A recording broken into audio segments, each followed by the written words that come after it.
Hello, hello. Check, check. 1, 2, 3, 1, 2, 3. What's all that nonsense Cat Trader always ends up saying at the beginning of every stream? Question is, can I drink this cup of tea without triggering the noise gate? Let's see.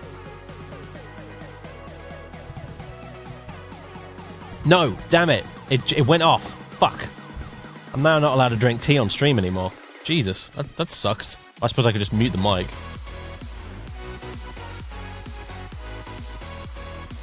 But that is kind of a pain. I used to have a hotkey to mute the mic whenever I needed to, but then the hotkey started randomly just going off by itself and then muting me for like 5 minutes at a time without me noticing. So that's not an option either. God damn it.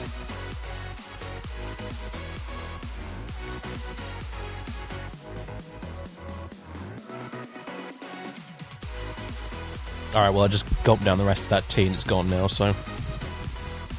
No longer a factor.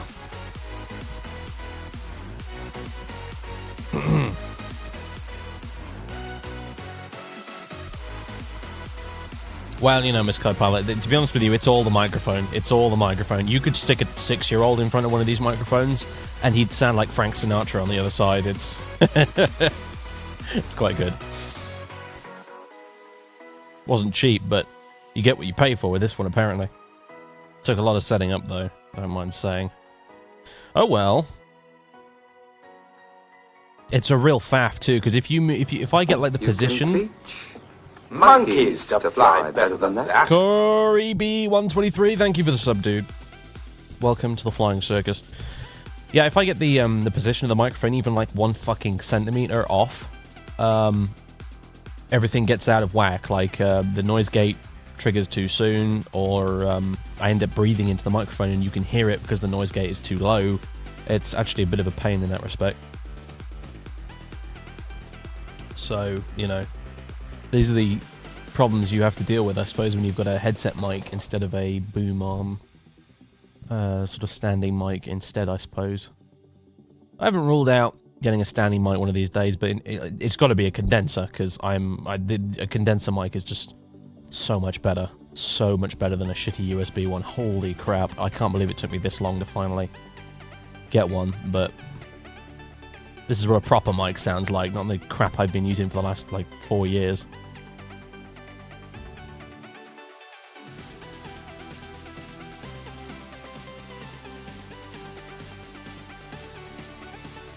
Yeah, there you go, Corey. You got your emotes now, bud.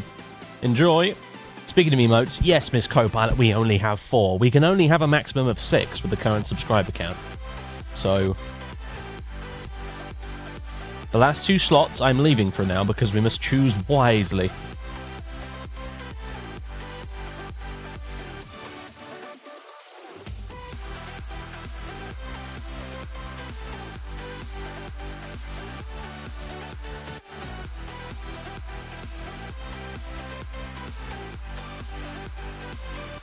Yes, Miss Copilot, we can have 2 more. Try listening to the entire sentence before replying. Try it, just once in a while. Just imagining Miss Copilot just sat there typing furiously as I'm speaking. Are we there yet? Hey, Cat Trader, how you doing? Cat Trader gets a special shout out today because it was he who talked me through a lot of this nonsense to do with setting up the new microphone. Getting this microphone itself was effectively his idea in the first place, so mega kudos to him for giving me a hand with this, especially when it came to getting the audio box settings correct.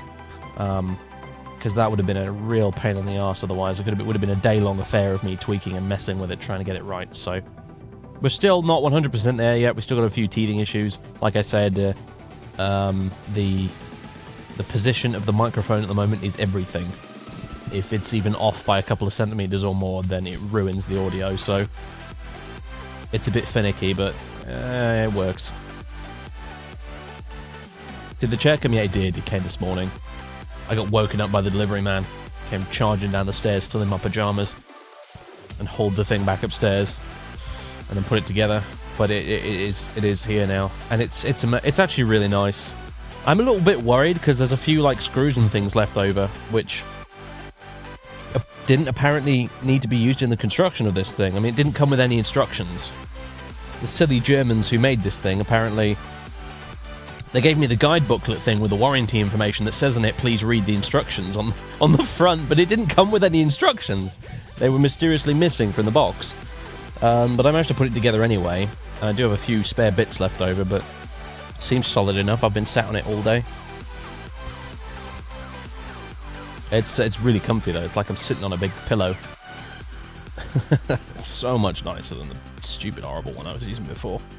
So much better. Oh, and you know what's amazing? I've got this new microphone now, so I can lean all the way back in my seat like this.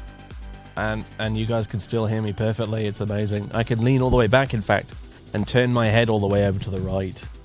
I'm looking at my door now, and you guys can still hear me perfectly, presumably. It's amazing.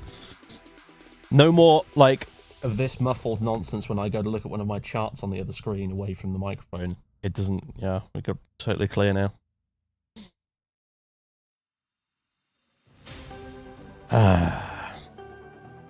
Anyway. Yeah, I mean, some of it's spares. It came with a couple of extra wheels for the base, for example, but yeah, well, we'll see. If the whole thing collapses midstream, then we know I did it wrong.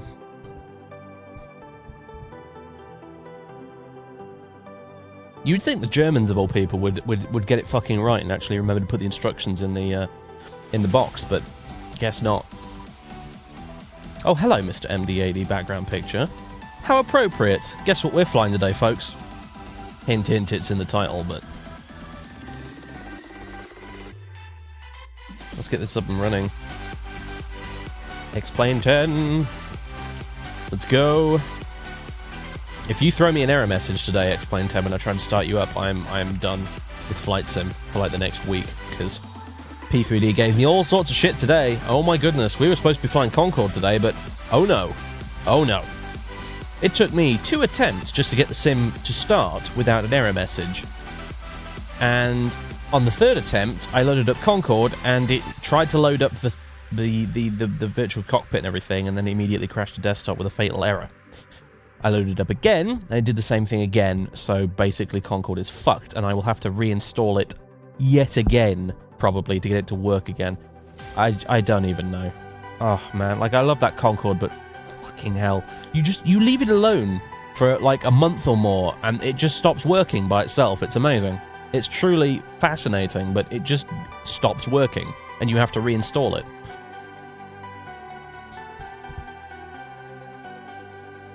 It's quite mental, really, to be honest with you. It's classic FS Labs, I suppose, but hey, what are you going to do? I could just stick to PMDG all of the time, but that would just be dull, you know, so... oh well.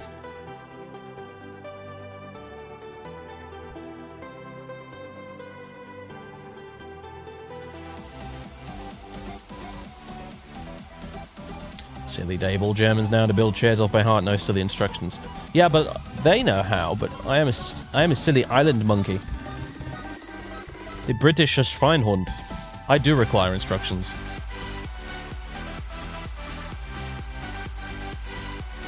I guess they figured now, as of recent political events, that if they give me instructions, I'll just ignore them out of spite. As it's the English, they do not follow our instructions anyway, so why give them any for a chair? They're just going to throw it in the bin and do it their own way. Never mind. It seems to be all fully functional now anyway, so...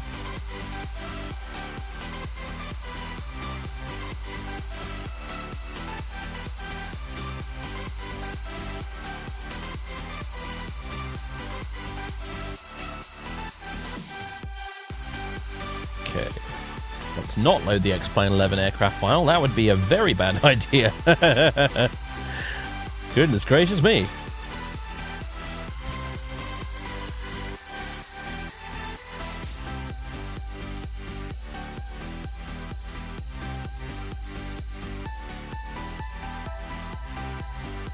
Yeah, I mean, my previous chair didn't come with any spares, and I really would have liked some because it meant I could have fixed the wheels on it, but... oh well. Anyway, either way, for about 80 quid, you could do a lot worse. This chair seems to be pretty nice, honestly. Pedro, good evening, sir. How you doing? Where are we flying to? Well, we're going to start at Atlanta, and then we're going to make our way up to New York. We're going to go to LaGuardia just because the scenery's better, as opposed to Newark, where it would be more realistic for us to fly to. So... I just, you know, I've got Newark scenery, it's just not as nice as the LaGuardia scenery, so I say, screw it, we're going to LaGuardia instead. So yeah. Atlanta to New York. It's a semi-real world, like I said, because we're going to the wrong airport, but hey, it's a semi-real world flight that Delta still does in the MD-88. Thanks to Flight Radar 24 for that little bit of information. But, yep, that's what we're going to do. And it's going to be the new update, closed beta update for the MD-80. I should probably go on my Gmail right now and just double check they haven't issued a new closed beta patch. But it doesn't look like it, no. Okay, good. A copyright claim was created for content in Let's Play Fallout New Vegas Part 39. Fuck you, YouTube. Stealing my fucking salary. I already have to give 30% of it to Donald Trump. Don't need you taking it too. Dickheads. I suppose Patreon exists for a reason, huh? Oh well.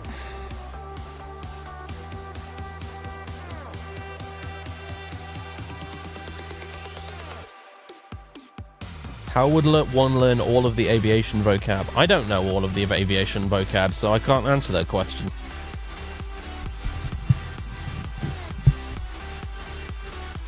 You learn some of it through watching videos and watching other people fly and hearing other people on the radio when you're on somewhere like Pilot Edge, I guess. Alternatively, you could just tune into liveatc.net and listen to that for a while and you'll start to pick it up, I suppose. So what does the update entail? A whole bunch of things. I might as well tell you now while we're waiting for the thing to load up, but essentially, it's an overhaul to the FMC and some of the sounds and a whole bunch of other things. Some slightly updated textures here and there, new sounds, much more in-depth systems modeling. Basically everything now on the overhead in the plane works and does stuff. The FMCs had an overhaul. They've coded a brand new VNAV for it. On the navigational display, it now displays LNAV curves, so you can see what the plane's going to do when it makes a turn in advance. And in addition to that, they've also added holds. The plane can now do holds in the FMC. So, and probably a few other things as well off the top of my head that I can't remember right now. But yep, the sum total, however, represents a pretty hefty update for this thing. It's actually pretty impressive, and I've flown it a few times this last week or so, and I'm really impressed with it, and I've really enjoyed my time in this plane so far. So I already liked it, but this update has added a whole shed load of new stuff that is going to make it a hell of a lot better than it was before, in my opinion. Now, of course, this comes with the caveat that this is a closed beta, not even open beta. This is a closed beta, okay, or beta or whatever. and as such, a few things probably won't be working correctly. There are a few little things here and there. I am one of the closed beta testers for this, obviously. I didn't just message them and say, hi, I'm a random Burke from Twitch, can I have access to your beta? No, I am one of the beta testers on there, and I have access to the bug tracker and things like that. The guys at Rotate, you can take it from me, have a very, very, very solid, robust, efficient bug tracking system, and they're working very hard to squish it all prior to putting this thing out the door. The new update is going to also include, in addition to all the other stuff, it's going to include some limited X-Plane 11 support. The plane will work in X-Plane 11, but it's not guaranteed that everything in the plane will work in X-Plane 11 because X-Plane 11 is still in beta, and there's been a lot of changes between the two engines, and you know they've got a lot of work to do. Like 90% of the bugs on the bug tracker right now are actually X-Plane 11 related stuff. So bear that in mind. If things don't work 100% correctly today, it's still closed beta and they're still fixing things. So, but it is very, very close to going out the door and being released now. So, why does it want me to? Oh god, it wants me to activate it. Ah, it's because I rebooted my computer. Oh my god! All right, fine. We're quitting out of X-Plane. We're gonna. This current beta candidate has a bit of an issue when you try to activate it. It doesn't work. The activation is broken. So you have to copy-paste across some key files from earlier versions of the plane to make it work. It's a bit of a pain, but beta is beta, as they say. Alright, let's see. Rotate MD-80. Let's copy these across. There we go. That should do it now, hopefully.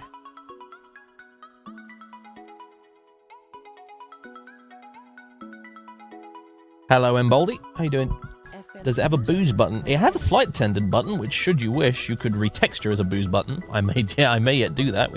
You never know. It has a flight attendant button that works, and it has a mechanic call button that works, actually, as well.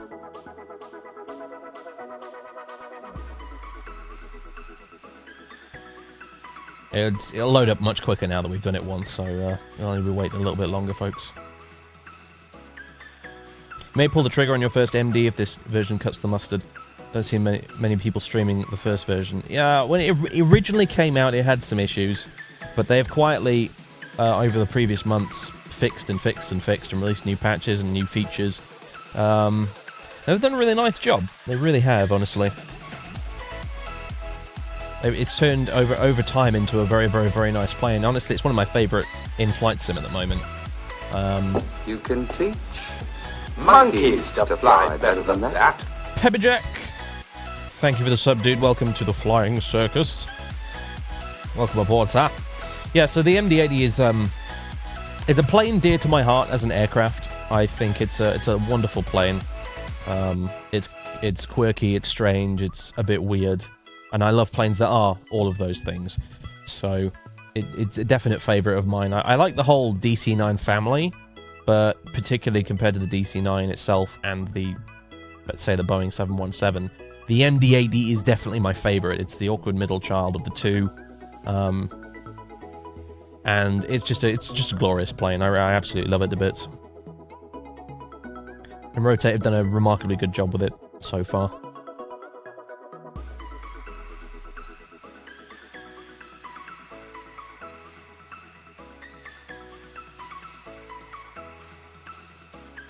I mean, you know, because it's got... I mean, they've now updated the systems to a point where they are... It's just loading in now. They've updated the systems now to a point where they are a lot better than they were. But in addition to that, the plane has always had a very nice flight model, and it's always had absolutely stunning graphics. This thing is beautiful. It's like... in terms of like the cockpit graphics and things like that and the external model, it's genuinely up there with... Oh my god, it wants me to activate it still, for fuck's sake. Am I really going to sit here building this thing up the entire time and then just not be able to activate it? Because if that's the case, then yeah, I don't know what to say. We're in trouble, folks. That fixed it last time, what I just did, but apparently not today. I guess I'll just try and put in my key from the org store and hope for the best. Fucking Sassel, man. It has never, never, never liked this computer for some reason. All it takes is for me to reboot the computer, and basically all of my X-Plane aircraft require me to reactivate them unless they're one of the X-Aviation ones. It's so fucking annoying. I know that I'm not the only person that does this to either. Ugh, Sassel. Seriously, it's right up there with Sode and Coatl in terms of add-on plugins that I truly hate and wish were gone. Let's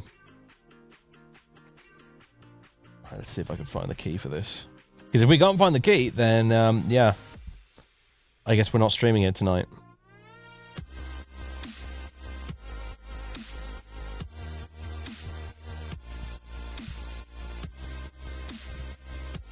And that would be a huge shame if I'm completely honest with you.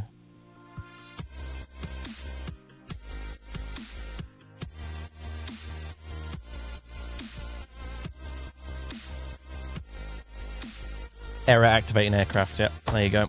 There's nothing I can do. Unless... God, this is going to be a long shot, but...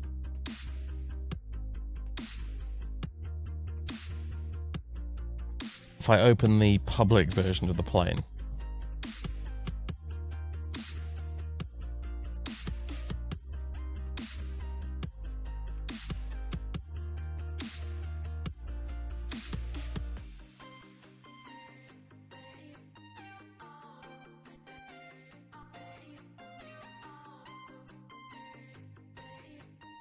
I'm going to try and load up the public version of the plane, and I'm going to try and activate that, and then I'm going to try and copy across the key and aircraft files. The aircraft.key files and the key file. And hopefully it'll work. Because frankly, this is just a little embarrassing.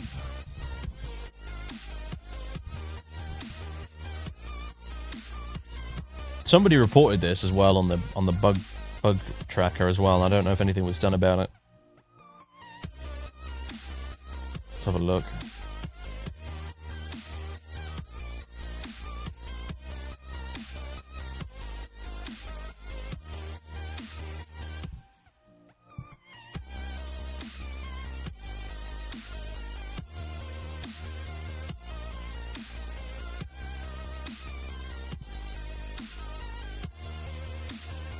I can't find it now. God damn it.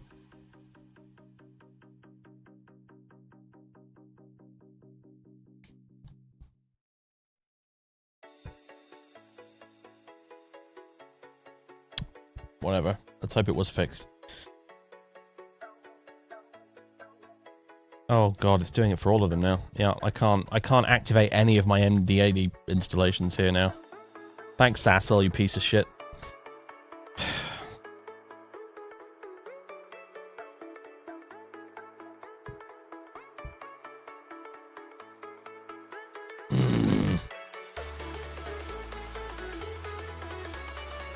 I'm just going in through my head right now, trying to think of ways I can try and fix this, but I'm not coming up with anything.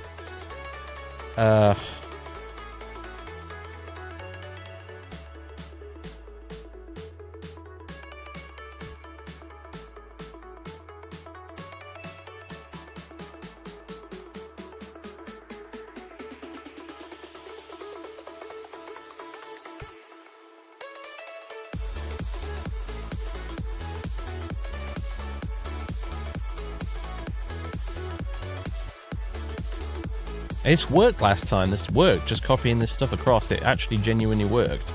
That's how I got it running in the first place. I'm gonna try one more time. Okay, launch X-Plane 10.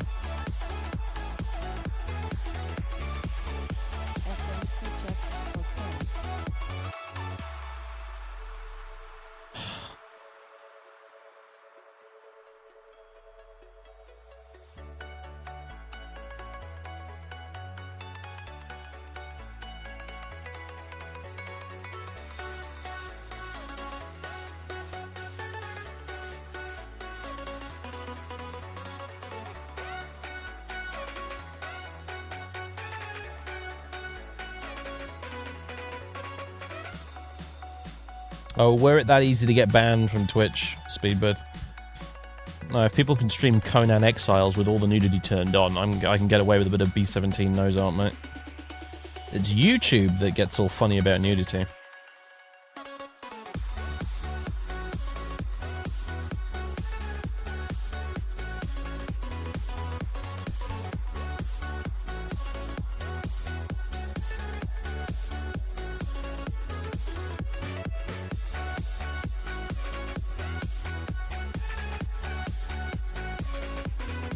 Just waiting for it to load up again. If this doesn't work, then yep, I guess we're flying someone else. What the hell else should we fly then, I suppose? That's the question.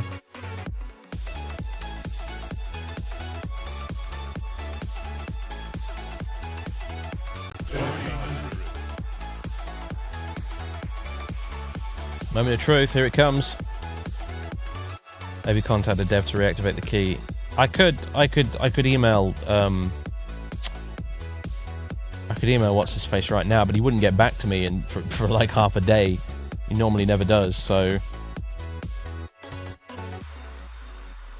that's really no good right now.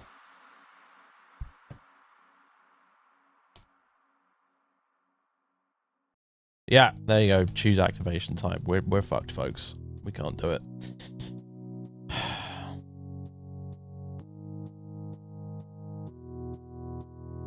I'm gonna shoot him a message right now, but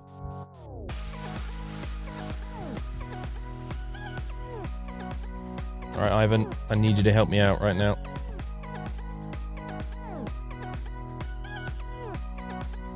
Gibbs, you might have just saved the entire stream, mate. Stand by. Give it a go. See what happens.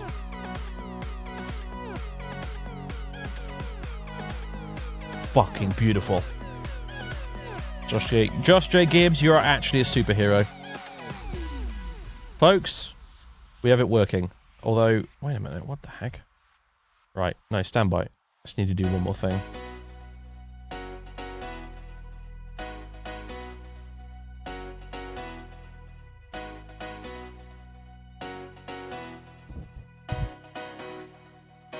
I'm gonna email Ivan anyway, but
come on. I've reloaded this plane about 6 times in total now. Never mind. How you all doing, folks? How's your Thursday been so far? Mine's been a little stressful, and it's getting worse at the moment, for obvious reasons.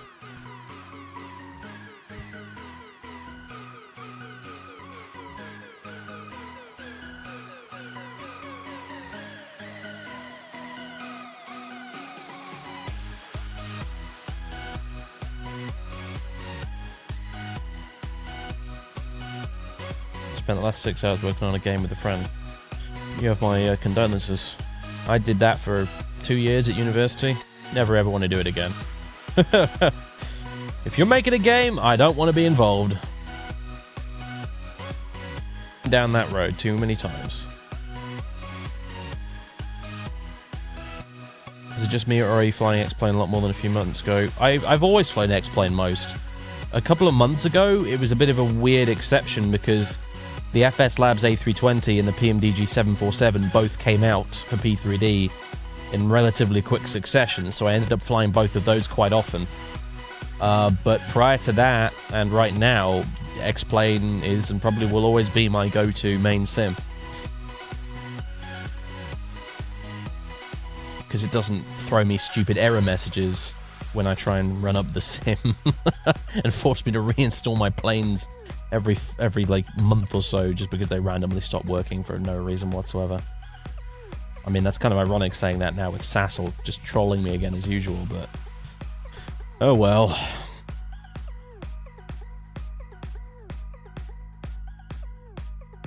Alright, stand by folks, we're nearly there. We're nearly there. If you want to go and follow us from Atlanta to New York, by the way, I will jump on FS Cloud if you fancy it.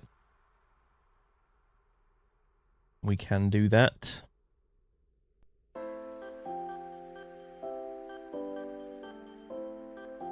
Let's get rid of that. Get rid of that. Get rid of that. Alright, okay. Goodness gracious me. I think we're finally ready to move our asses out of here.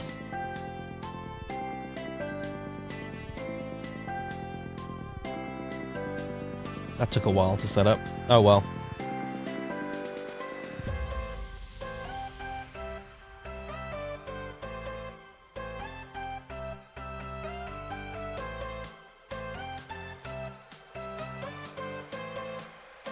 Right, 3, 2, 1. Boom, aeroplane. Enjoy. Oh, we can get ground equipment in with this one, can't we? Yeah. Or can... Yeah, no, they're moving and doing stuff. Sweet.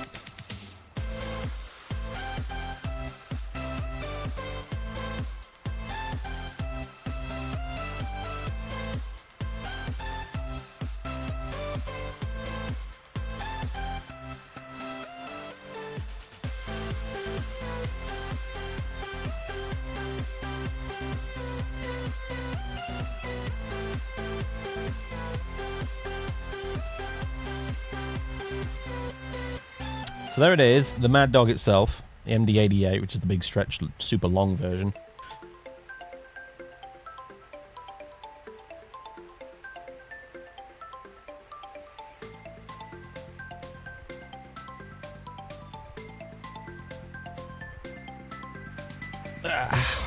Right. Just a quick stretch. And we'll finally get the angry puppy on its way. Yeah. Alright.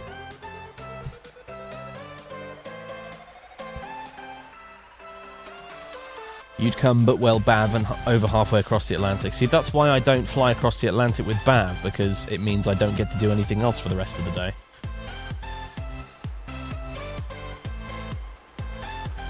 Anyway, there it is, in the lovely Delta Up livery. This is by T. Fleck, I believe. It's a gorgeous paint job.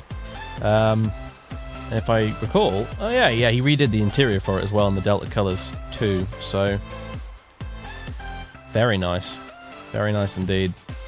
It actually has some blue cabin lighting as well when you bring it down to nighttime, which is kind of cool. So, anyway, music. Be gone. Thank you. Welcome to the MD-80. It's lovely. Boom. Webcam, Twitch chat, everything. It's all there. Enjoy. You know what? Let me just move you up a little bit there. There we go. That's better. I've been faffing with the position of the webcam on the stream, trying to get it sort of just right, and it's been tricky because every time I move it, like to get a better position, it ends up covering up a UI element in a different game that I try to do with it. So it's like, oh, I gotta move it again. The problem is when I eventually get this green screen thing set up, I'm gonna kind of need to put myself down on the bottom of the screen, which will mess things up, and it's kind of a pain, but never mind. What can you do? It is a very nice cabin, yeah. It's absolutely gorgeous. With the exception of the static reflections on some of the surfaces, it's honestly one of the best looking cockpits in Flight Sim. You know, it's what I would expect from like a DCS module, honestly. It's absolutely beautiful.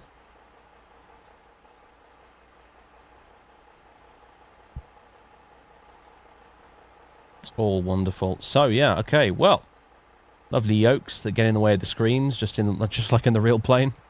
And we got the overhead panel now, which well, we've always had an overhead panel, but not one that does as many things as this one does now. So it's a wonky, crazy, absolutely bonkers overhead panel. And actually, this isn't reshade, Josh. This isn't reshade. This is literally just the X Enviro shaders and blue effects to play with the contrast and shit a little bit. But yeah. Hi Dave, are you sorted out now? Yeah, we're ready to go, mate. So yeah, we can click just about everything in here. Both the IRSs work now. Circuit breaker light, standby compass light, wind shear, just virtually everything works. The engine sync even works, even though I don't know what the engine sync actually does. Other than, oh no, sync the engines maybe, Dave. I don't know. Cockpit voice recorder works. There's new sounds in this thing as well. Not a huge overhaul of the sounds by any stretch of the imagination, but there are definitely new sounds here and there that you will notice.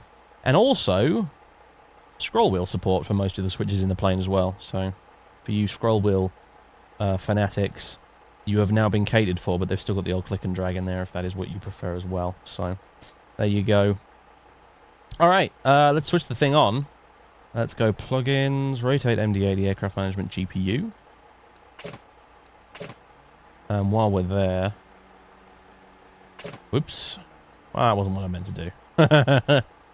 Turn the GPU on. Aircraft management. Forward stuff. Toggle. Toggle the things. Let's see.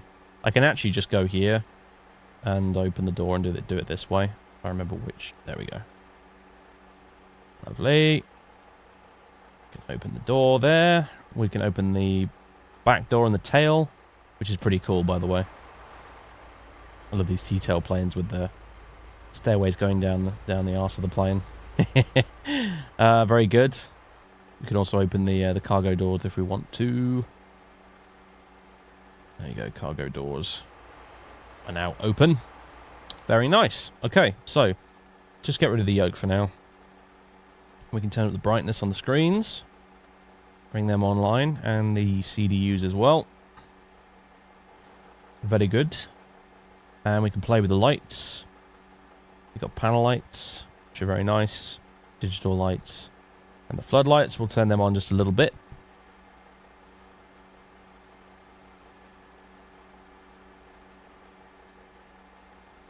All looking very good. We can go up here, we can turn on these panel lights on the overhead as well. And there's a floodlight as well for the overhead also.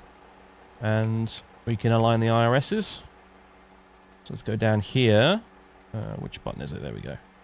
Into the IRS position. We now have clicky noises for the FMC keys, as you can see. Also, if you hold down the clear button, it deletes the entire message. As opposed to having to just frantically click all the way through it like I did there. I need to remember that. Let's go pause in it. Copy the GPS position. Go to route. We are at Atlanta. I don't know if you can hear this tremendously well, by the way, right now. Maybe I'll turn it up a little bit. Stand by. There we go. And we're going to LaGuardia. We are Delta, I don't give a damn.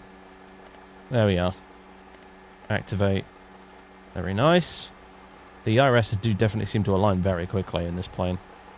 I don't know if that's an option there. I can change somewhere, but anyway. So we got a bunch of other stuff here. We got the GPWS test switch. Terrain. Pull up. Sync rate. Which does GPWS test stuff. The wind shear test.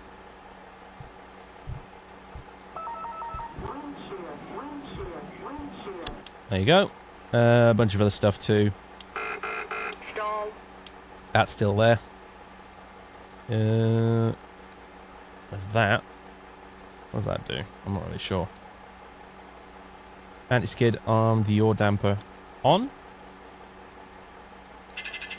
Overspeed. That works. Has been tested, etc., etc. All the pressurization stuff obviously works. Cabin temp works. We can do the annunciator lights test. The Christmas tree button, as I like to call it. We can dim the overhead sort of warning panel if we want to. We can move along here, and you'll note that all of the different anti-ice switches and stuff now work. Fuel heat is also modeled as well, so you need to monitor the fuel heat and actually turn that on if needs be, otherwise you'll have problems. Also, we've got the tail switch, which does seem to work as well. Arm the emergency exit lights, and what else was here? Oh yeah, the attendant call works. If we go all the way up here, the mechanical call button also does its buzzing thing.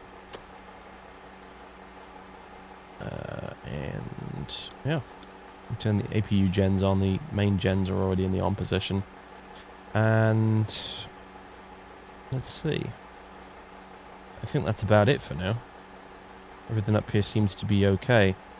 You can also turn on the hydraulic elevator thing, and it will switch between the elevator being controlled by the little tabs there, or the actual entire elevator moving up and down, depending on whether you've got that hydraulic switch turned on.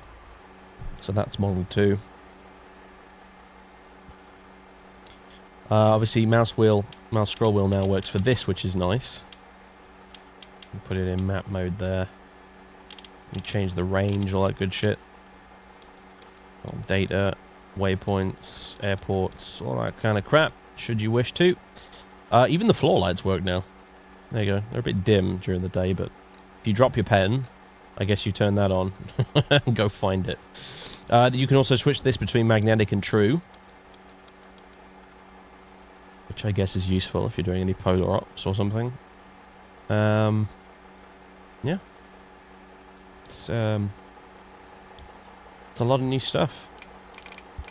Scroll wheel works for, honestly, virtually every switch in it now. The big deals, obviously, are, I think these, having scroll wheel for those is nice. And having it for the radios in particular is very, very, very good. I hate using click and drag with the radios. Can't stand it. But that's good. That works now. New switch sounds and stuff you may have noticed here and there too.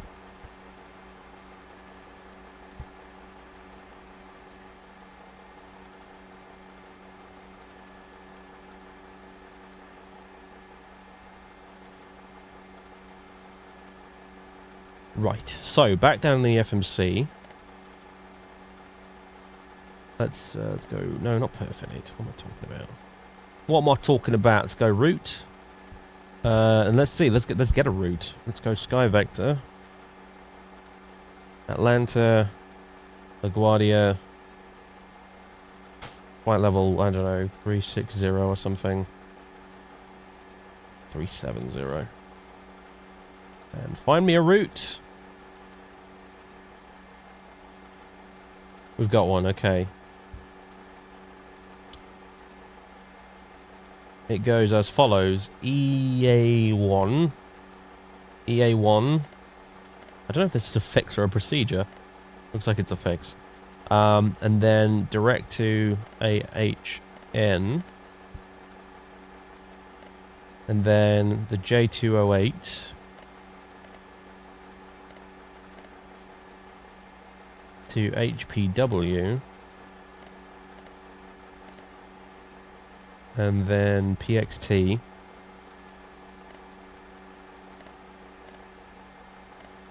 And then it's the Corrie 3R nav arrival, I believe. So, there you go. If we go to departures, arrivals, and go departure, we can, let's see, what's the weather in Atlanta like right now? 1504 knots. Let me log into FS Cloud while we're here. I keep forgetting to do that. Run as admin. Here we go.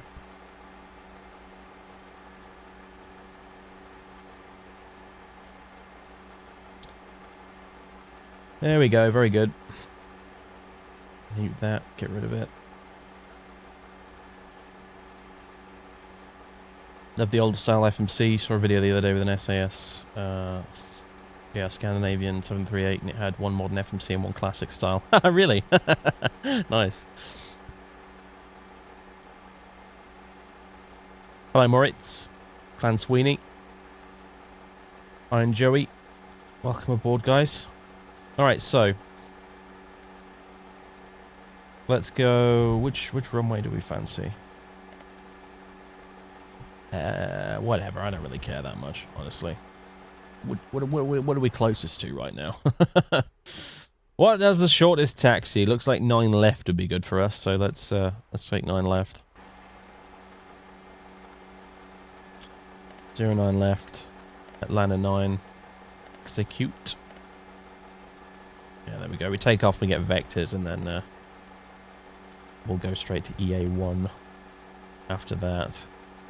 Alright, cool. We go to the climb page. Doesn't have anything on there for us yet, but if we go to our weight and balance, weight and fuel, so let's set this.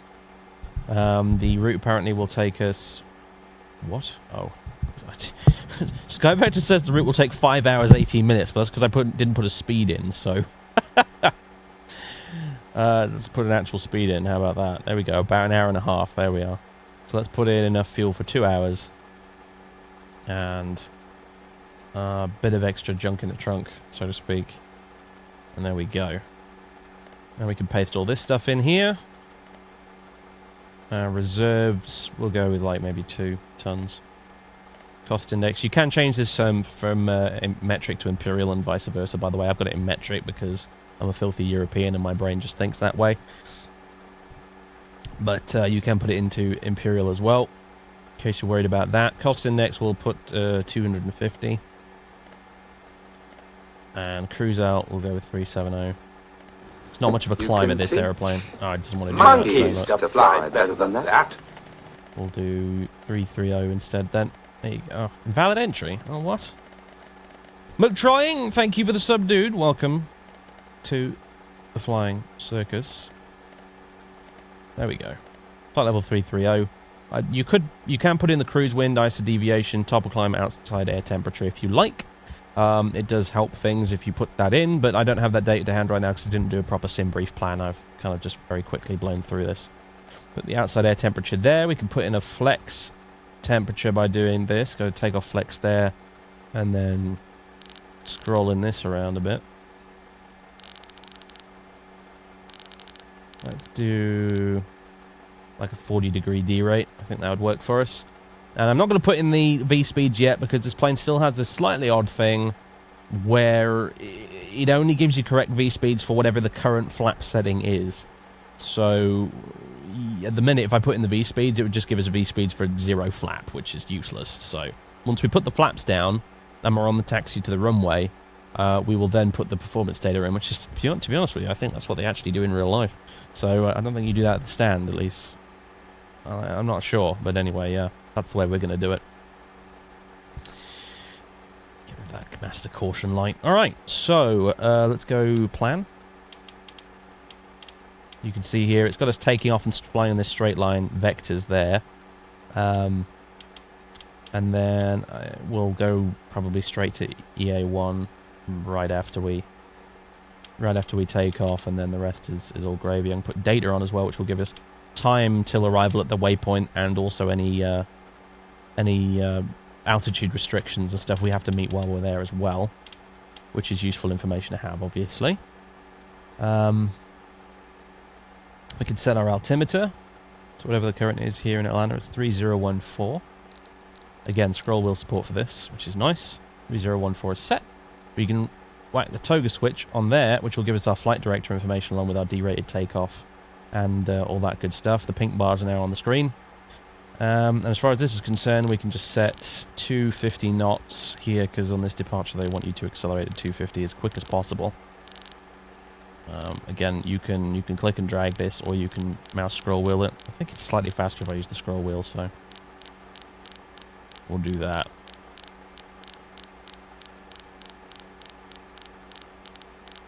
There we go, 250. We can put in the runway heading, which is... You can teach good question. monkeys to fly better than that. Two Spooks! Thank you for the sub, dude. Welcome to the Flying Circus.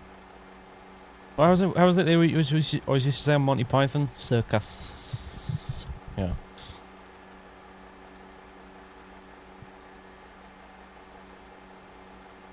It's... Water Dave's Flying Circus. Etc. So, let's see, airport diagram. Just need to get the runway heading here. That's why I'm stalling, because I'm trying to find the right chart. 094 degrees, apparently, is what we want. Or is that... Yeah. 094.9 degrees, actually, so we should probably put in 095. Oh, come on. This is the problem with scroll wheel support in X-Plane. You can accidentally end up zooming your view instead of actually scrolling the wheel. It's a bit of a pain. Not much you can do about it, though. There we go. Lovely. An initial climb, I don't really know. Whatever, I can't be asked to look it up, so let's just put in 6,000 and arm it. It's kind of you're doing that as your kind of outsell sort of thing if you're familiar with the Q400 and planes like it. Alright. Radios don't really matter, neither does the transponder. I suppose we can put it to TARA. If we wanted to, we can open the fuel... sorry, the pneumatic crossfeed valve, so we can put that to RTO. Switch that back to map. And we're going to start up at the stand and power back because we're an MD-80 and we can do that, which is really good fun. So let's go up here and start pump on. And I think we just click and hold this in the start position, wait for us to spool up a bit. It's not spooling out. Okay. Well, that's interesting.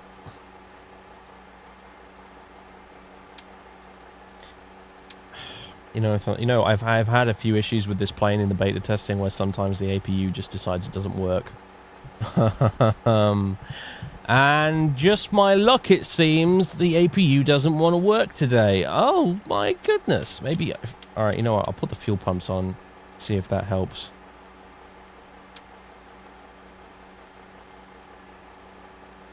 Oh god, yay, it doesn't want to work. And to be honest, I think the problem I've noticed with this has happened a couple of times now, is you get one chance to start the APU, and if it doesn't work, then the APU is broken, basically. I don't know if it's actually in the equipment failures, I don't think it is, but for some reason the APU just won't start. If for some reason it doesn't work on the first go, it's, yeah.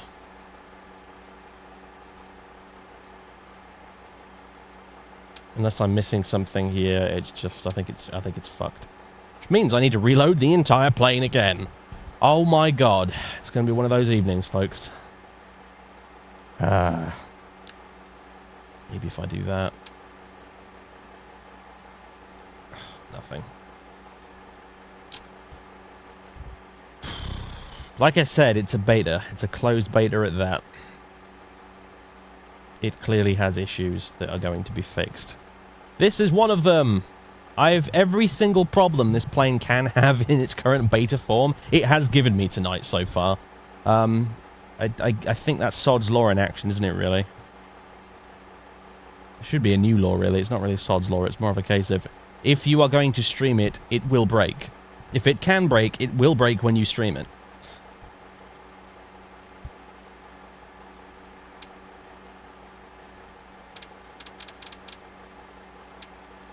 Oh dear.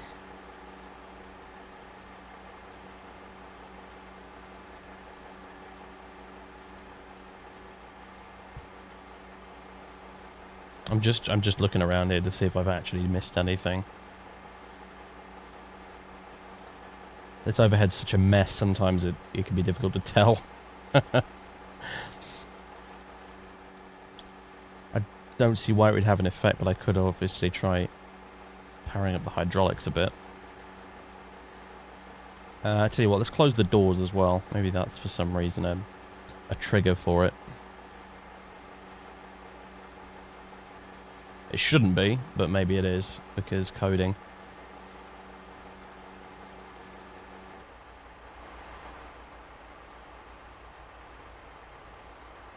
Get rid of all the ground handling stuff as well.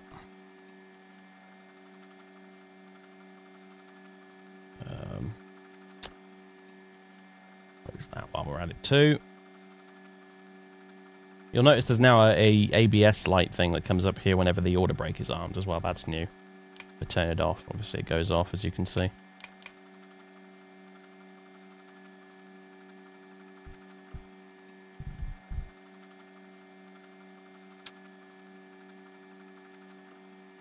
Nothing. Okay, wonderful. Yeah, it's not gonna work. Brilliant. Brilliant.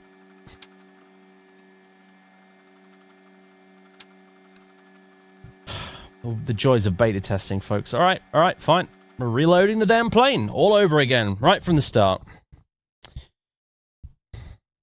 Battery power is off. What? Oh no! Okay. Never mind. Never mind. Just woosah. Okay.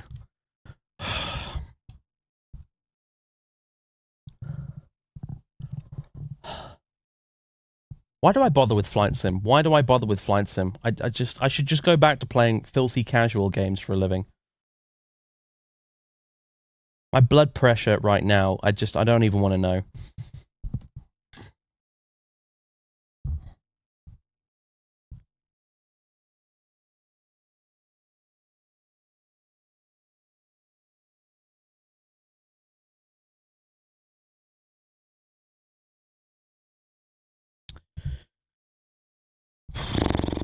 Right. Just you watch, it will crash or something now.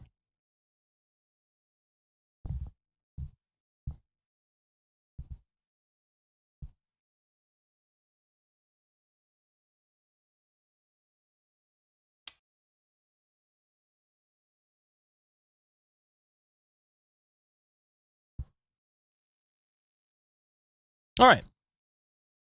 Let's see how quickly I can do this.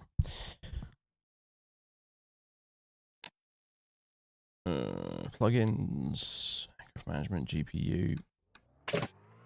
Kathunk. Alright. Hang on a second, I need to get the fuel in this thing. Wait, fuel! 2 and a bit hours. Bit of payload. There we go. Very nice.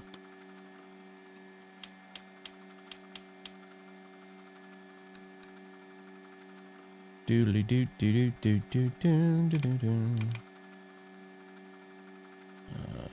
Your damper.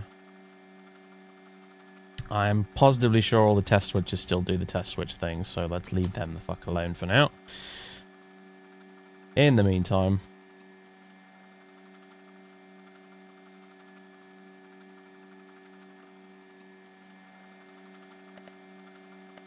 there you go. Like I said, if you hold the clear switch, it gets rid of the whole message, which is nice.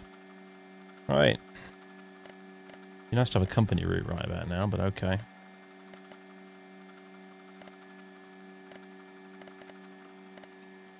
Two startups for the price of one, guys. Like, you get value on this stream. You see, you know. Like, not most people, they just do the startup once. But not me. Not here at Sorcerer Days Flying Circus. We do it twice, just in case you forgot the first time how it works.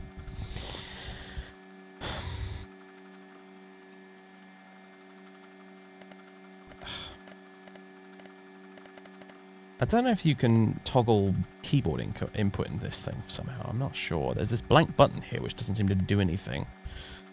Did wonder if that was something to do with it, but not really sure. Alright. Boop. Boop.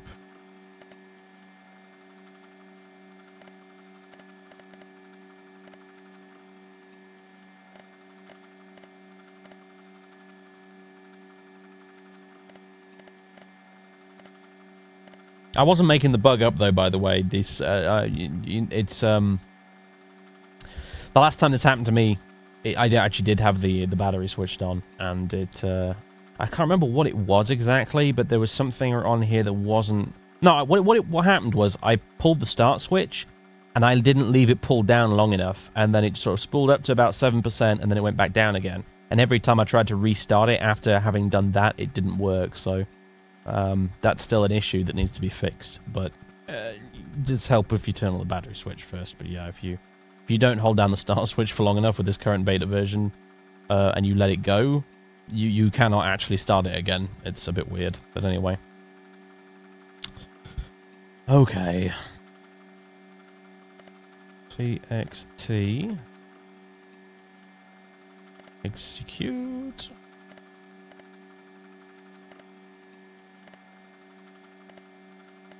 Done.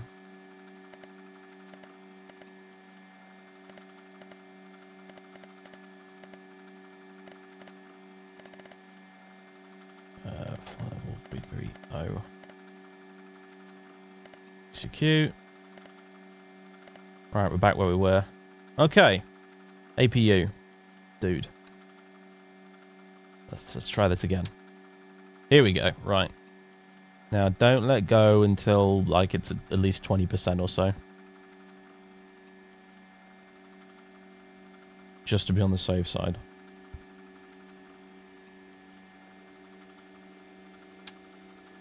Yeah, looks like it's good now. Sweet. All right.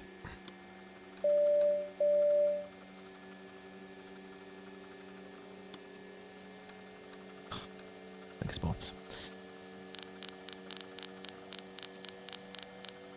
Yeah.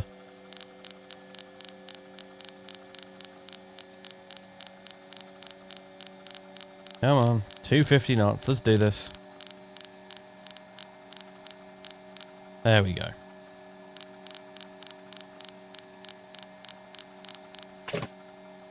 That's the generators switching over. That's a new thing they added. Just 95. There we go. Also, toggle switches. On that. Lovely. Right, we're back exactly where we were a few minutes ago. Amazing how much more quickly you can do that when you're in a bit of a rush, huh? Alright. APU's on. Let's get rid of the GPU. Aircraft management GPU can go away. And hydraulics. Auxiliary hydraulics, anyway. Uncover the start switches. Set that to both. Pneumatic cross feeds. Water brakes. Terra. Radios. Whatever. And okay, what am I missing? Ah, the air valve. There we go. Wait for the pneumatic pressure to come up, and it should work then. Yeah, there we go. Lovely. So we're going to wait for the N2 to get to about 20%, and then we put the fuel in. Standard stuff. Hello, Francesca.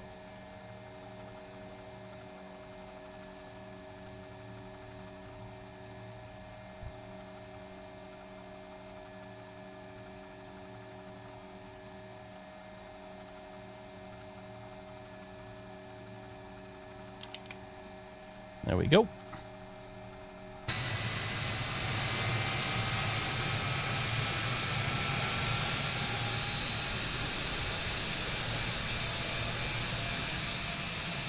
Hello, Epic Demon.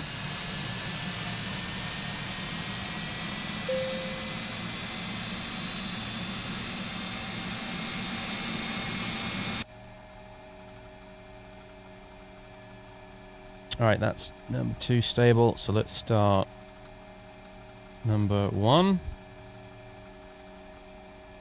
And then we'll power back from the stand like a badass. So turn that on if we like. We can turn on the radar / TCAS down there as well in a minute too. One other thing we need to do actually. It's a new thing they just added as far as I'm aware. Just wait till this is... There we go. If we go down here, Go to perf, and we find our zero fuel weight, which is 47.1. If we go over here, we can now set our zero fuel weight here. Ta-da. And it will now have it display our correct gross weight. Now that we've set the zero fuel weight. So there you go. That's our total gross weight on the counter there underneath all the fuel and all that kind of stuff. So that's good to have too. We'll get our landing speeds generated for us automatically, of course, but if you were in the real plane, you'd want to know what your gross weight was. Okay, cool. Go to the takeoff page. We now have 2 engines up and running. So, we will release the hounds, also the parking brake, which is... There we go.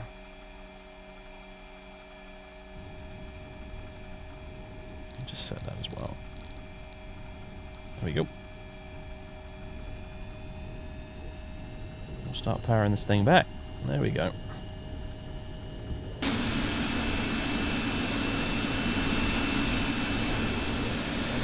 I want to go nose left, so...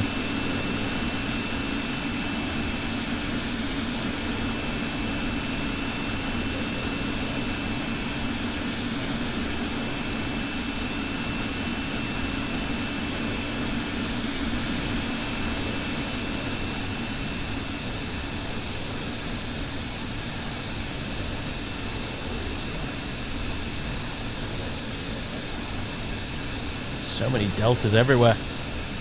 Oh, there you go. There's another mad dog. We're not alone.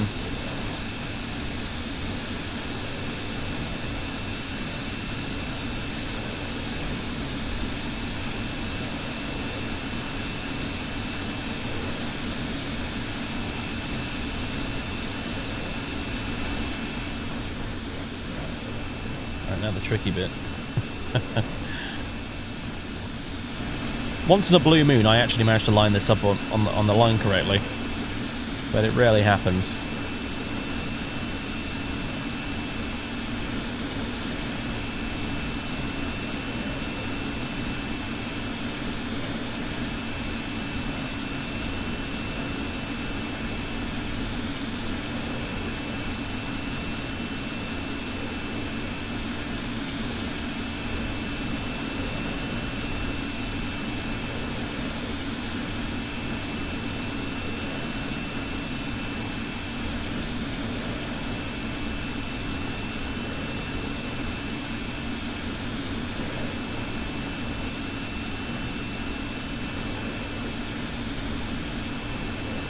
MD-80 power back, hell yeah. Don't need no pushback plug-in in this plane. Look at those gorgeous bucket reverses. Oh my god. We did it!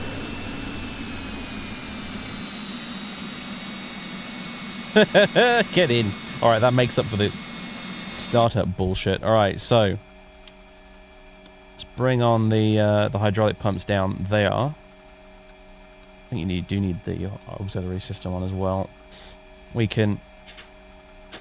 I tell you what, we won't set flaps 11. We won't do that. What we will do is we will use the dialer flap system and we will set flaps 5. Which is about there to get actually 5. It's a bit funky. Like everything in the MD-80. So we can now set it to the detent halfway between 0 and 11. And that will give us approximately 5 units of flap. Just move it down a little bit further. There you go. 5 units of flap, sweet. So we can now go here, and we can get our speeds, which are pretty high, honestly. Probably should go for 11 units, but honestly, if we raise that a little bit more. As you can see, it's recalculating those in real time, but yeah. Whatever, we've got a stupidly long runway to work with. It doesn't matter too much. Alright. The only other thing is we've got to set a CG in flaps. So our CG percentage Mach is 9. So let's put that in there. And then we're using flaps 5. So that gives us a long trim of 6.5. So we'll set that here.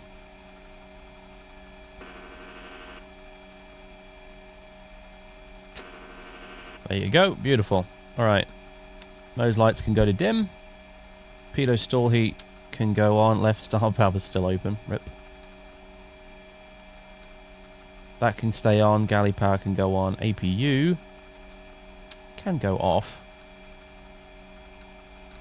And the packs can come on. And you'll hear we do actually have recirc fan pack noises in this plane now, which is nice. Alright, we're ready to rock and roll.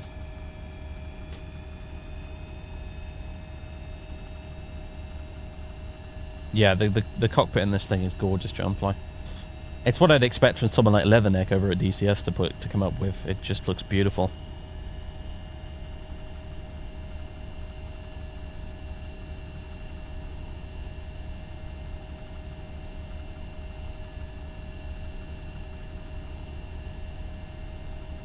So after we take off and we get en route, you'll notice a couple of things, and I'll point them out down here. One will be the LNAV curves on the display. Another one thing will be that we have a banana bar in this plane now as well, which will tell you where your top of climb and bottom of descent is, depending on what your MCP altitude you've set is. You can also hear the APU winding down right about now.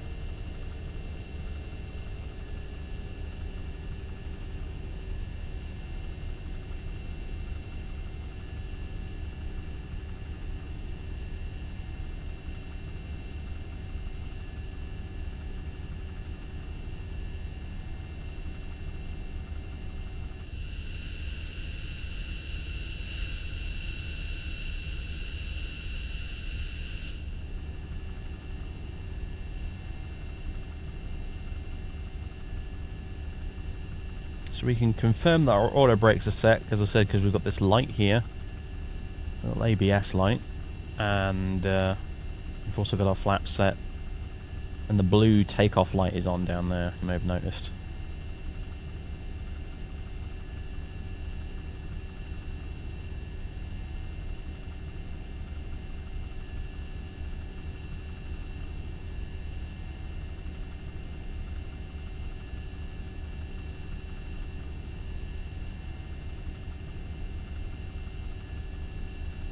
This plane does have new VNAV as well. I can't promise you miracles from it, to be honest with you, because at the end of the day, not only are they simulating some very basic VNAV in this plane historically, but also it's still in beta.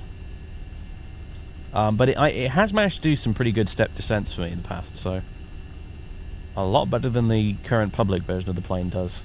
So the whole recode of the VNAV was definitely a good call, it seems.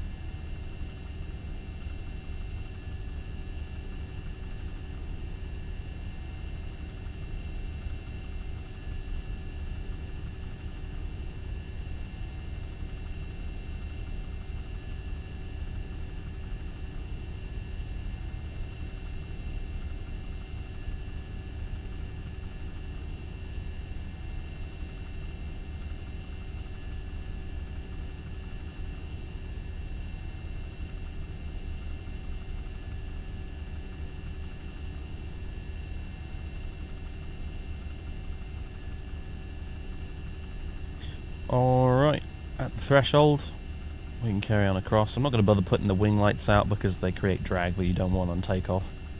We can put the strobes on though, and just put the nose light to bright. Just reconfirm there are no messages up there. We have ignition system A and B selected, and rudder travel is unrestricted. That's fine.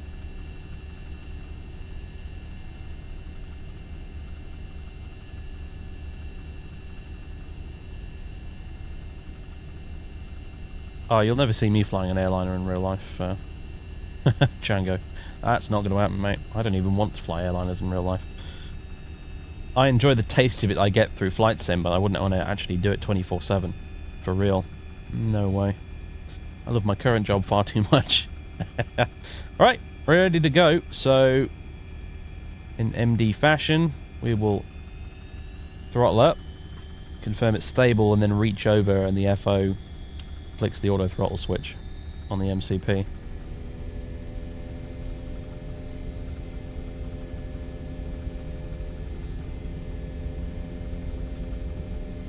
We'll put a bit of push nose down. I don't have runway contours enabled at the moment, but if you did, you would definitely want to put some nose down on the stick.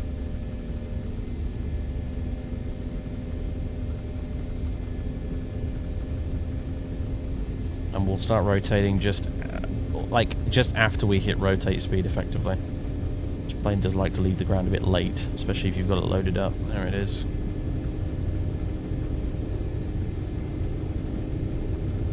Tends to drag its arse along the ground on takeoff. There we go. You're up. We can keep the flaps out for a long time in this plane.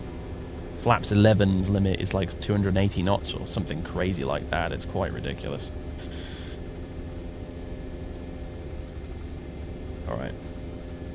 And they call it a mad dog for a reason. It's a little bit mental, especially on takeoff in the immediate moments afterwards. So we're going to go nav, which will hold the pink line in front of us for our vectors. And then we will go VNav. And that will put us into VNav climb, which should hopefully work. I've had some issues in this in the past where it kind of levels off as part of restraint, or a constraint in the departure, and then it refuses to carry on climbing again afterwards. Go to the legs page down here. 250 knots. And we are still managing to climb while we accelerate. We can go ahead and put the flaps away. And at this point, I will take us direct to EA1. So we'll go direct intersection or intercept or whatever it is. EA1. Direct 2. You can see the temporary plan marked on there. Execute it. And the plane will now turn and head straight for EA1. As we get closer to it, I'll see if I can zoom in and you'll be able to see the actual curve they've got displayed on the map now. So, you know what? I can run the clock in this plane, but in the current version of the beta, it doesn't count up the hours for some reason. So we can count minutes on the clock, but we can't count hours, which is a bit weird, but to be fixed. It's on the list officially, like it's literally on the bug tracker. So.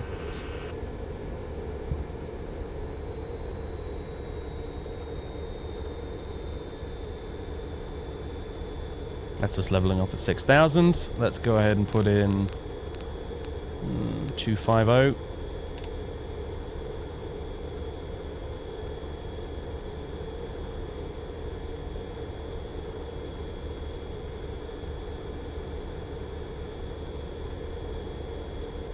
And we may need to sort of get it to behave itself by going VS and then putting it back into VNav. And that'll sort of jog its memory and get it going again. There you go, see. And there's the banana bar, which you can see right there. That's another new addition. Telling us that we will reach 25,000 feet at around just past EA1 there. We can also go ahead and set this to standard. Lovely.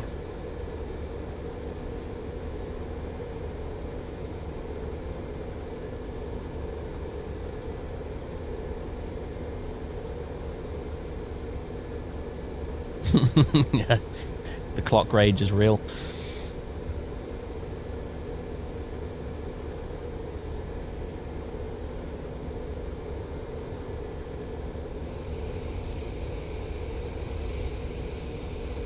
There's your wing views, for those of you who care.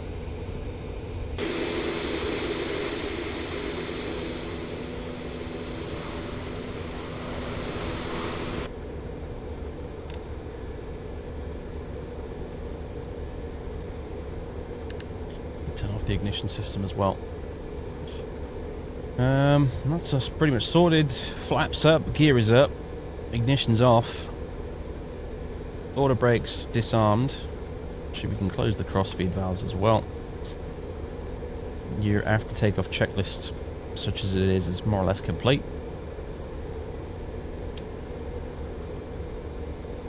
This is a really crap example, to be honest with you. It'll be more obvious when we do the descent and arrival and stuff like that, but you can see the line now curves with the turns on the ND.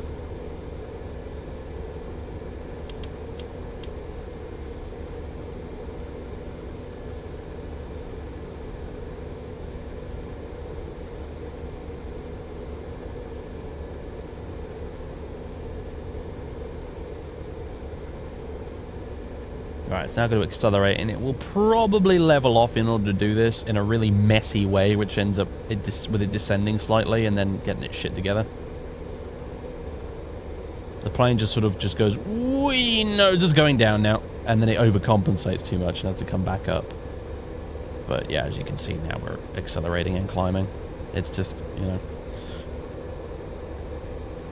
autopilot is the autopilot. It doesn't always get things 100% correct. New localizer indicator on the PFD. Yeah, it is. You've got loc fail, and you had glide slope fail as well, though. It's probably because I've got an ILS frequency still tuned in here from before. There you go. If I tune it to something else, it now goes nav. Or possibly just because it... Yeah, there you go. See, loc fail.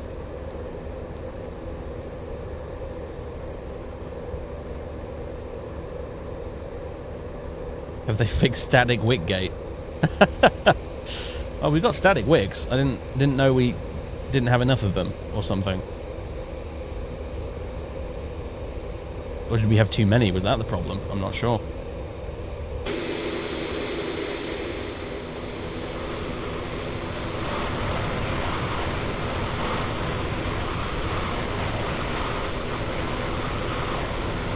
Static wick cam.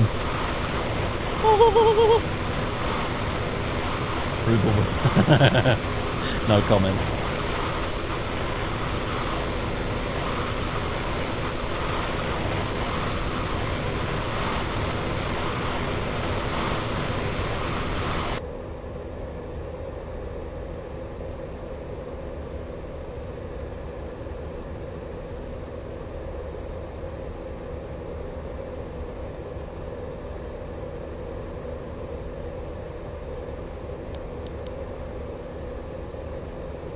Well, we're pretty much on our way now. I guess the other thing I can do is turn this on. If we really care that much about it.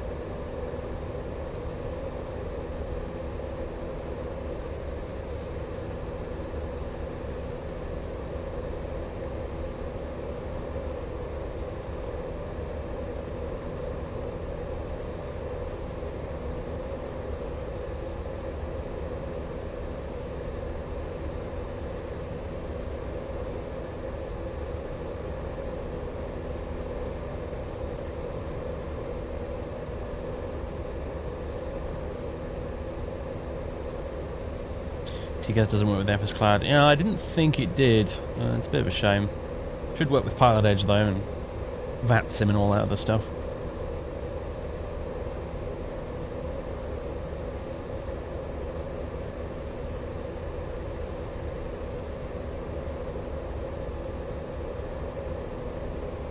Well, this is Georgia. It's big and flat and a bit uninteresting, I'm afraid, out the window, but New York will look pretty sweet. On the bright side. Oh, hello.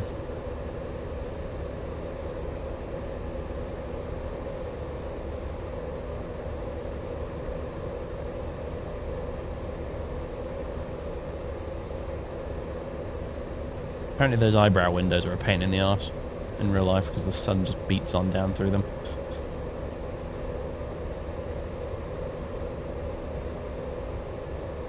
How am I doing today, dogs? I'm doing alright, mate. I've had a packed day. I've had lots of work to do today, and it started with me being woken up this morning by the delivery man for my new chair at the door, which was immediately followed by about 20 minutes of trying to figure out how to put this fucking thing together without the instructions, because the instructions were not shipped with it. Thank you, Germany. And then from that point on, it's just been busy the whole day. So I haven't even eaten any dinner. I've gone without dinner today because by the time I finished my earlier work, I was like, oh crap, now I gotta go stream. Brilliant. So, yeah, I have had a sandwich today for lunch, and that's literally it.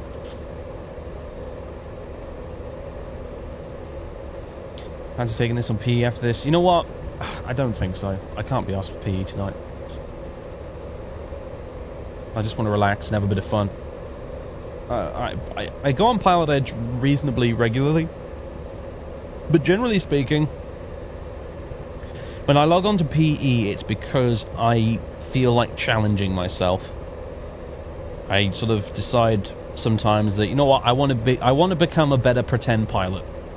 And Pilot Edge is the place to do that, but tonight I'm not interested in becoming a better pretend pilot. I'm just interested in, you know, chilling out, enjoying this new update for this plane, and having a chat with you guys.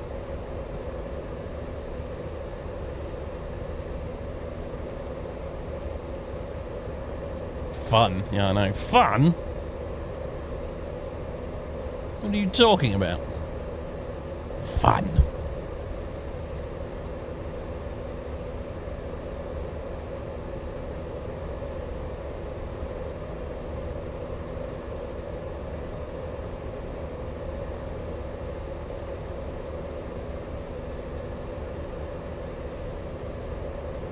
One nice thing about this new chair, I suppose, is that it rocks backwards and forwards quite easily. So I end up doing this all the time, and I'm sure it's very annoying to watch.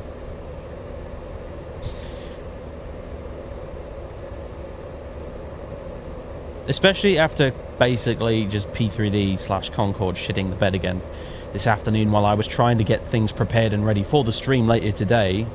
Flight Sim just decided, fuck you, buddy, I'm not going to work today. Deal with it. That's kind of why I just drew the line in the sand and said, you know what, no.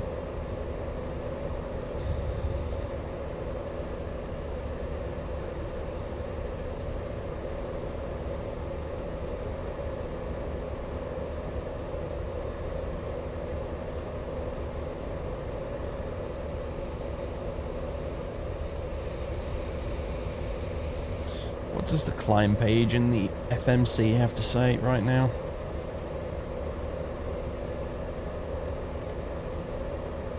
Optimum cruise altitude is in fact flight level 310. That's interesting.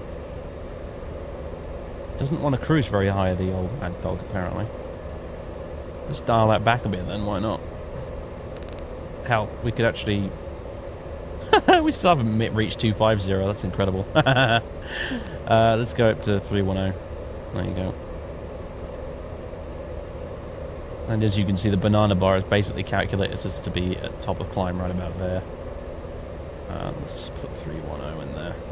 Actually, it might get a bit funny about it if I do it like that. I think we need to put in FL 310. There we go. Not much of a climber, the MD-80. Not much of a climber at all, as you can see. It's a little bit slow.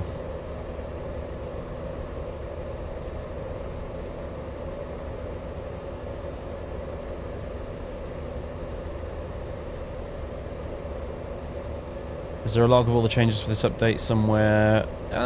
You know, I think I might have a log, but to be honest with you, it doesn't seem to cover everything. It doesn't seem to be a complete log of changes. But the chief stuff is really, to sum it up, banana bar, curved LNAV, reprogrammed VNAV, you know, recoded VNAV. Basically everything on the overhead works now. Both IRSs work.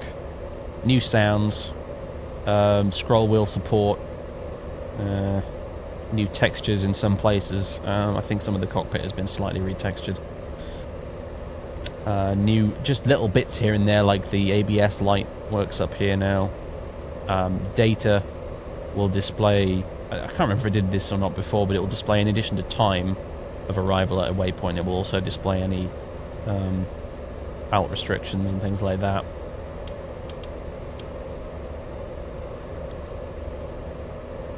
Also holds. It does holds now.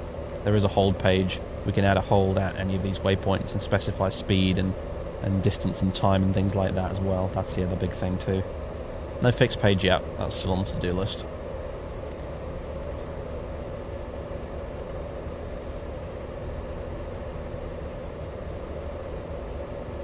Does the auto brake work now? Yeah, it does.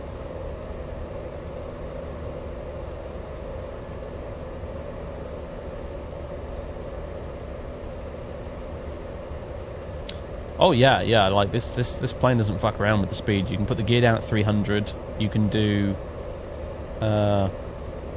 slap, extend, and flap down 11 degrees at 280 knots. You can do 15 at 240, and 28 to 40, i.e. full flap, you can do at 200. So it's built like a tank. Has very strong flaps. Doesn't take a lot to slow it down on final, I'll put it that way. So draggy bastard. Draggy, yeah. Some reason in my head I got that backwards. I thought I'd said braggy drasted as opposed to draggy bastard, but yeah. Brain fart, sorry. It's still got the same old pretty graphics, the nice interior, which with this particular livery has been retextured in the Delta colours, which looks very nice.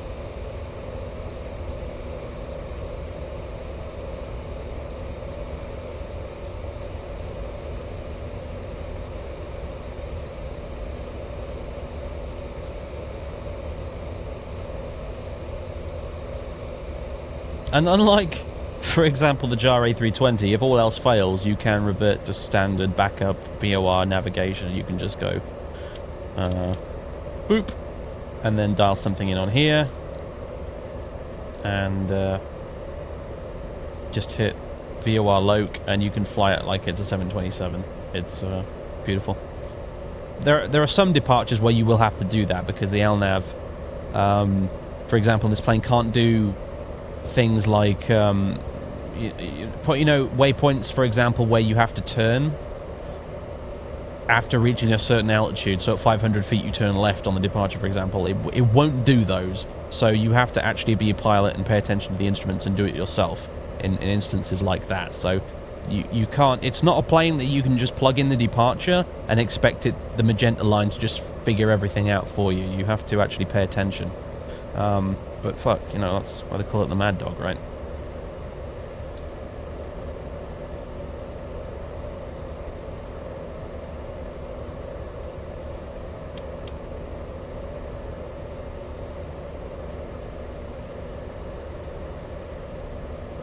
It's climbing a bit strangely right now, isn't it?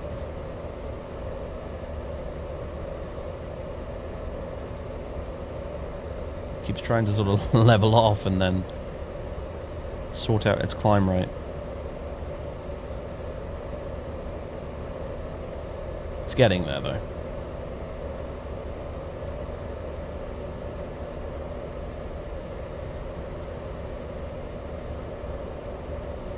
We put a lot of passengers and fuel in this thing, to be honest with you. It's not taking it well in terms of climb rate.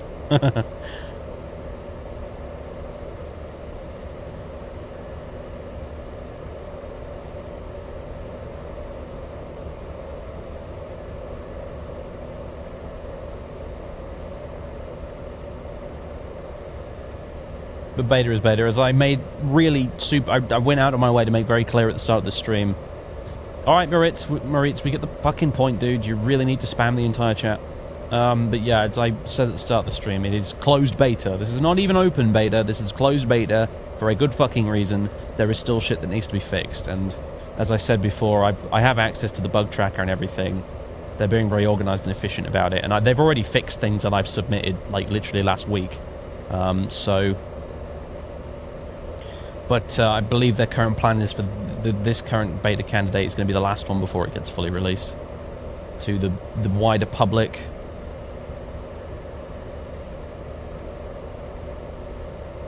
Which is going to be very, very soon, so...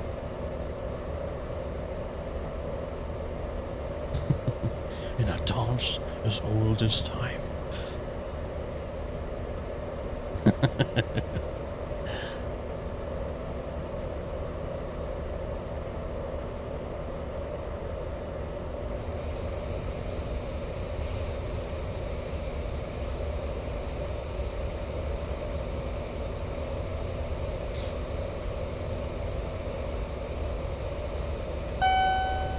Oh, Moritz, don't fucking test my patience, mate.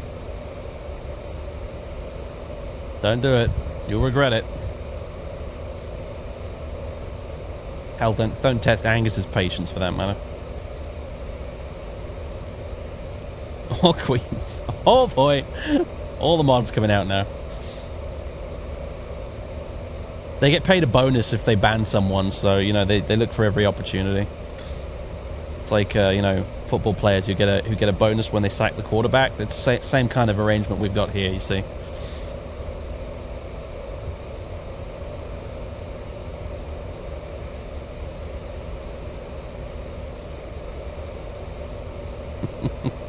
that new engine sounds. Yeah, they've slightly tweaked and changed the engine sounds. You can hear a lot more of the sort of buzzsaw fan effect on takeoff, and when you're inside you get this kind of whistle.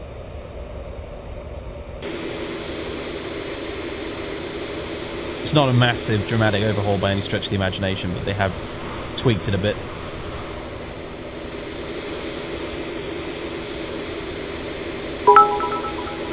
Bloody hell, that alert is loud. Cheers, Sean. Terribly much for the bits. I've still no idea what those things represent. I know that they translate roughly into some form of money, but... you know. Thanks for the bits, I guess. I've never used them in my life, so...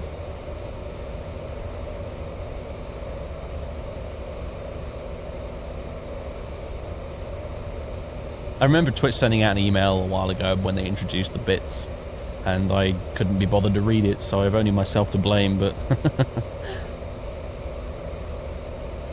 According to my payment report, I have received 7 cents worth of bits, I believe. Or was it 70 cents? I can't remember which. I think it was just 7 cents of bits since I got partnered. I don't know what the exchange rate to bits from cents is or whatever. So.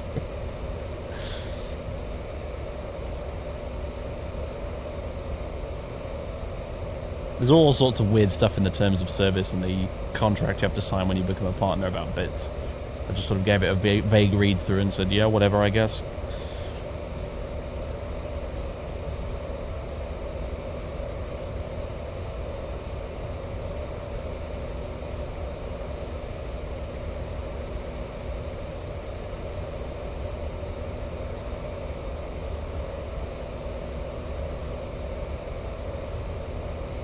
What are bits? They're just... It's like a little currency you can buy through Twitch that you can use to cheer, which is what the thing is when it pops up and goes, woo! And you see it as at the top of the chat now. Sean's cheer is the top cheer, apparently. It's a thing that Twitch decided to do. I think... Now, this may be a little cynical of me, but I feel I might be onto something here. I think it's Twitch's way of saying...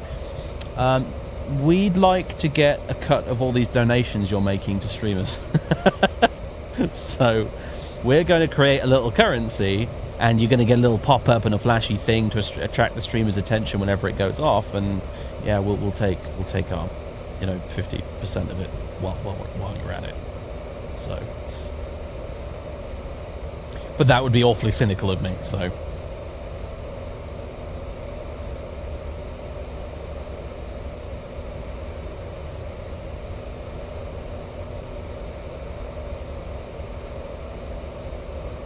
I was going to say, yeah, 200 pennies for a beer. In what world?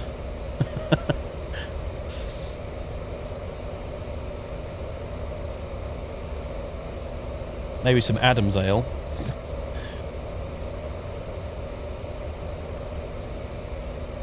Even in a Wetherspoons, we're talking 600 pennies at least.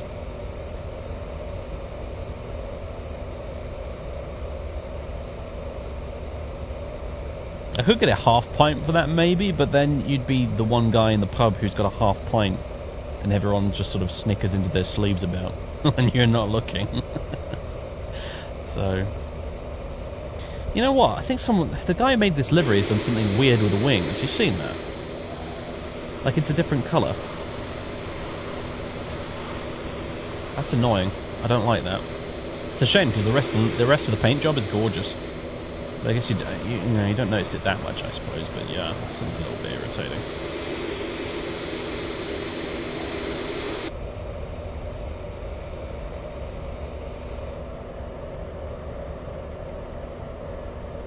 Oh shit, yeah, like stuff in the Far East is crazy cheap. A friend of mine's moving out to China pretty soon, and like you can, it's literally like a couple of quid just to ride around on buses all over the city for the entire day. It's crazy stuff.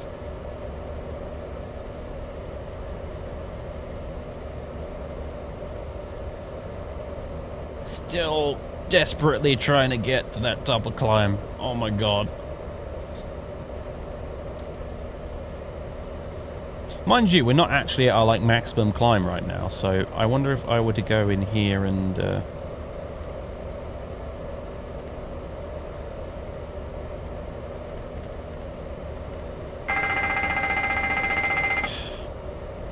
Hello, Angus. This is better than any chair. It is, yeah. God damn it. It's a shame we didn't get the engine fire right call out, because that's actually from the MD-80. That would have been perfect. Would have actually shat myself.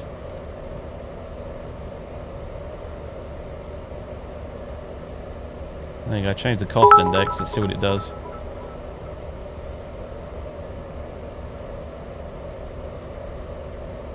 Thank you for the 1 cent. Taha 1977-2005. Oh, it's going up to the barber pole now.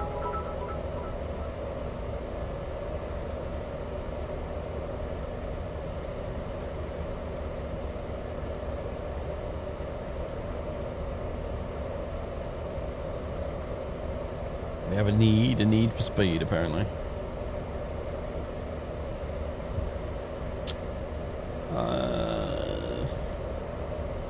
I was hoping by upping the cost index it would just use more engine power, but it's not. It's using the same engine power and just increasing the forward speed. So, alright, looks like we're going to be adding a bit minimum, because you children couldn't just control yourselves, could you? Here we go.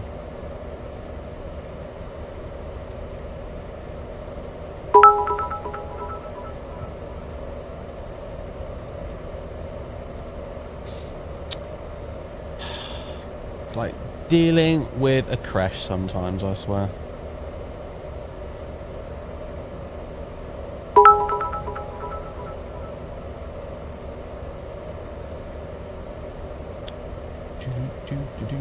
Hello. Ooh, Streamlabs had an overhaul. I don't know if any of you guys who use it have checked it lately, but it looks really flashy now. There we go. Job done.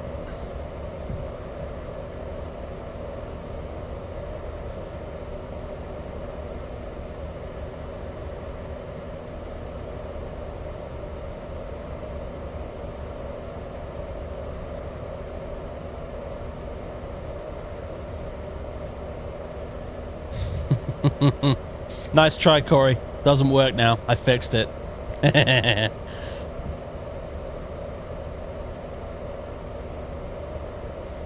Oh, I set it at 200 Gibbs.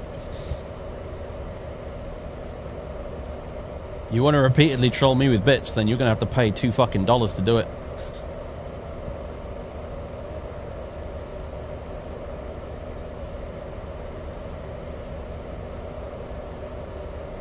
Or however many it is. We've already been over how the exchange rate seems a little bit wonky.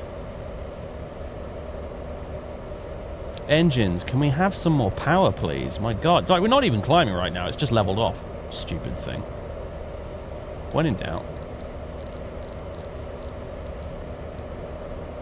Vertical speed, let's go!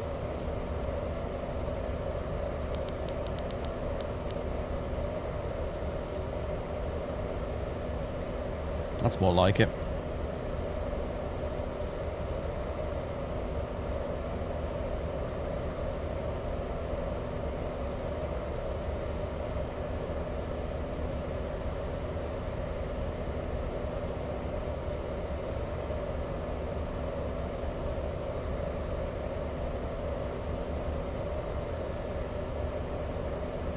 Why do you want a view of inside the engine? There's nothing to see. It's an engine. It does engine things. It looks like an engine. You can see the fan blades moving. Enjoy.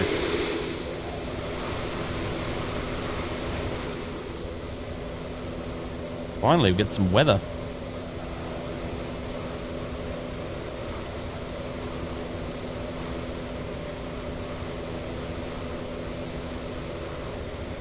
Is that what's done it, Corey? Is that what's been fucking up everybody's VAS at the moment? Is it just NVIDIA drivers? I didn't think that was the case. I thought it was just people running their settings at like 4K textures and then complaining when it runs out of memory. To be honest with you. Again, cynical of me, but hey.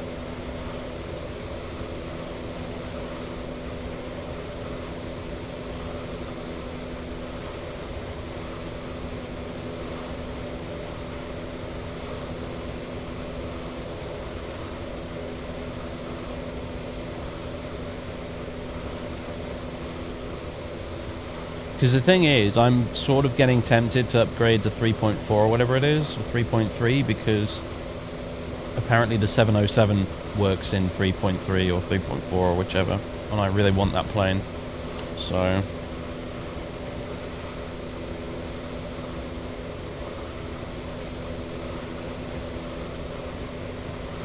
use 3.3.5, okay. Lieutenant General Store, hello sir. How are you doing? Good evening. Am I doing the return after this? I don't know about the return. We might go somewhere else though. Depends what the time is by the time we arrive.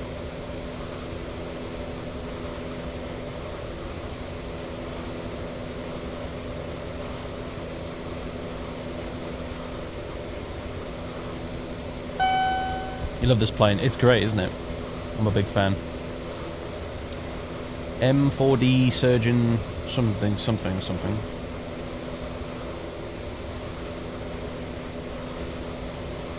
Yeah, M4D Surgeon. Thanks for the follow.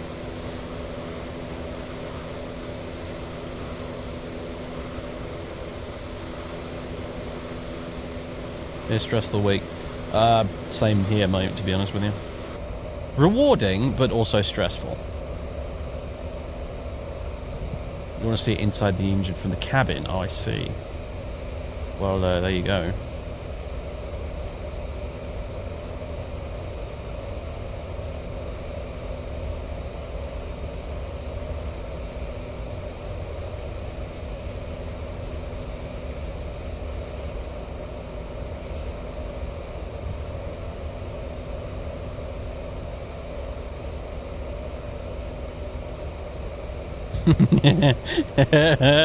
Now you're stuck with the little logo next to your name and you didn't even get the on-screen notification for it. There you go. That's what you get for trying to troll me. You get branded.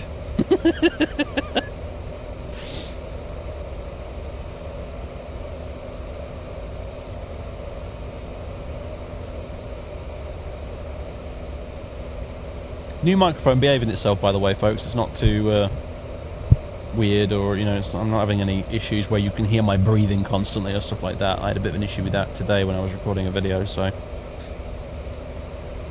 it's tricky at times to get the stupid thing positioned correctly, but it should be good.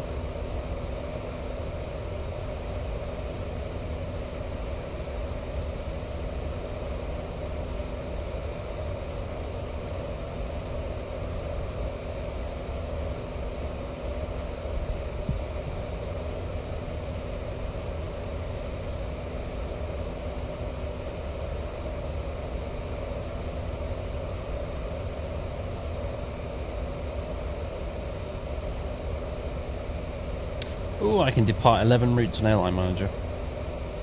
Have I got enough fuel for that? Looks like I do. Sweet. Oh, I found the new Airline Manager game, by the way. Miss Copilot linked this to me on Discord. It's literally just, like, it's called Airline Sim, and it's genuinely, it seems to be like Spreadsheet Simulator 2017. But it looks super fucking complex. Like, it really does. But I got the demo period activated for it. I'm gonna see if it's any good. It might give me something to faff around with when we're in a long cruise or something. I always kind of like the idea of something that was essentially like Football Manager or something, but you did it with an airline. But I don't know how complex I'm willing to get with it. I've got the little Airline Manager 2 app on my phone, which is like super basic. But yeah.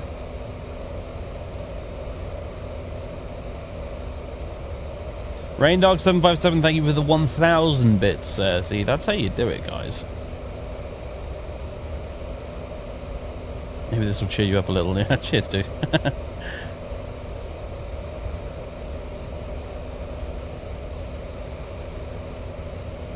I hope ATS actually get their shit together and release their plane properly this time. I really do, because I don't really care so much about their MD-80 because I've already got the Rotate and I am very happy with the Rotate, but they said afterwards they might try and make an MD-11 and I am a lot more interested in that, so...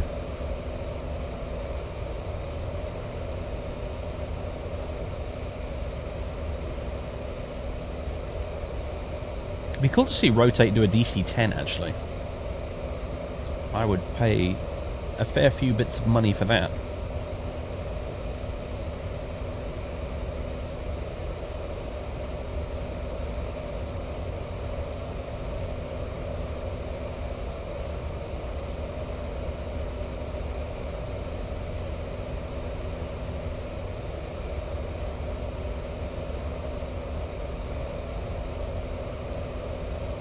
Fuel 500.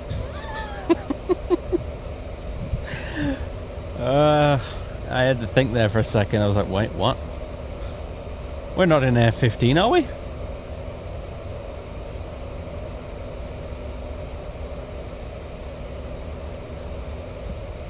You know who's just donated £5. Yes, I do know who.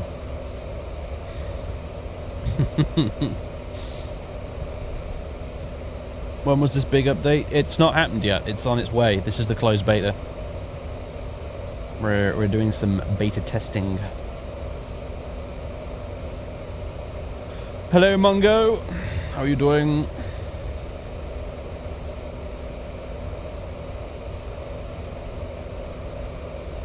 Just a second. Just a second.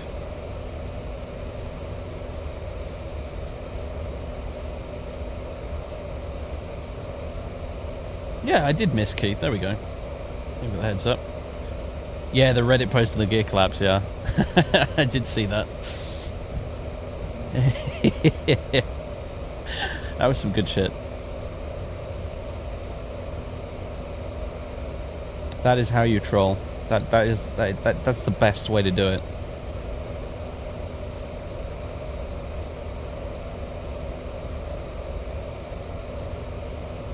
I do appreciate you letting me taxi to the stand and have my small victory before it was literally taken out from under me.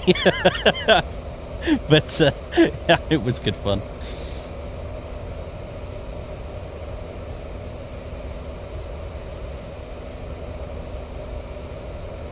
How are the frames on the Rotate? Oh, they're brilliant. This is one of the smoothest frame rate planes in an X-plane, really. It depends on how much VRAM you've got, because it's got some very high-res textures. So if you don't have a lot of VRAM, then sometimes your PC can struggle with it. I would not advise running extreme res textures, and they do offer a 2K texture pack which you can download for it if your graphics card is a bit old. Before I upgraded the 1080, that's what I used to sort of make the plane run a bit better. But so long as you don't, basically, so long as you don't exceed your VRAM limit, the plane has an outstanding frame rate. Like, it's really, really, really good. All right, so we should probably put our arrival in here. We are doing the Corrie 3, which I think is an on-earth arrival. Oh my, these FAA charts. Ugh. Let's see if I can get it up on Navigraph instead.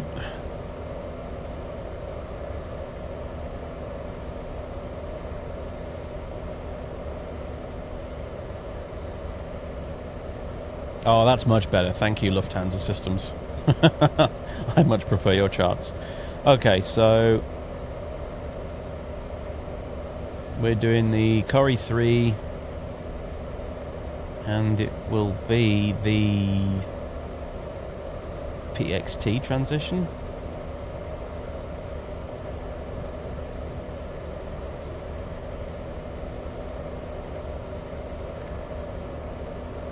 Corrie 3, PXT, execute. And I'll put that in for now, but it's a good idea to get a runway in here anyway, just to round out the whole VNAV calculation and sort of side of things. You can change runways and things en route in this plane. That really generally doesn't ever seem to cause any problems, which is good. It's fairly robust in that sense. Let's get some weather for LaGuardia.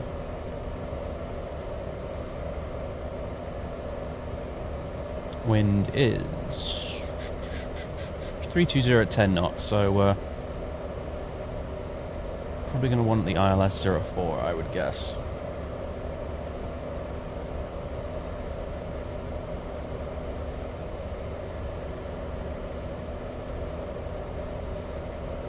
Ooh, or we could do the expressway visual. Yeah. I think I've only done that once. Yeah. Yeah, fuck it, let's do that. So what do I need to put in here?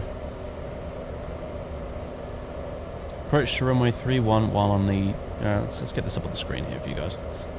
Does a 980 Ti have enough VRAM? Yeah, it should do. If you just get the 2K texture pack, you won't have to worry about it anyway, and the visual difference is really not that big. Anyway, yeah, so when cleared for an expressway visual approach to runway 31 while on the radial 225 LGA, cross dials, minimum 2,500. There's dials there. Right turn at dials to heading 085 and descend to runway 31 via Long Island Expressway and Flushing Meadow Park. Use runway 04 localizer ILGA for course guidance when LGA not available. Very good. Alright. So, that's what we'll do. We'll go down here. We'll have the twin white tanks on our left at dials. We'll turn right heading 085 and then we'll follow this down here. At Flushing Meadow Park there, we'll make our left turn. You know, this is actually quite a tricky one to do because you can't see much out of the front of these fucking airliners, so it's tricky. But with all the nice X-Plane New York scenery and the auto gem with all the OSM data and stuff, virtually everything you see on this chart will be there in the 3D world when we get there. So X-Plane is beautiful for doing 3D approaches like that, especially when you've got ortho scenery as well on top of that. I wouldn't even bother trying to do this if this was P3D, but in X-Plane, hell yeah, we'll give it a go. So what we'll do is we'll dial in the 04 ILS, and then basically we'll get halfway down it, and then we'll switch to runway 31. It's almost like a circling approach in a way, I guess. In fact, it kind of is, I guess. Really. Let's hop over into plan mode.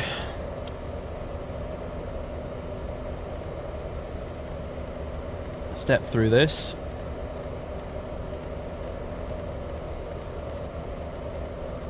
It's more or less a big old straight line the entire way. It's kind of dull, I guess. And there's the runway 4, and then there's the Greco hold there if we were going to go missed from runway 4. Oh, God.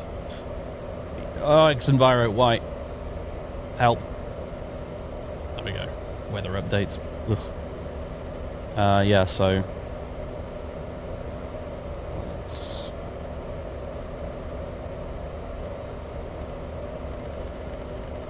Go through that again. Is dials on there? Or can I put dials in?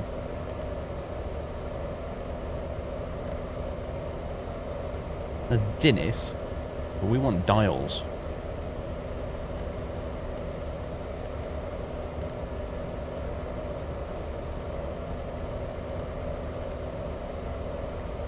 Let's connect those up.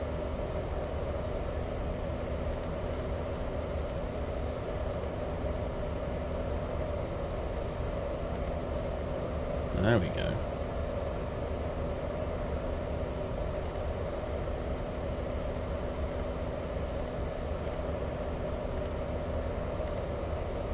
There. Beautiful. Alright. We're all set up. You can go to the approach page there and it'll show us what our VREF speeds are. What's supposed to happen is you click these and it will put the speed bugs up on here for you, but in the current beta that became broken somehow and they're fixing it, so... Just bear in mind that clicking that would give you your speed bug set on here, but right now it's not because it's beta, and that's just what it is. You can also put in the ILS course in now as well for our approach, because we will need to use it initially, so that's 110.5. There we go, and the course 44 degrees. Very nice. We can actually turn on data if we want as well right now. Switch it back to map. And top of descent is out there in that big old mass somewhere. Yeah, there, it's just over that way. Cool.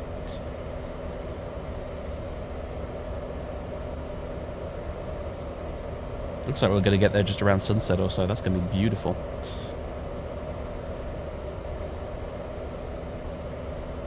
Will Rotate fix the plane in the final X11 version? Well, the new patch is coming with X-Plane 11 support. This update that we're testing right now, there is there is actually, if I were to go into my aircraft menu and stuff right now, you'd be able to see that there is a X-Plane 11 ACF file for this plane now. But the developers have been fairly transparent about it, and they've basically said that it will include limited X-Plane 11 support, but you shouldn't expect absolutely everything to 100% work as intended, because X-Plane 11 is still in beta and it's difficult to test for and stuff like that. Literally, the Rotate bug tracker at the minute is literally just like 50 to 70% of it is just full of X-Plane 11 issues at the moment. So, because there are so many sort of differences on the back end between the two sims at the moment, so it's tricky for them to work with at the moment. But it is going. You are going to be able to at least fly the plane in X-Plane 11 as of the new upcoming patch.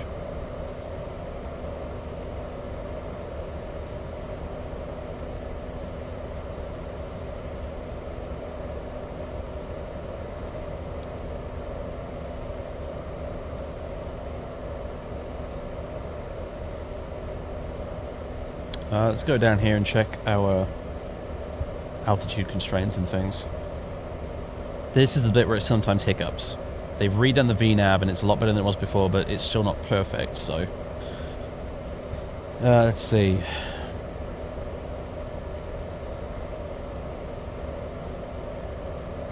Ridgie is 270 above, correct. Skippy is, Smyrna, CNO, that is 240 above, correct. Skippy 190 above, correct. Bessie 17000 above, correct. Davis 13,000 above. Is that even part of my plan?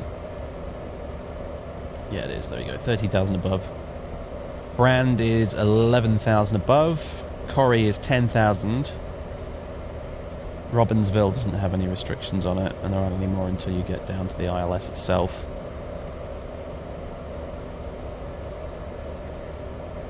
Have a look at that. Green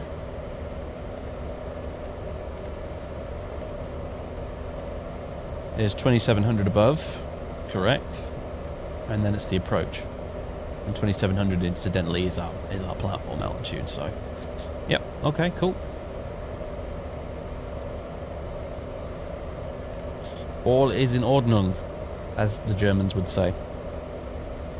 Alles in Ordnung.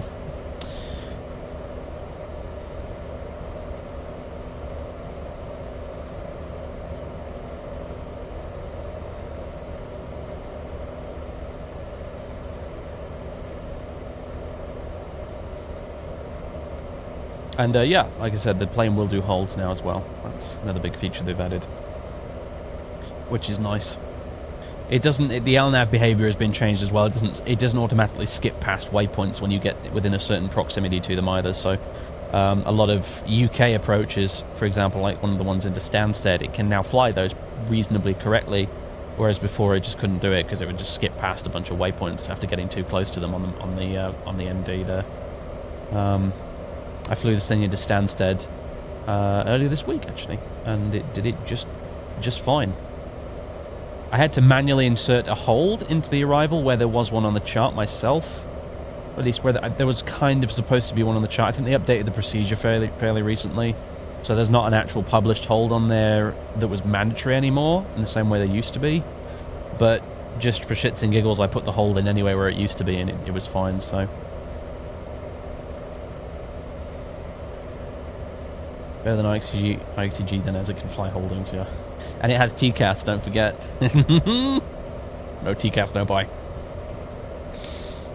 You get double the TCAS in this plane, look, because the TCAS works on here and it works on here. Twice the TCAS, guys.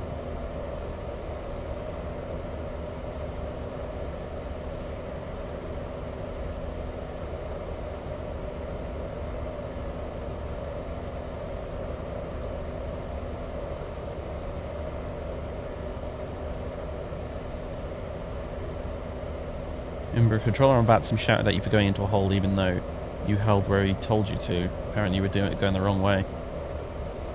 Interesting. Were you making left turns instead of right turns or something then?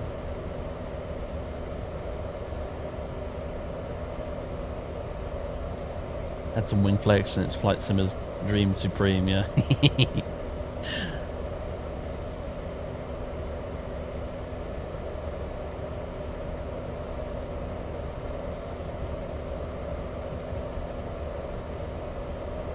Chat's frozen for you, Marines. That's not good. Refresh it if I were you. It's working at my end.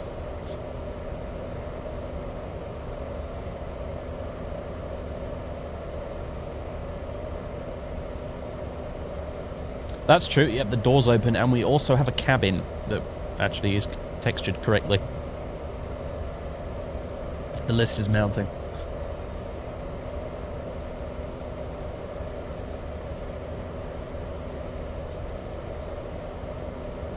I used to have issues, and I think I still do, with Hitbox with the chat getting frozen and unfrozen and stuff like that. I never really figured out why it was doing it. I don't know if maybe you're having a similar thing at the moment with Twitch, Maritz.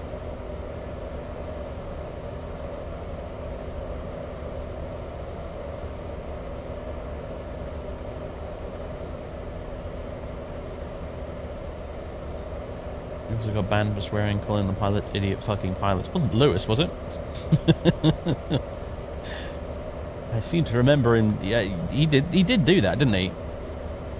It was something similar, didn't he? I think he logged off, and he announced that London Control is now going offline due to incompetent fucking pilots. Threw a bit of a wobbly, did our Lewis.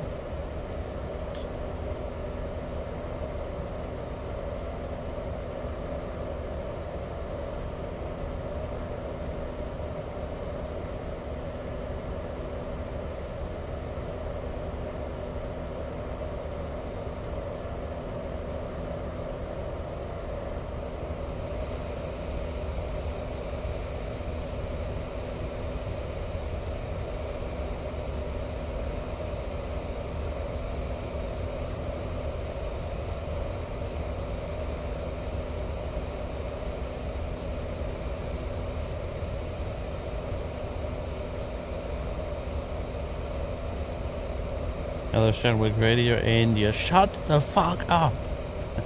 Still the best. Still the best.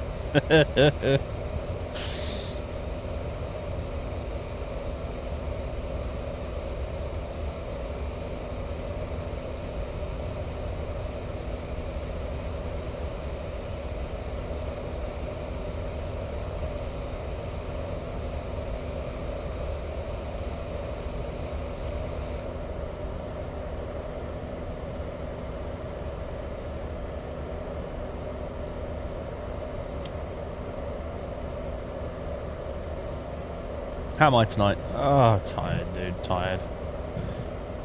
Tired, a little bit stressed, but things are good for now.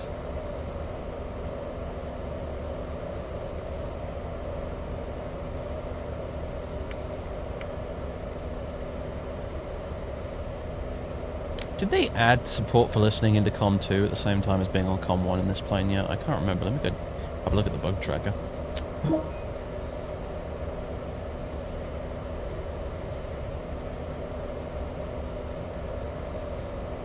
Oh, I got a response from Ivan. Nice. Let me just get this sorted then.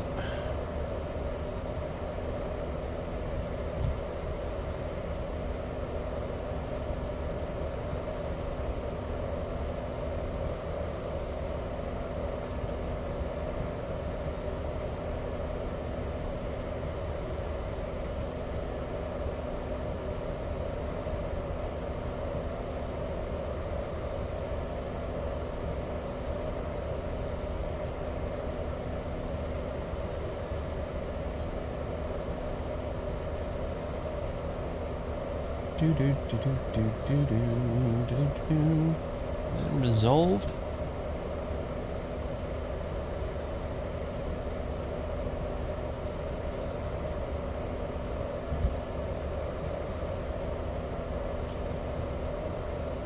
Yeah, there it is. Consider supporting activating both COM 1 and COM 2 radio simultaneously to the speakers, and it has been resolved. Yep, so that works. Sweet.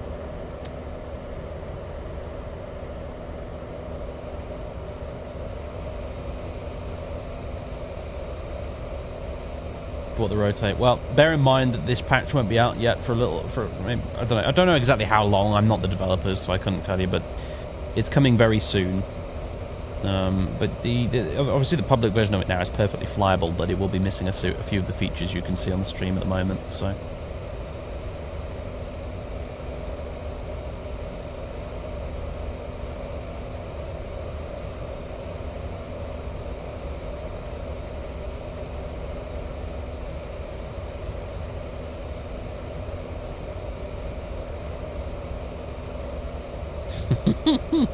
Here we go, another Dash 8 rant from this co-pilot. Didn't they release a new sound pack for that thing, by the way? Not that I really feel like buying new things for P3D, but I'm already in the process of slowly leaving it behind, but if I were to fly the Dash 8 again, it would be nice to have a sound pack for it.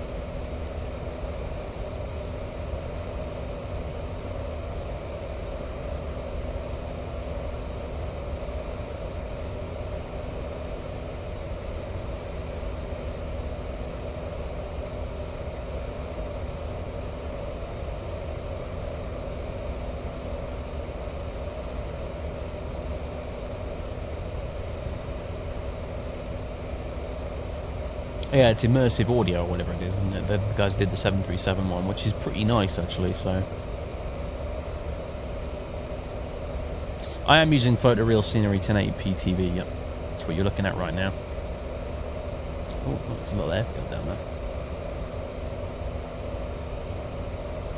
Oh, I even have scenery for it. Interesting, I wonder which one it is.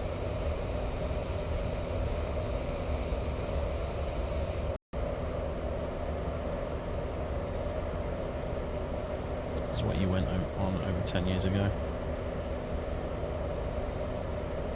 Oh, Dash 7, sweet. That's a cool looking plane.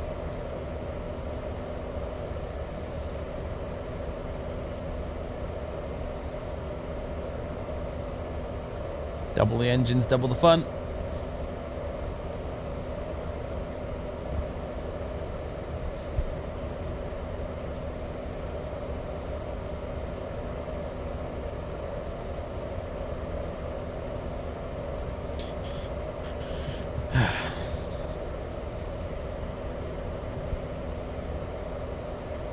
Just one fella as far as you're aware in immersive audio. Well, yeah, I mean, you don't need a lot of people to make a sound pack, speaking from personal experience.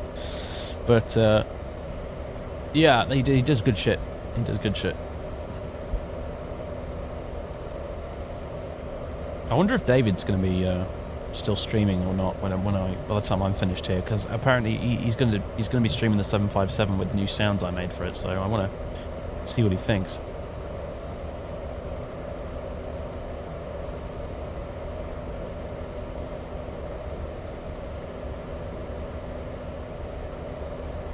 Oh, you got the sounds working. Oh, nice. What happened? Did you just put it in the wrong plane or something?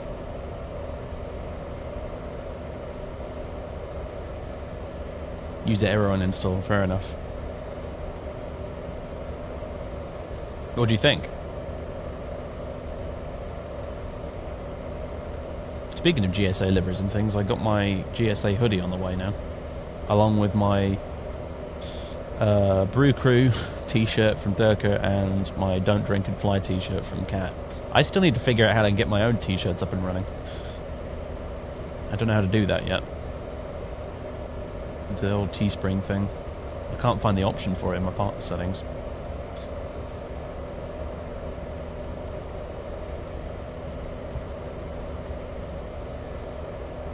I don't think he got the memo. I raised the threshold for cheers. He can't just do one cheer now and have it set off the alert. It doesn't work.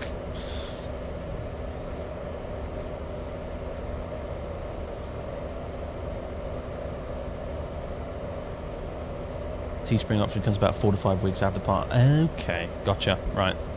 I'd like to have one in time for Flight SimCon, so, you know.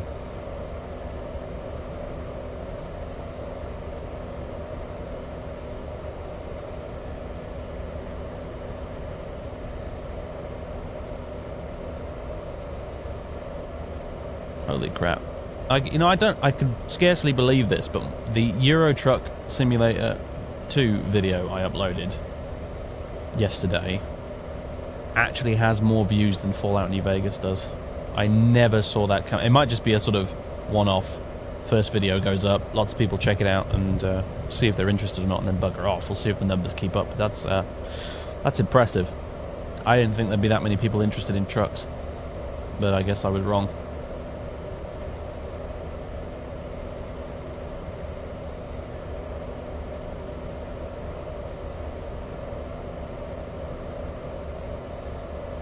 Do I have the Scandinavian DLC? Yeah, I do. I got all the DLCs. I've got the Pro Mods map pack. I got the Roost map pack.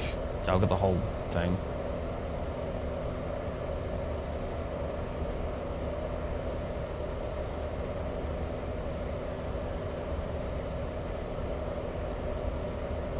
Alright, TD's coming up in front of us somewhere. Not too far to go now.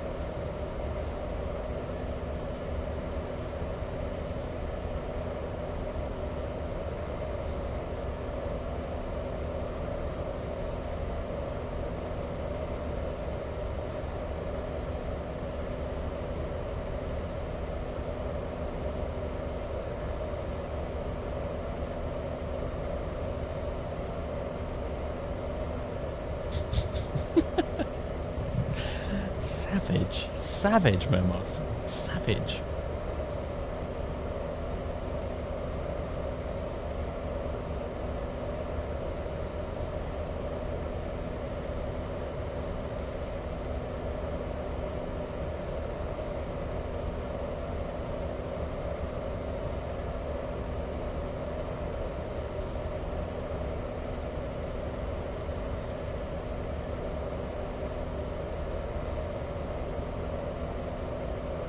I wish it displayed your current heading as a digit at the top of the screen, so I could sync this up a bit easier. But oh well. Can't have it all. McDonnell Douglas don't want to make it too easy.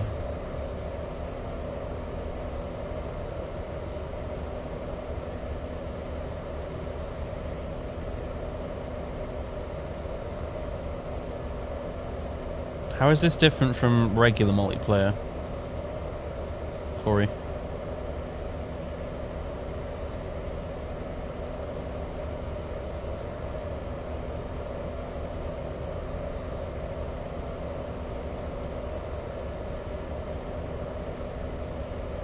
The thing that puts me off Euro Truck multiplayer is the fact that there's no traffic.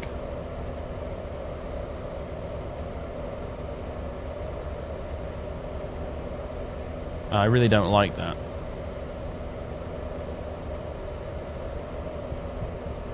Just having empty roads everywhere, it's a bit sort of immersion breaking.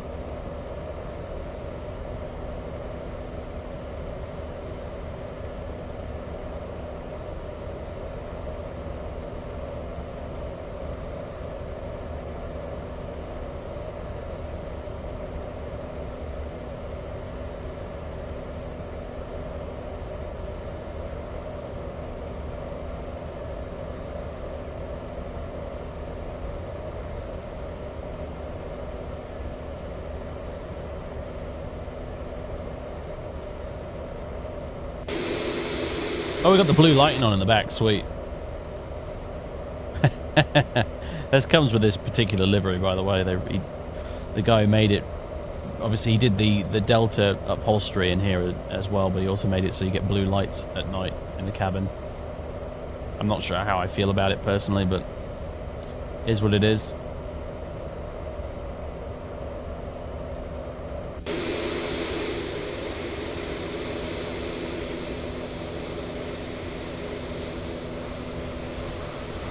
Now then, let's see. Let's go ahead and, just for the sake of seeing whether or not he can do it, we'll send this all the way down to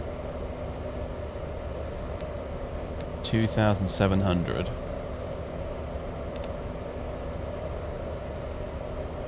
And now it's climbing for some reason. Okay. And we'll just see if it, once it crosses top of descent, it goes all the way down on the profile. Could be interesting to see.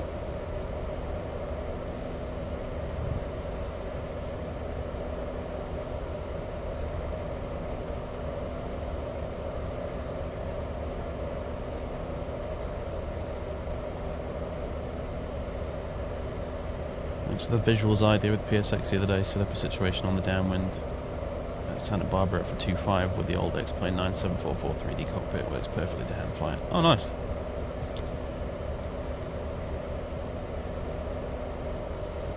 Did you get the belly Delta logo? I don't think I did, no. It was one of the options in the folder and I forgot to put it in there. Whoops.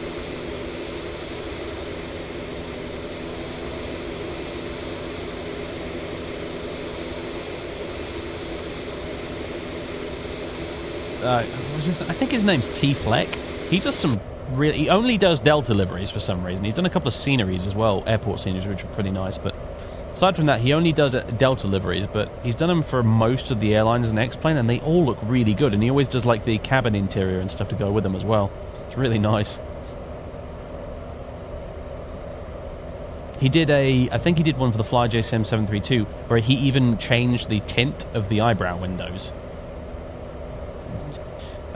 In the cockpit, which was really cool. ETA soon, TM, but specifically about 20 minutes, 30 minutes.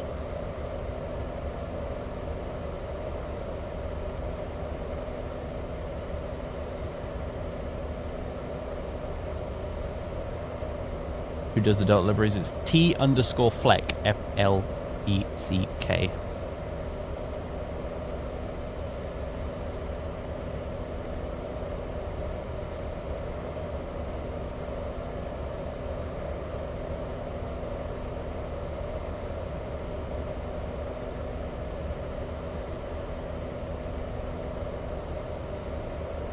Delta has one of the weirdest fleets in the world. They operate like virtually every fucking plane there is. It's kind of weird.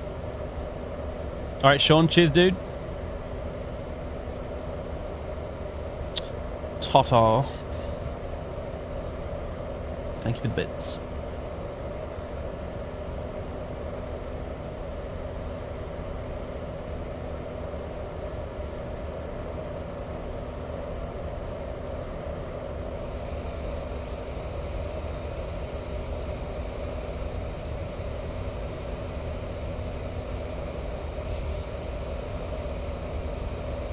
I went on Flight Radar 2.4 to find MD-80 flights that Delta do, and I went through their entire fleet page, and it's like they have every aircraft under the sun. It's mental.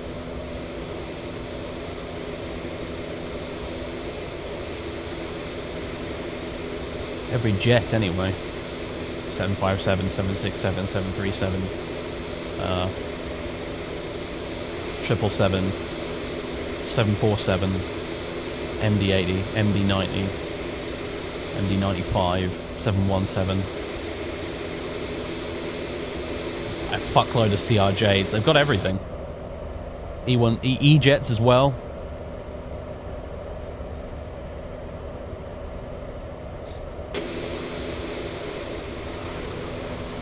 It must be expensive to run all that.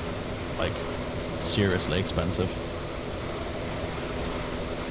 A330s as well, and A320s. They got the Airbuses as well.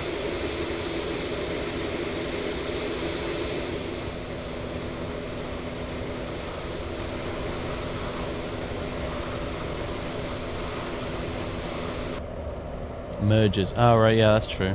I guess that's where it all comes from.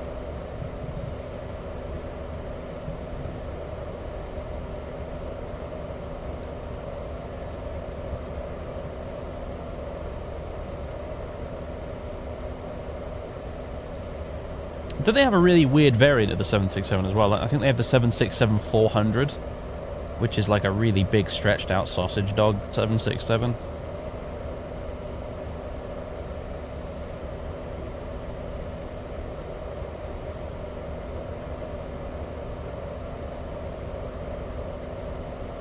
You can see why they need an airport as big as fucking Atlanta to put it all in.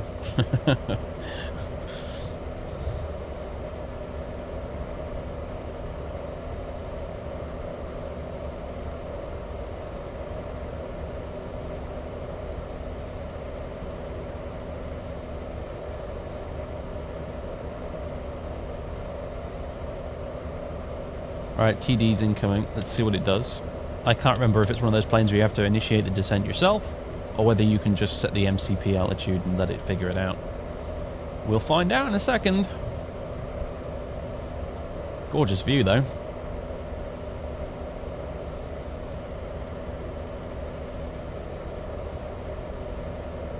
We've had ortho for the entire trip, and Will right down to the ground in New York, so...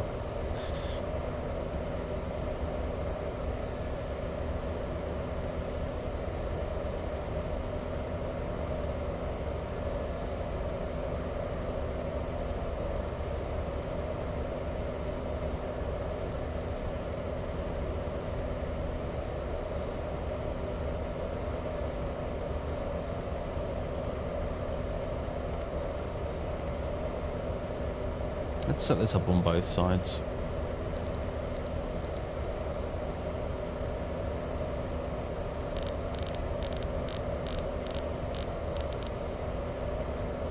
Ugh, scroll wheel.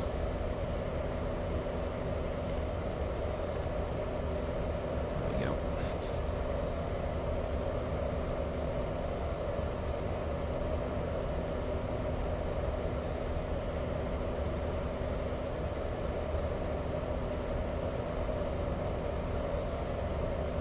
So yeah, the VNAV's been redone in this plane. I would, for the most part, just recommend manually doing your climbs and descents, potentially, in this plane. But it is there, and it does work reasonably well, all things considered. It's just got a few kinks with this current beta version. I've no doubt it'll improve a bit when it gets released. Subject 89, thank you for the host, dude. Appreciate it. But yeah, you know, it's still beta. It's still beta, obviously, like I said. But you will. I think we are actually going to have to hit VNAV, aren't we? Because we're in out hold right now in nav track. So yeah, we'll have to hit VNAV when the time comes. In fact, you know what we can do? You know what we can do? It's in VNAV level now. We can go descent, descend now. It also has descend direct and climb direct as well. Those are in here too. So that's a kind of it's like flight level change in a way, or you know, open climb in an Airbus. You can go climb direct or descend direct in here, and it will descend to whatever. Basically, if I dial in 6,000 feet on here and then hit descend direct, it will descend the plane directly down to 6,000 feet, ignoring all the constraints. So they added that functionality to it as well.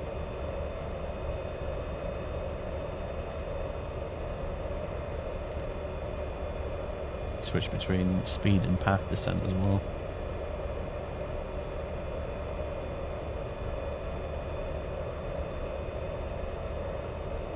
Sounds worked perfectly in 11. Awesome, dude. Did you like them? I mean, that's the main question. How am I, Vinny? I'm not bad. I'm not bad. It's been a busy day.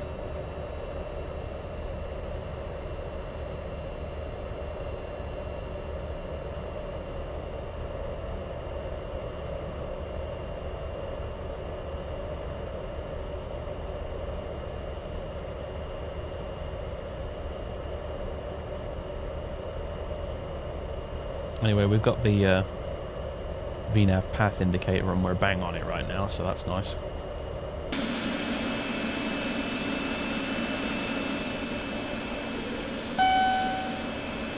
That does look pretty. I love the Mad Dog. I think it's such a badass plane.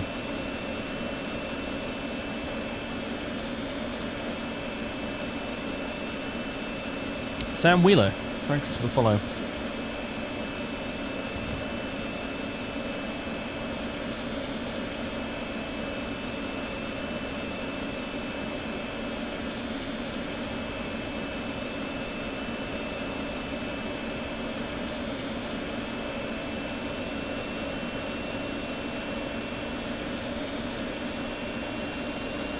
Heck. Apparently we've tuned into an ATIS. What? No thanks.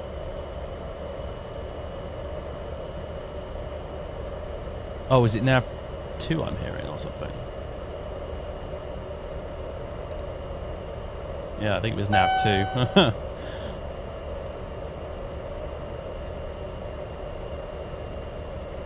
I didn't decide to ignore you. Oh, sorry, Dave. Yeah, David, don't ignore Vinny. He doesn't like it apparently, and it confuses the shit out of me as well. Okay. Let's try and take a crack at the pronunciation on this one. NHL is life? Oh, that'll be what it is. Yeah, NHL's in hockey. Right, okay. I was going to call it like nihilists. Nihilists. No, NHL is life. 14, thanks for the follow. Brain got there in the end.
Yeah, you just bought the Rotate MD-80 due to the stream, and with high settings you're getting 45 FPS. Awesome, dude. Nice. Yeah, I told you. It's when it comes to frame rate on airliners, this one's one of the better ones.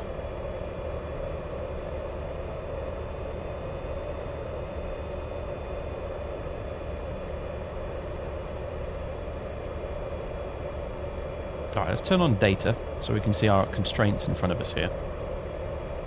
So the next one coming up is at Davis, 13,000 above.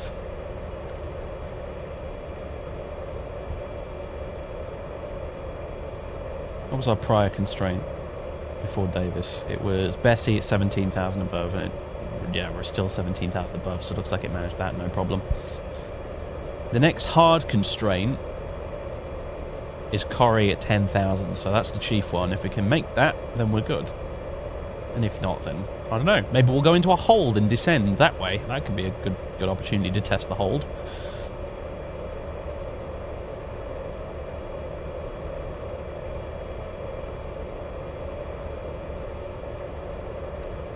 Floor light hype. Oh!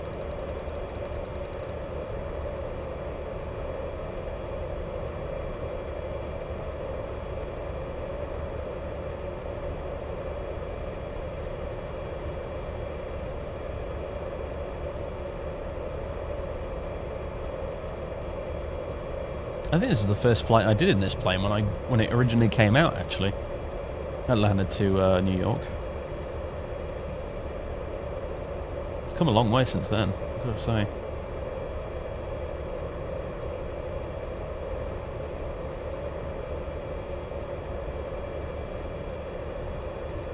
Before light-based crash. Oh god, don't summon it.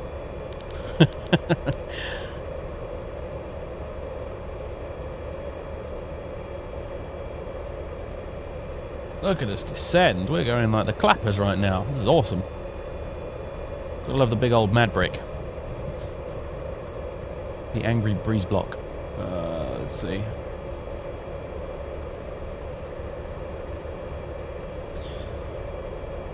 What's the altimeter? 29901. There we go. Job done.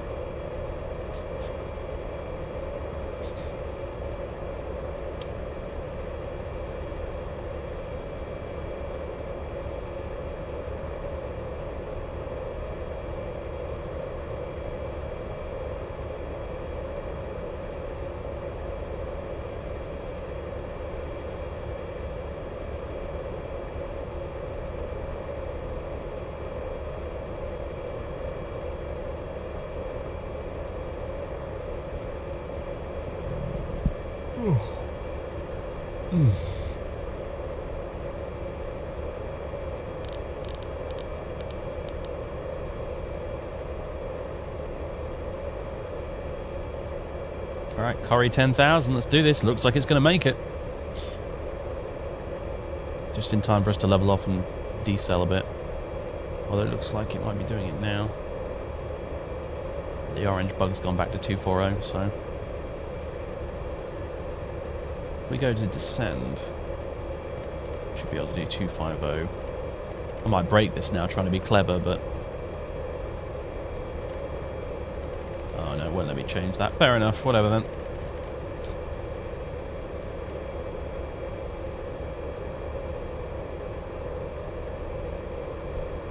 Now remember, you've got to be 11,000 above at Brand. So we can't go below 11,000. So it may level off in a second if we don't cross this quickly enough. Yeah, it's just going to manage it. Yep, there we go, we crossed it. Just right there. Yeah, fair enough, plane. That was almost too precise, that was mad. Couldn't have timed that better. That's 10 at Corrie, so... And it also is trying to decel at the moment, so I'm going to whack out the old speed brake, which you can now hear rumbling away in the back there.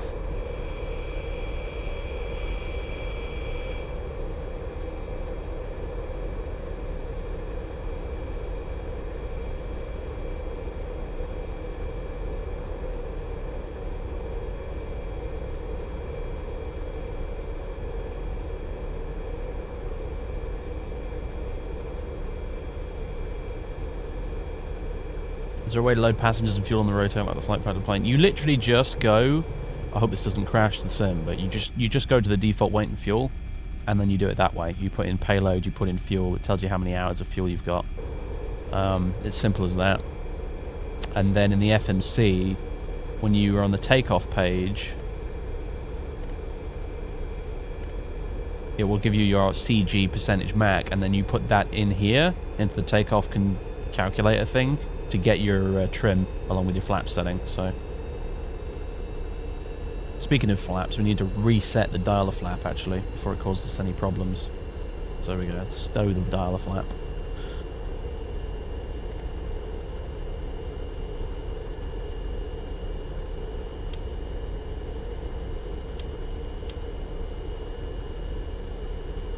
It's a beautiful sky out there, look at that.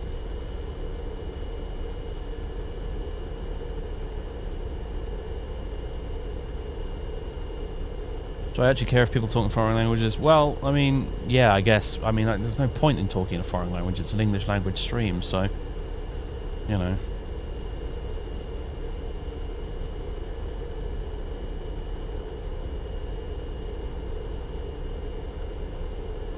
I think there's a bit of missing ortho scenery here because of the way the New York scenery works. I need to fix it one of these days by deleting a few files, but for now, until we get a bit close to New York, we're going to have a distinct lack of ortho, unfortunately.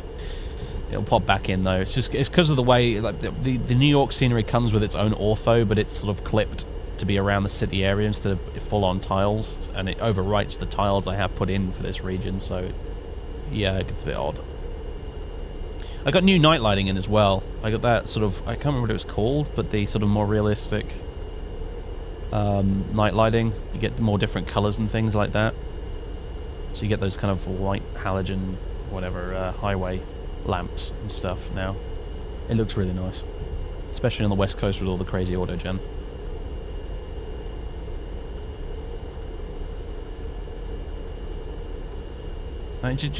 Just time them out, honestly. Oh, you know what, I'll do it.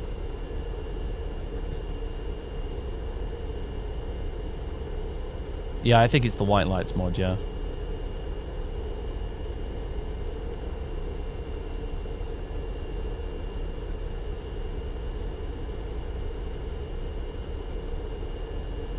Oh, there's another issue with this. I'm going to make a bug report if I can't find one that's already been submitted.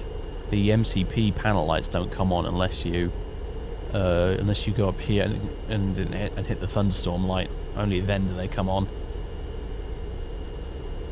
a bit odd, but hey. I don't know. I suppose there's a small chance that it might be just a thing that the real plane does, but I somehow doubt it a little bit.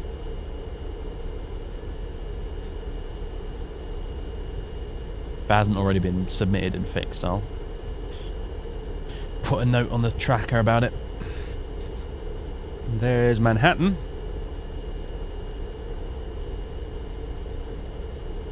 Alright, so Expressway visual coming right up, it would seem. So we'll shoot the ILS for 04, and then when we get to dials, where we want to be 2,500 above.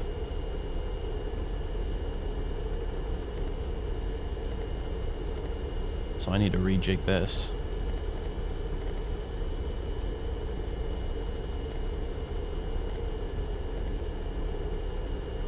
You change too many things in here, sometimes the VNAV starts to get a bit squirrely with you, but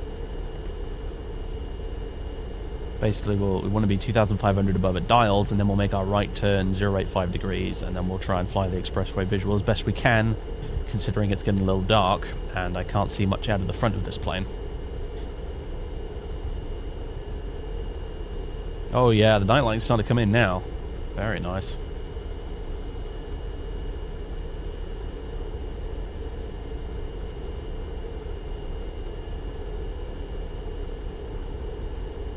You'd make dials a hard 2,500, fair enough.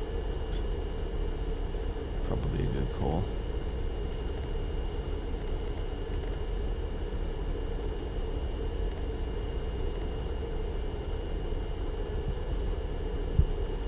Alright, what I must remember to do is not actually hit ILS, we just want the localizer, not the actual glide slope. So, force of habit here needs to be broken. This is X-Plane 10, Jacob.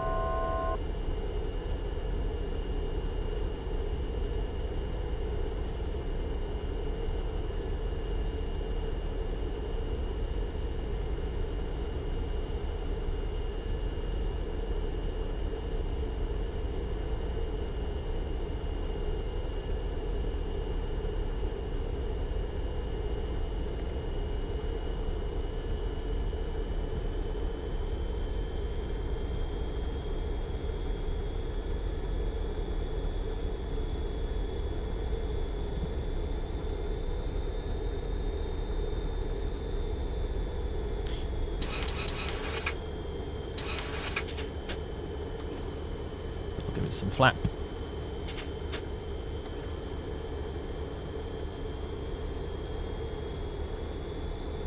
We'll go FMS override and slow down to 220 knots.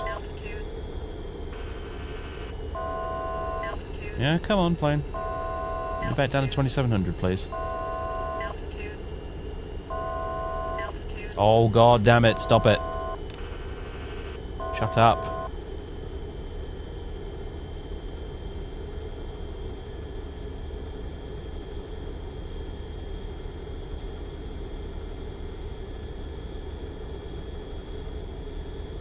Now that is interesting. You see that? I think it might be because I've got two waypoints on top of each other.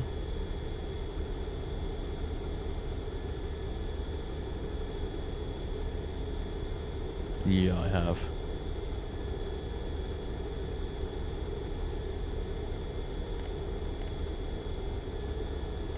There we go, that's better.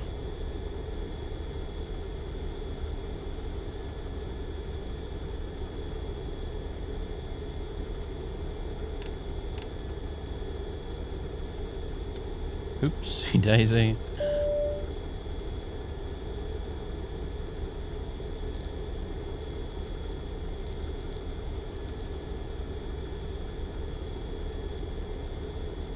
You see we've got the ILS marker on here now and the glide slope fail.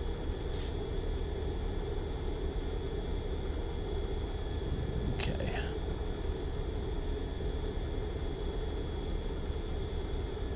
I'm gonna arm BOR Loke.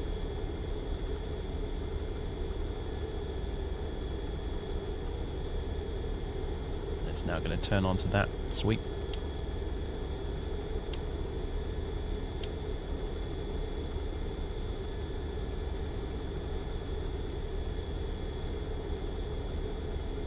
Hello, New York.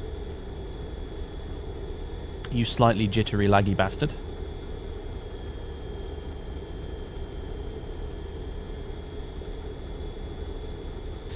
Well, here it comes, folks. We are imminently going to mess up the expressway visual in spectacular fashion. I've only ever tried it once before, and it was not a very good attempt. Now I'm doing it in the dark. Hooray!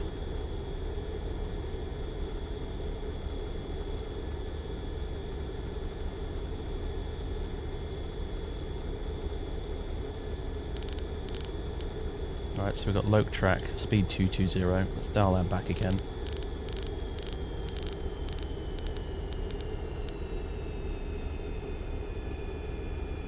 And there we go. We get the landing gear warning, which we silence with that, because it's very annoying. This is Manhattan indeed. Yep. We've got one of the bridges that I'm sure has a famous name that I can't remember, and then there's Manhattan, and if we look very closely, you can see the Statue of Liberty.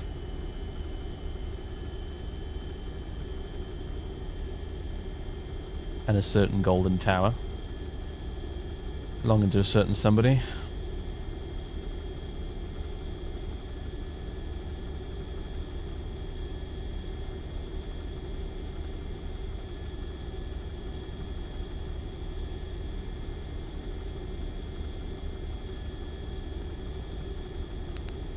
Ooh. You gotta click and drag if you want to do the hundreds. Mouse scroll wheel does the thousands.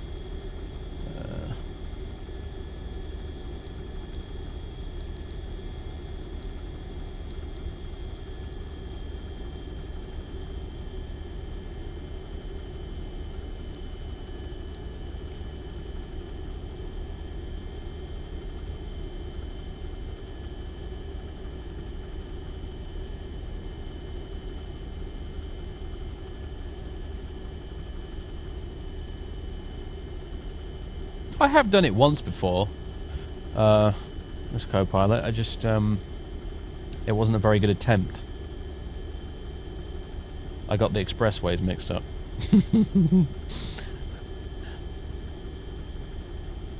And I think I was using an FAA chart, which was not as good as the LiDAR one I've got in front of me here. It didn't have as many landmarks on it and stuff, so that didn't help.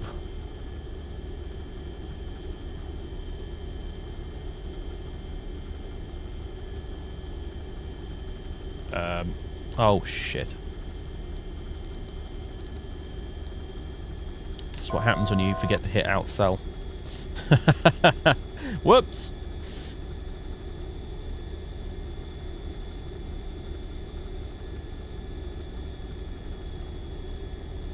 Alright, coming up on dials. So we are going to slow right the heck down. Landing gear. You are going to shut up. Alright, 127 knots for 40 degrees of flappage.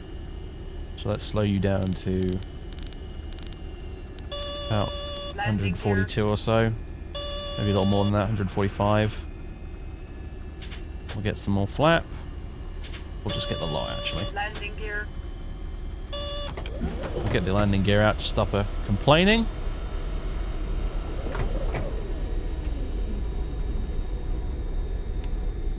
Put the nose lights on. Give him a ding. In the back there.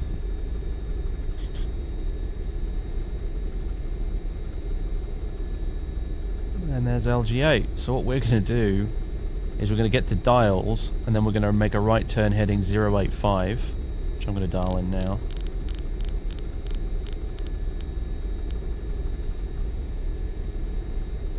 And we'll follow the Long Island Expressway until we get to Flushing Meadow Park, which is going to be to the right of Citi Field. And then we'll turn left on the final for runway 31. Which is the big runway that runs along that way. Obviously there's Manhattan, looking freaking awesome. I wish I could make the night lights a little bit brighter. I might have to download something for that. With Real Terra Haze, you used to be able to just, you know, scroll it up and it would get brighter, but I think I might need to download a mod to make it a bit more awesome looking.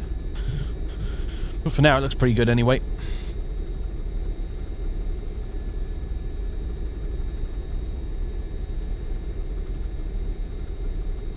Okay. Ironically, this might be a little bit easier because I got lots of big shiny lights out there. Should be some white tanks down here somewhere. I don't see any at the moment though. Right, there's dials. We'll pull that.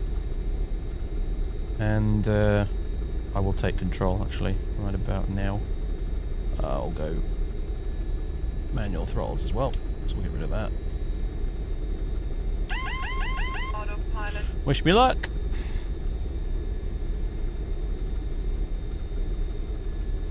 No track AR. Nothing like that.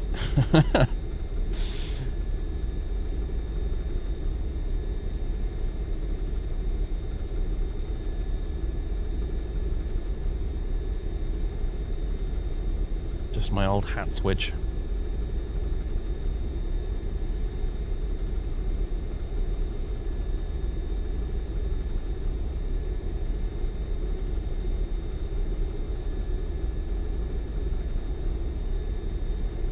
Just turn the FD off completely, that'd be more helpful. There we go. Much better. There's all sorts of other little enunciations you may have noticed on the PFD there, which weren't there previously in earlier versions of this plane either.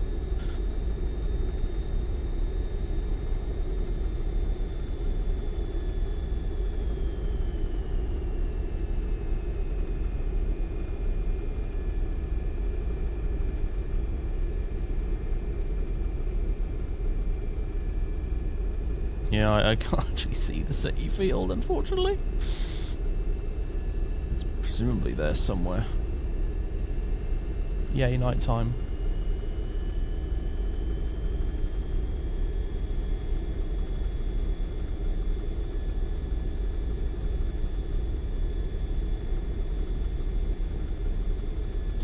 Alright, there it is. Round we go.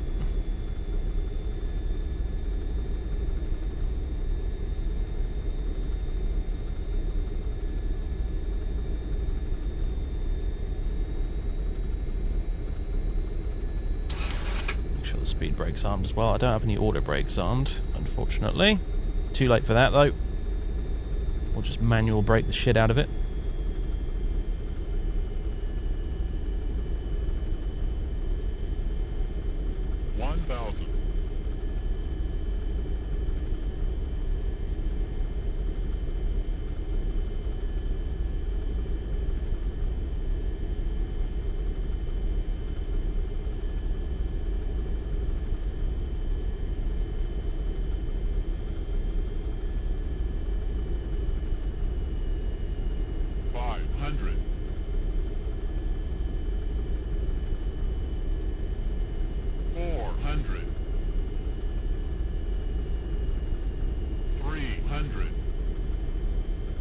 Super duper powerful landing lights for the win.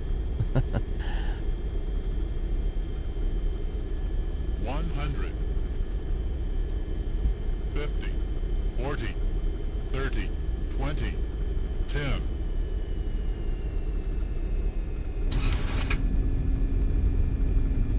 Right, reverses. We'll do some brake tapping. Oh, new reverse sounds as well, by the way. Might be able to hear that in the background. And also, I think the reverses are a lot more efficient than they were. Or something is, because this plane slows down a lot better than it used to. There we go. Welcome to LaGuardia. This is the new scenery as well. This is the LaGuardia 2020 scenery, or whatever it's called. It's the one with the Josh Jacobs pub somewhere around.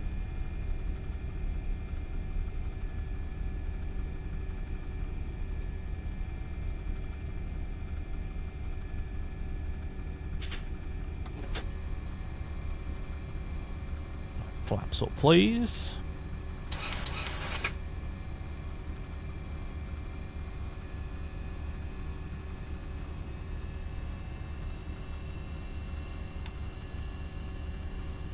Oh dear, this APU. Okay, well, give it a go.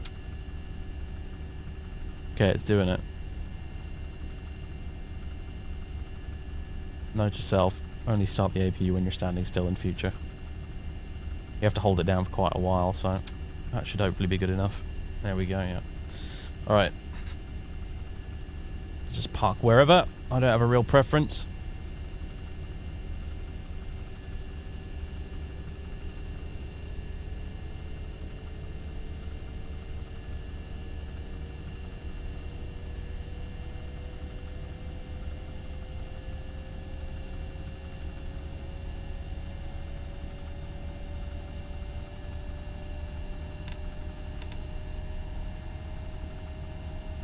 Right here will do, I think.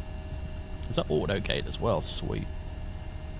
Oh, you'll notice as well, by the way, I think... I don't know what it is exactly. I think it might be to do with like, the generator switching over or something. But when power sort of seems to transfer, like the flight directors and CDUs and stuff, they sort of go into a weird test mode. You see that? See, it does that every now and again. I think it's when you're cycling through different generators or something. I'm not 100% sure, but that's definitely new. Never used to do that before.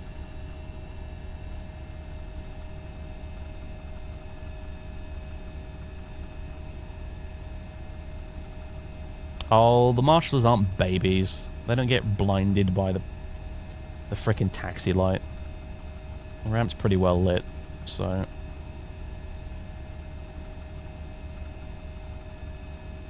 Oh, there we go. Stop. Stopping. There we go. Parking brake on.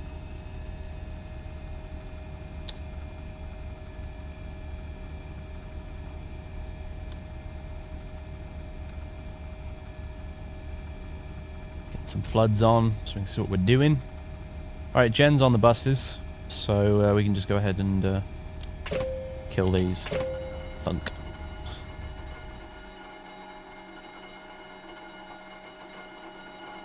What are the rotate updates? I'll go over them one more time before we close down here. Right, now I can turn off the light. There we go.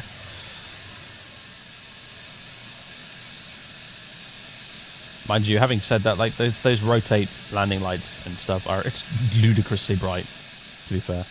Because they seem to be ludicrously bright. I don't really know for sure. What would be considered the correct amount of brightness?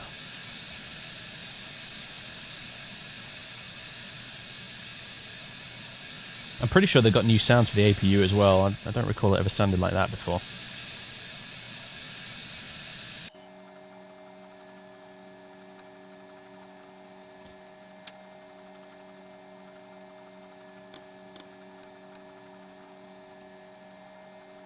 See the hydraulics depressurizing there, and our gross weight should be correct on there as well.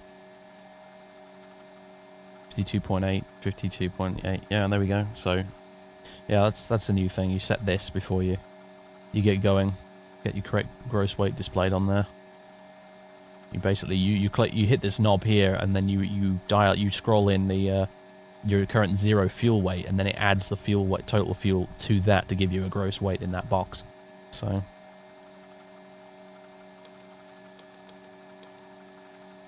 Very cool.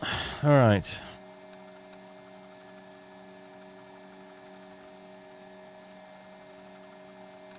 You can turn on the circuit breaker light. Why not?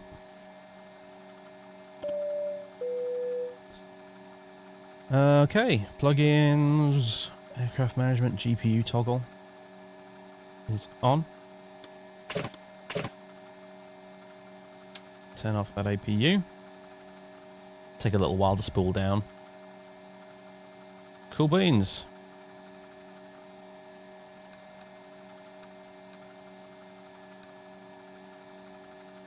That's us done and dusted, I think, really.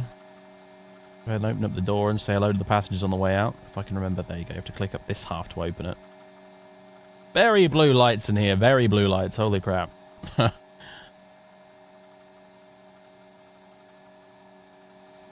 Down at the bottom there, we can open up the back stairs as well. Sweet.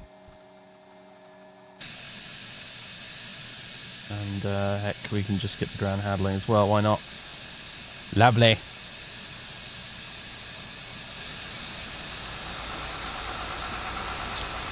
Welcome to New York. It's a bit of a laggy place, to be honest with you. I have got my auto-gen absolutely bloody cranked at the moment, as you could clearly see here. So that's most of the reason why. But it does look beautiful, so I tend to just put up with it. I could make it run faster if I wanted to, but I don't want to, so...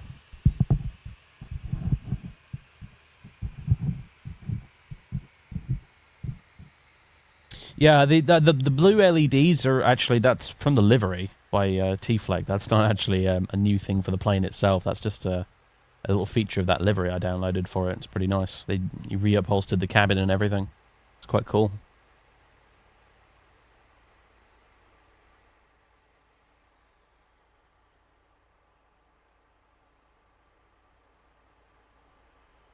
Oh, very nice. Very pretty.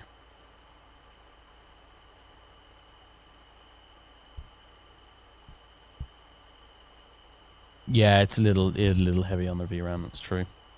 I've got it on extreme res textures at the moment as well, so that's probably not helping, but hey-ho.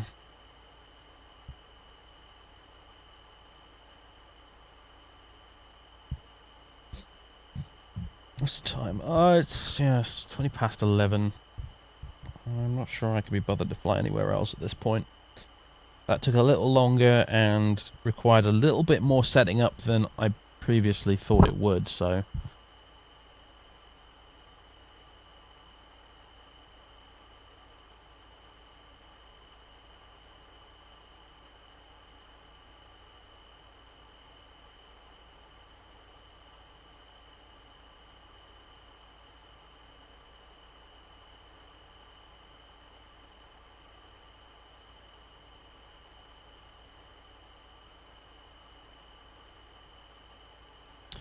Boston, you say?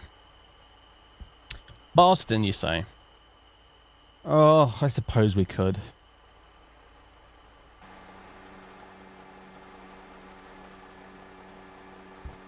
Wouldn't be that far. Go ahead and reset the jet as well while we're at it. Let's, oops, that's not the right switch. There we go, we'll just reset the IRSs.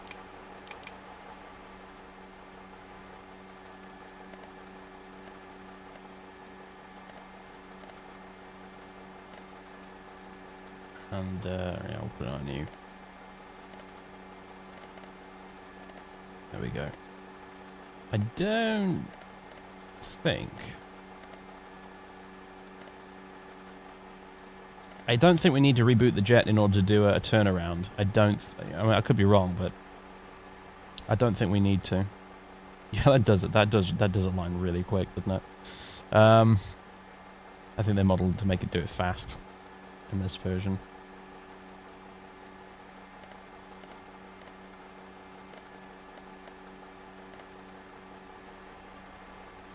And they're at Roebuck 2, flight level 210.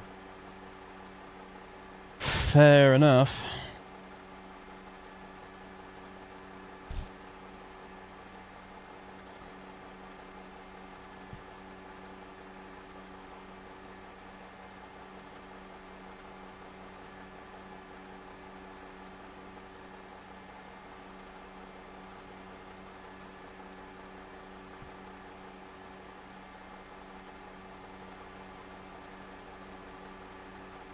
How did you reset the right IRS? Yours does not work. Again, that's another feature from the patch.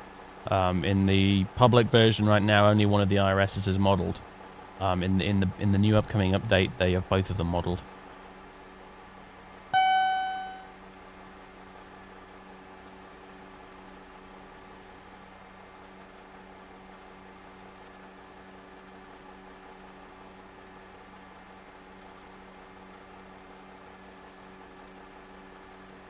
Main Tom Meister, thank you for the follow.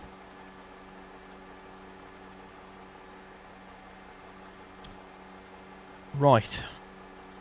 What do we need to do then? Yeah, this as well, I think is... I don't know if they're going to manage to include it or not, but one of the features on the bug tracker requested is model this reset button so that we can reset the enunciators here, because otherwise the throttle, the pink throttle light will just bleep at us constantly until we put the auto throttle back on takeoff. So, not really a big deal, but it'd be nice if they added the reset functionality for that, which I think they're planning on doing. Don't know if it'll make it into the patch or not, but it's on the to-do list. Yeah, the update will be free as far as I can, as far as I'm aware. They haven't mentioned anything at all about paying for it. How did you get the blue haze effect during the day without RTH? Well, Xenviro does a bit of it by itself, but also they added an option in it. You can do, it has an X-plane scattering slider now, so you can use that as well. So you can get even more haze on top of the regular Xenviro haze.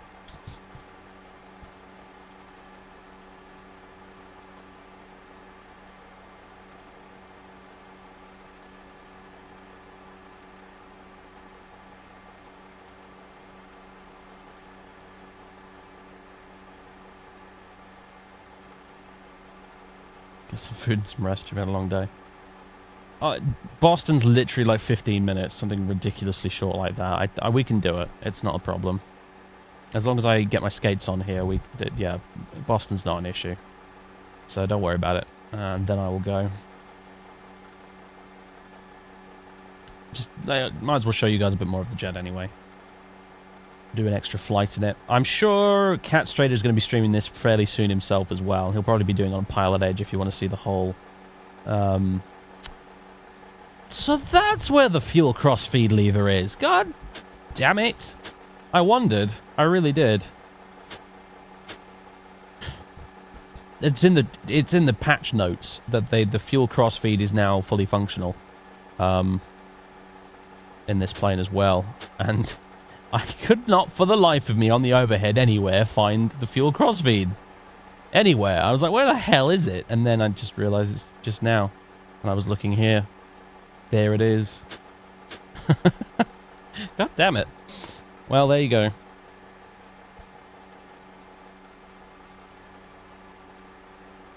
I don't know if it does... I don't think it does do that, Torb. I think it just mirrors the displays. As far as I'm aware.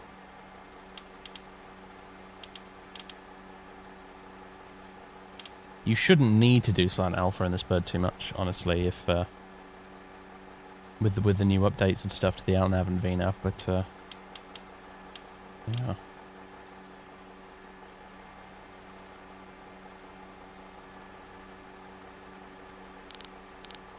Yeah, you see it just mirrors both of them for NAV1.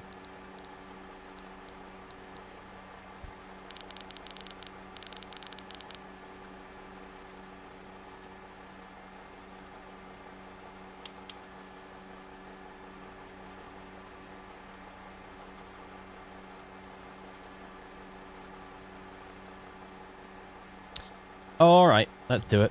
Screw it. So, if we're starting this all over again, what do we need to do? These are aligned. Lights and stuff, blah blah, whatever. Anti-skid's on, your damper's on. These need to go off. External power's on, APU buses can go to the on position.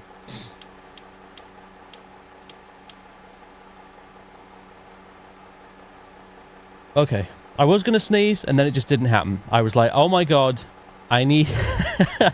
I need to find the mute switch for this microphone, otherwise everybody's going to be deaf. And then it never happened.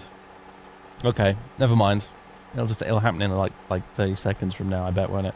Just out of the blue.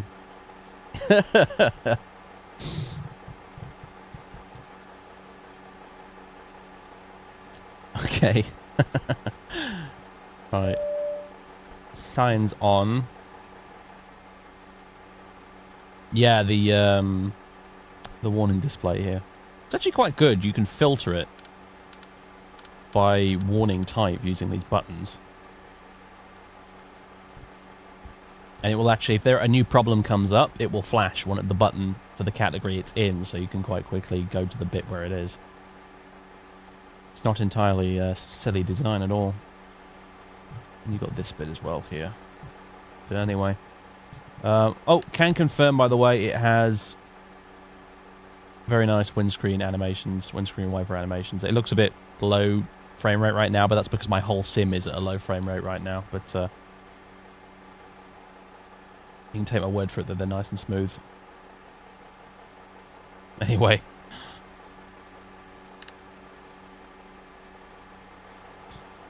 So.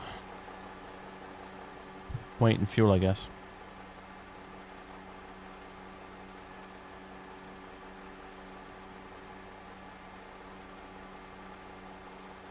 Let's make it a little lighter this time.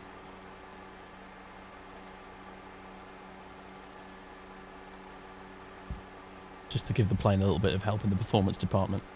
Because it's a slow climber, God bless it. Alright, so... we are going to... directly to Merit.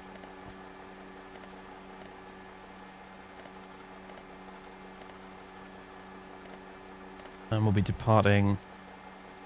I guess 3-1. LaGuardia 5. Exec. Yeah, Vectors. Merit. And then... it's the Roebuck 2 RNAV into Burston, where the wind is currently 270-11, gusting 20 knots. Oh, this is why he wants me to go to Boston, because the wind's mental. 270, so we want, well, just double check that runway 27 isn't like a helicopter runway.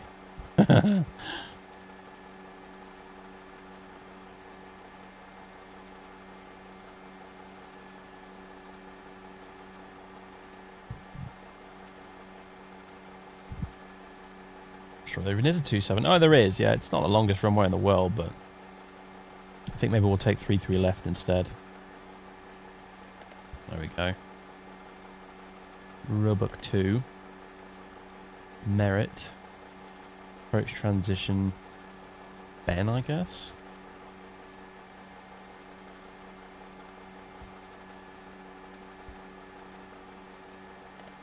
We'll put it in for now. We can always edit it later.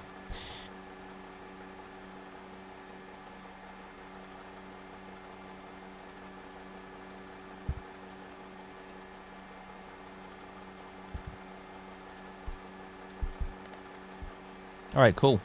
So let's go perf. We have new data in here that we need to put in.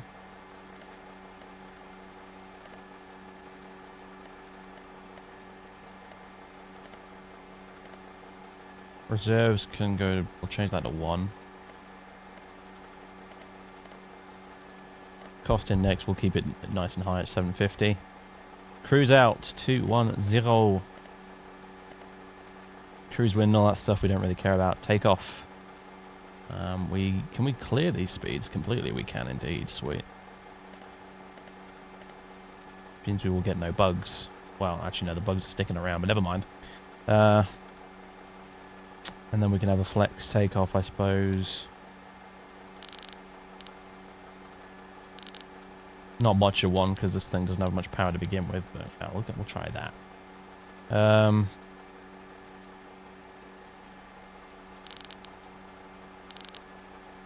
Yeah. Little bit of a flex.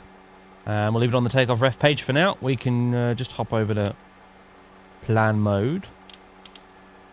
Yeah, so we're going to take off vectors and then turn around and to fly over to Merit.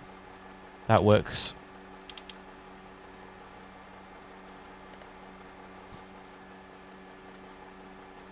Cool beans.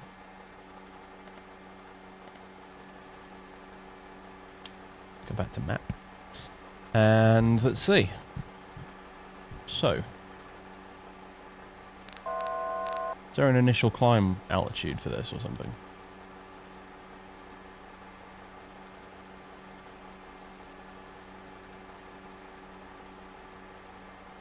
Oh my goodness me. Okay, so if we're going off of 3-1, we basically take off and we fly heading... Oh my god! Matt, cheers for the host, dude. We'll go heading 314 on the chart, according to this, apparently. That scroll wheel action. Oh my god, this is almost as good as the 717. Oh! There we go. 314.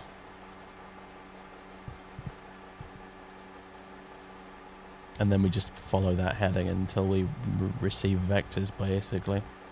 Let's have a look at the let's have a look at the small print, because if we were on Pilot Edge, for example, I'm sure they would find a way to catch us out doing You this. can teach monkeys to fly better than that. R. Wilson Trucker Boy, thank you for the sub, dude. Cheers. Welcome to the Flying Circus. Alright, let's see. Le Guardia 5. No, we want page 2 of that. Damn it. Come on. Sky Vector. Alright. Takeoff runway 31. Climb heading 314. Or as assigned by ATC. Maintain 5,000 vents. Vectors. So 5,000 is what we want on there. We can click Toga on there. That'll give us our takeoff stuff. We can arm that. Altitude as well. As for speed, we'll go ahead and put in 250 knots. Not that it really matters all that much, actually. Nike's actually 10 out of 10. Shame your head is too fucking big for it. It's a bit of a tight squeeze, and I tell you what, if I've got like this plus my headset plus hat plus gunner glasses plus track IR fucking antenna thing on the hat, it really does feel like I'm wearing some sort of crazy contraption on my head, but I'm getting used to it, I suppose. I mean, I hope I get used to it, because otherwise my ears are going to end up like a rugby player with all this shit on them. But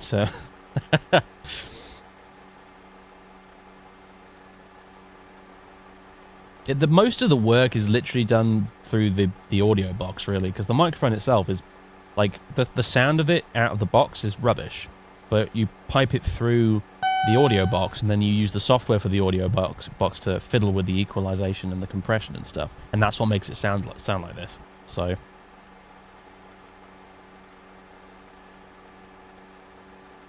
what's new in the beta? A whole shitload of stuff, mate. The changelog for this is going to be massive when it releases. It's quite mental, really. Timmy J1982, thank you for the follow. Yeah, it's a huge update. It's ginormous. We'll cover it a bit when we get in the cruise or after we land, one of the two. Fuel used reset. Might as well push it, I suppose. Also, what's our gross weight? 56.4. What's our zero fuel weight, though? That's what I need to know. So we can set the bug on the fuel display. Let's go in it. Perf. Zero fuel weight, 41.2. So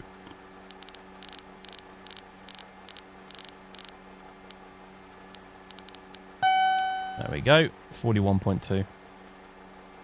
And that'll update the gross weight correctly. There we go. Lovely. Lovely. Right.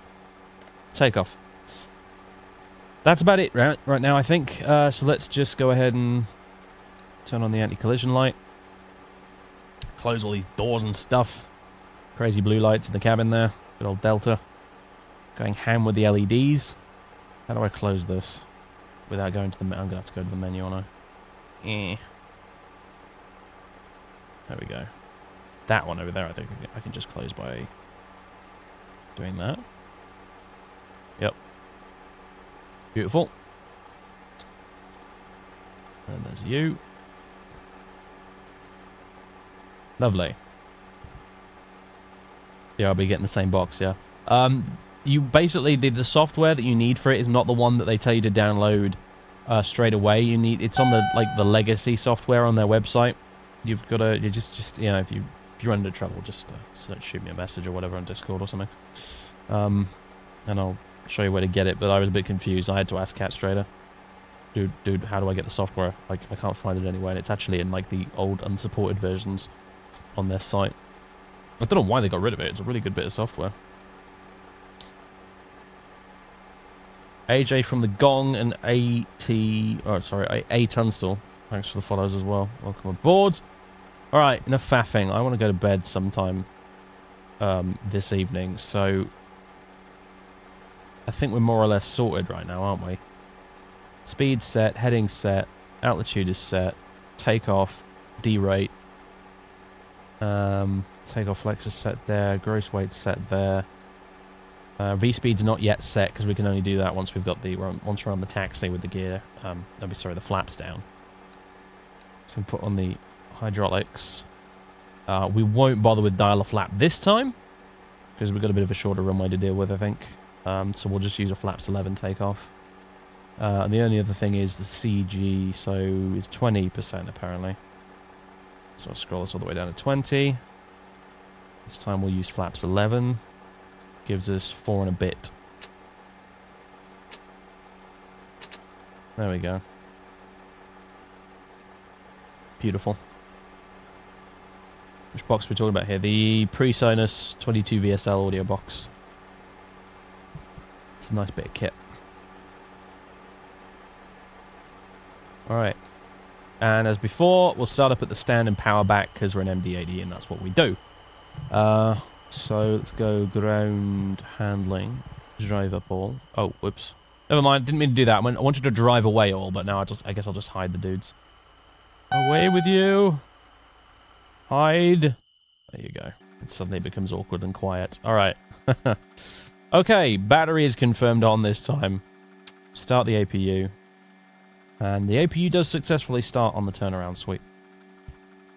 Good to know. Decar Mitch, thanks for the follow as well. There we go. Doing its thing. We'll expect the clunk clunk in a moment when the generators switch over.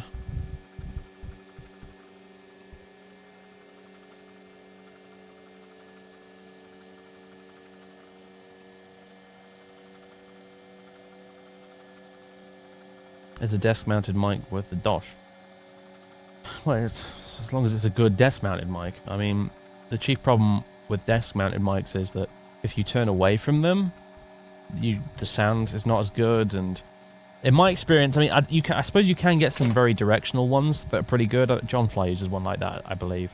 But in my experience, most of the standing desk mics I got, they picked up a lot of background noise, like a huge amount of background noise.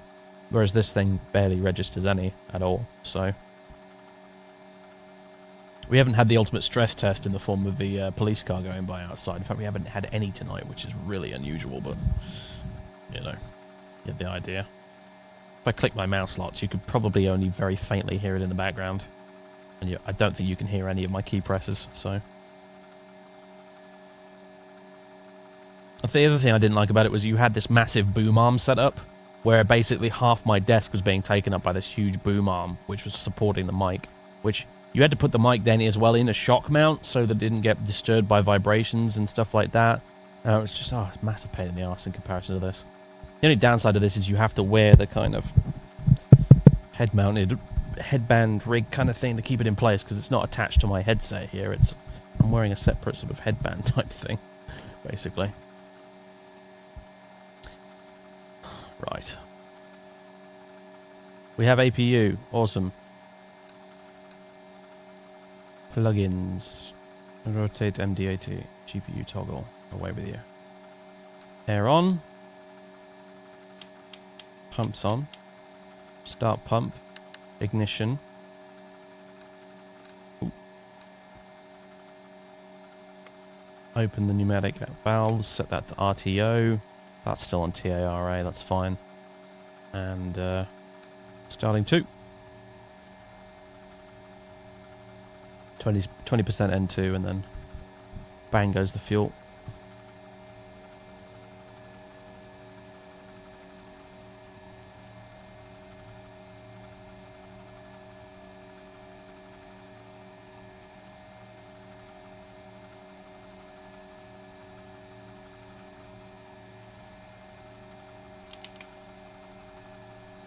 There we go.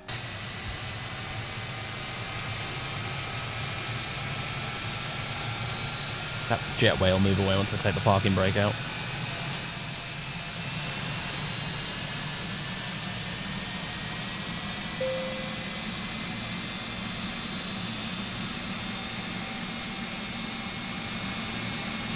Well, the thing is, Wilson, is what you really want, if you want properly, really good sound quality, what you need is a condenser mic, as opposed to a USB or just a regular headset mic. So, and that has its own special kind of connection, like plug and socket and everything, which you get through one of these like audio boxes like what I've got here. I'm using monitor capture, game or window capture. I'm using monitor capture at the moment. It doesn't, X-Plane doesn't seem to like it very much if I try and do it as game capture for some reason. So, I think it's because it's OpenGL, so. Alright. Number 2's good. Start number 1.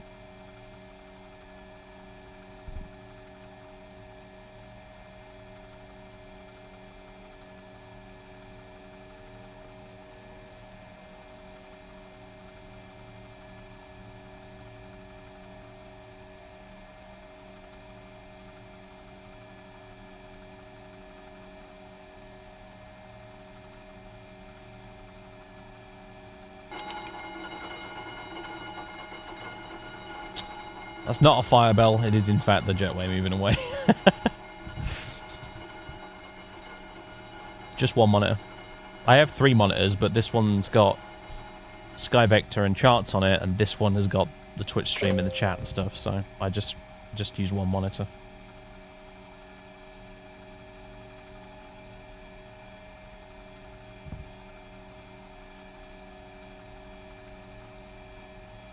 Alright, looks stable. Let's do this. Reverse. Reverse. You can even put these ground lights on, which might help with the visibility back there. Or was it the wing lights that helps with that?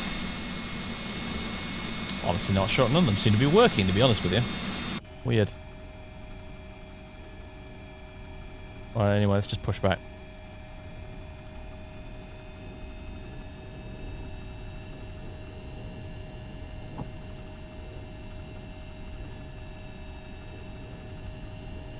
Carefully does it.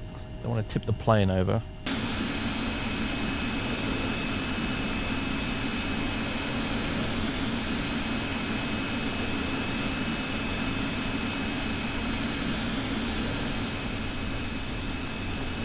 Oh, I actually can't see shit back there. That's not good. That is not good at all. I tell you what.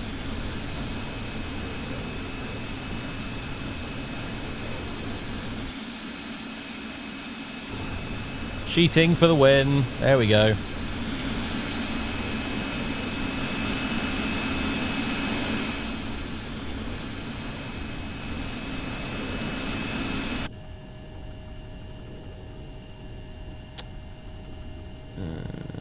Where is you? You. There we go. There we go. We don't need you guys at the moment.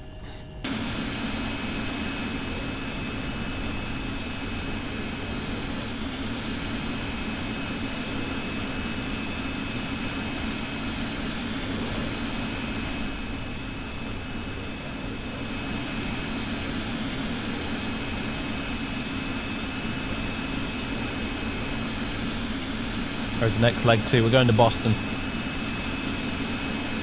Just up the coast. Tiny, tiny flight. It's not very long at all.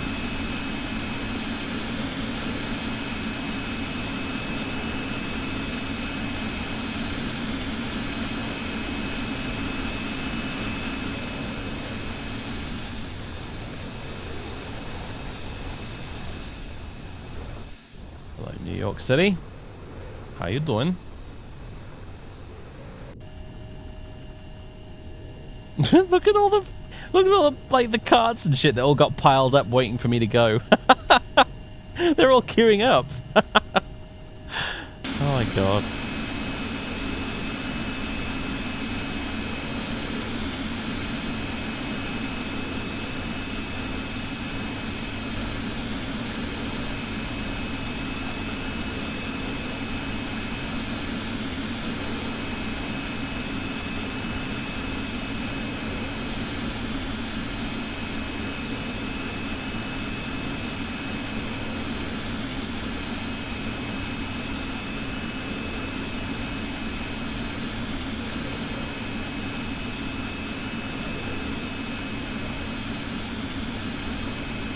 It's an epic looking sky, I've got to say.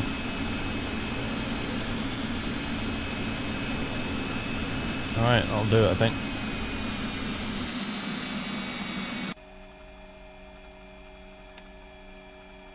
Alright, nose lights on. Pedo Storby. Let's turn that on. Start valve. I left the start valve open again. Egypt. Right. And set flaps 11. Then we can put our speeds in.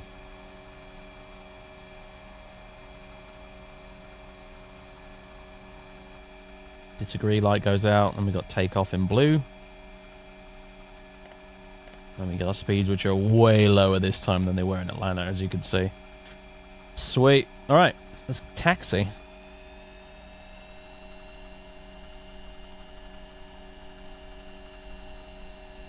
Well, it's the nickname is technically supposed to be the Mad Dog, but Kennedy Steve calls it the Angry Puppy. So...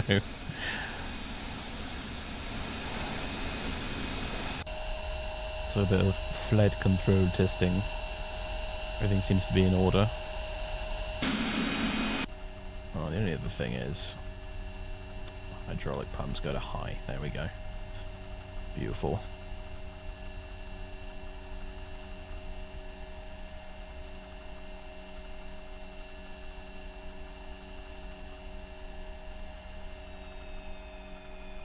Oh, we can turn off the APU. I was like, what is that whining noise? And it's the APU. Alright. And turn on the bleed air supplies as well. There we go. Now we got the nice rumble of the recirc fans.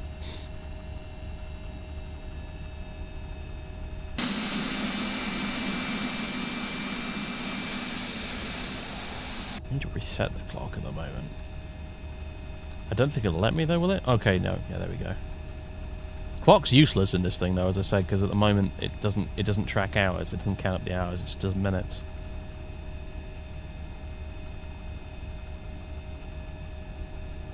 Alright, we got 3 lights up here. That's ignition systems A and B selected, which we do want, and rudder travel unrestricted, which is fine.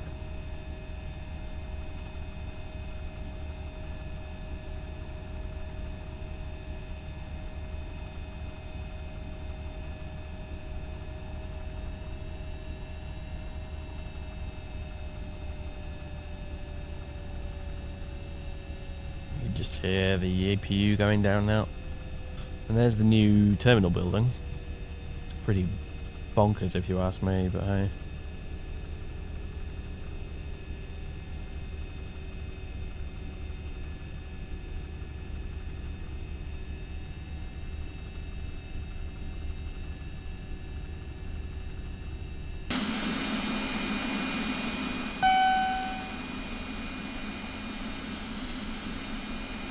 Sir Carlos, thank you for the follow.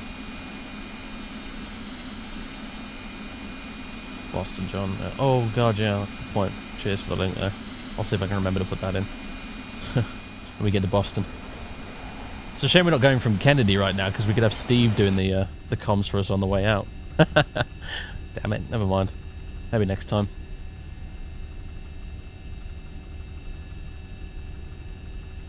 And you can see the ABS light has come on to indicate that our auto brakes are in fact armed.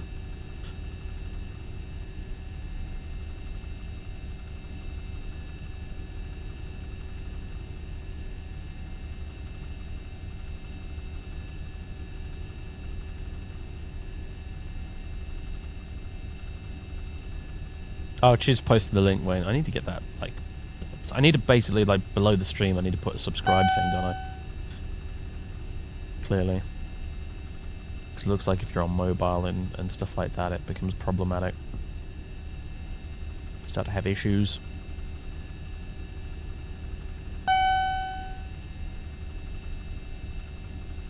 LaGuardia Larry. That's a new one on me. Never heard of him. Jimmy Redeemy. And Jake Halliday as well. Thanks for the follows, guys. Alright, Mad Dog. We've done a turnaround without rebooting you or the sim. Please don't misbehave. I mean, if it does, then fair enough. We've learned something, but I'm hoping it doesn't. I'm hoping it actually, like, properly behaves itself and is actually good and everything. That'd be really nice. I did notice there were a few bits of data lying around in the FMC still when we were setting it up, even though I reset the IRSs and everything, so... We'll see what happens. It could start doing some very strange things indeed. In fact, I'm almost expecting it to, but... We'll see, we'll see. It flew the approach here and the arrival here into LaGuardia just absolutely perfectly, like, down to the last foot.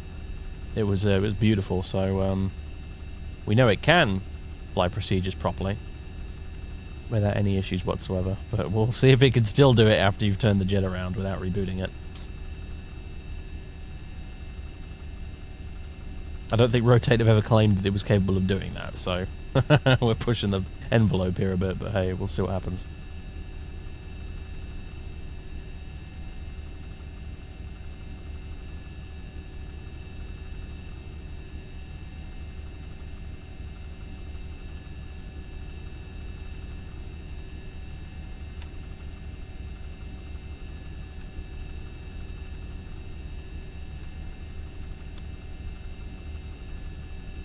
Alright, here we go.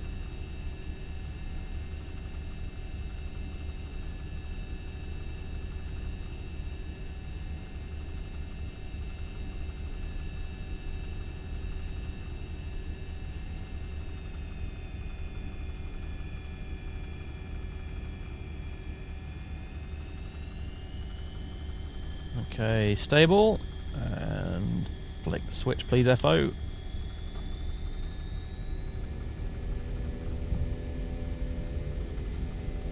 Quite quiet on takeoff, but apparently these things are mega quiet up in the front because the engines are so far back. I mean, you could still hear the buzzsaw going, but yeah. Physics, mate. Sound. Alright, up and away we go. When you're ready, plane. There we go. Beautiful. Gear up.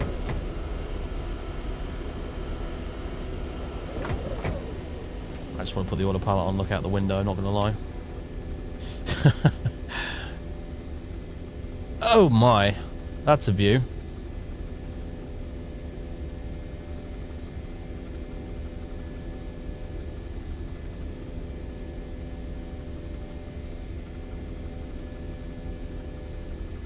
Okay, nav.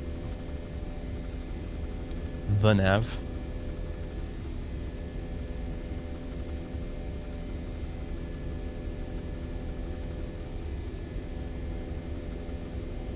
Gorgeous view. Bloody hell. Flaps out. Fine, fine, there's your damn clock. Useless thing. Central Park.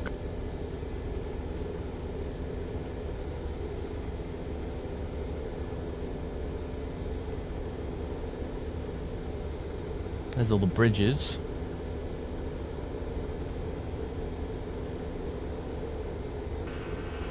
Just going up onto YouTube. Yeah, hopefully. Woo! That climb rate though. Woohoo! Look at it go. Hell yeah.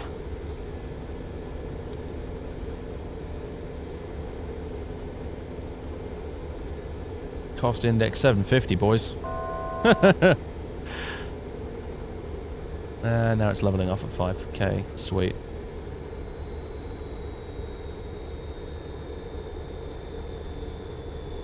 NVIDIA GeForce Game Ready driver update is available. Piss off. Covering up the chat. NVIDIA.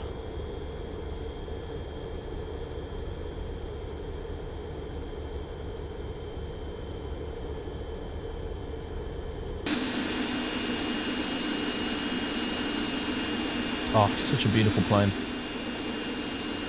Beautiful view too. This is why we flight sim, guys. This is why we do it. That's why I do it anyway. The views like that. You know what? I think I am going to quickly grab that. Come on. Push. Do the thing. Oh, it's not working. Whatever. Print screen. Print screen. That's going to be the thumbnail.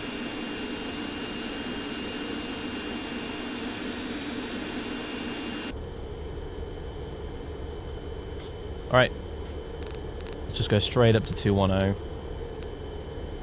And like I said before, you kind of, it's a little quirk, but you kind of have to do a little, you put it into vertical speed and then flick it back into VNAV once you've got it doing its thing in order to sort of refresh the VNAV mode, if you like. It's a bit odd. If you simply dial in 210 and hit VNAV again, it doesn't quite do it. You've got to do a little bit of fiddling. It's a beta issue.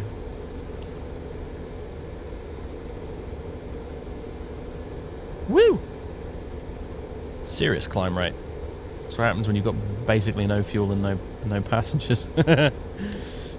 Our ignition system could go off. And let's get this thing turned around.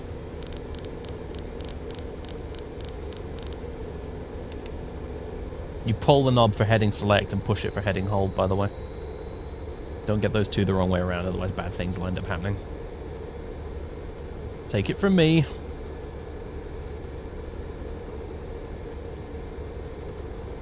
God, that looks good.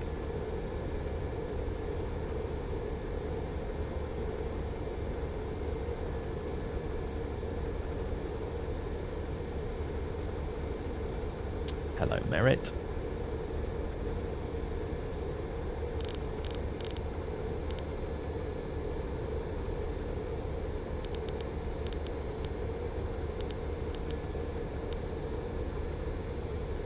Green banana bar indicates that we're going to get to 210 just in front of us there because we are climbing pretty good. I mean, it's bleeding off very quickly as we get higher.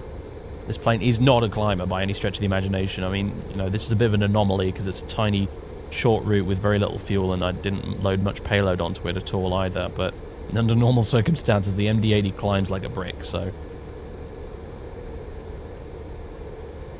Alright, let's just head straight towards Merit there, and then we'll go down here and we'll go... if I can remember the key for it, there we go, we'll go... Direct intercept, Merit, exec, and nav. That'll put us back in LNAV.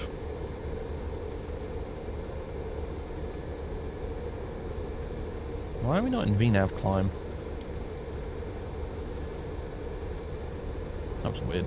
Alright, it's gonna do some funky leveling off right now to try and catch up with itself speed-wise. Give it a second, it'll sort itself out. There we go, now we're climbing again slightly.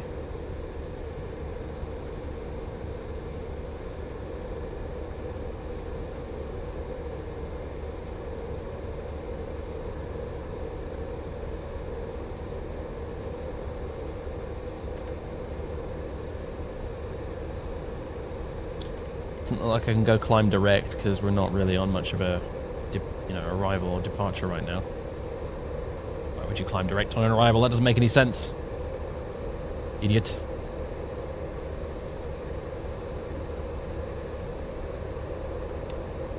I wonder if we'll... Oh, never mind. We're out of it now. I think if you go through clouds at night and you turn on the landing lights, they do reflect off the clouds a bit, but I'm not sure. Okay, yeah, we sped up now to our cruise climb speed, and now we're up we go. There we are, beautiful.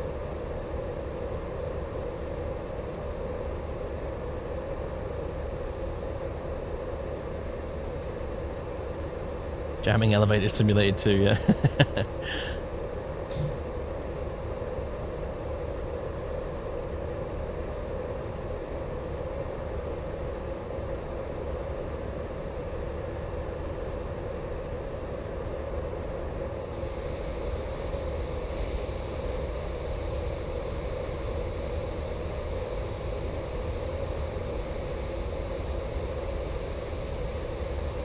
The strobes definitely seem to be reflecting on the clouds.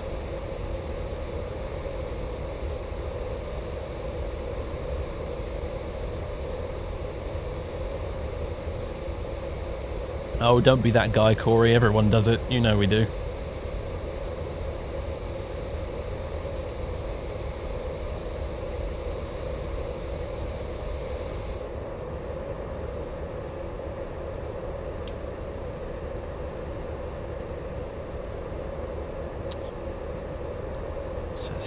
there as well. Oh yeah, there we go. There's the breakout. Sweet. Have we still got the wing lights on?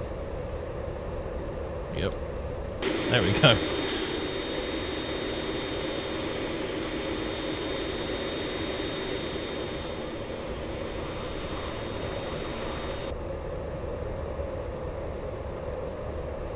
We're going to go straight up and then straight down again.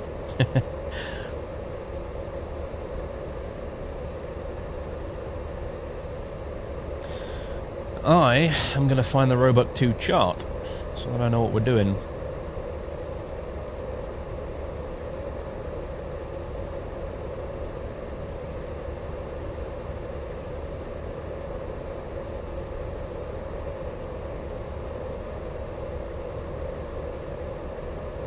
Finally, on the approach into Keflavik from London City, kind of underestimate the flight time. Yeah, it's no joke. I flew to Keflavik in the Concorde once from Heathrow, and even that in the Concorde took me probably like an hour or two. Must have been around an hour total flight time, something like that. Not sure exactly. Stupid Concorde. We should have been flying that today, but it didn't work again. I've got to reinstall it.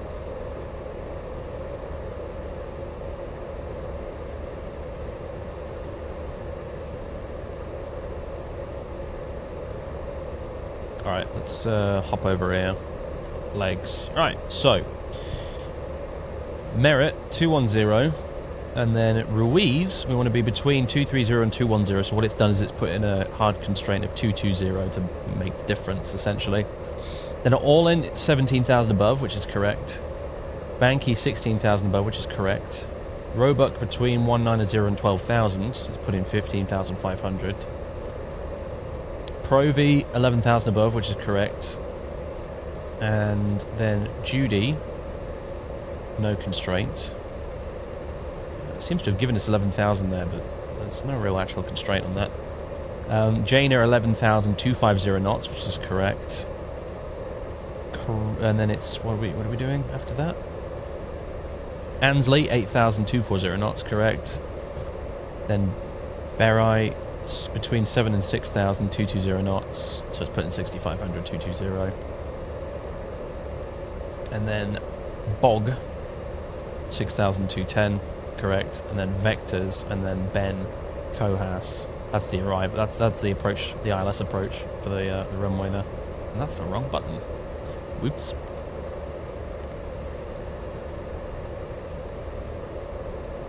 Yeah, you can see the climb is now seriously bleeding off. Big time.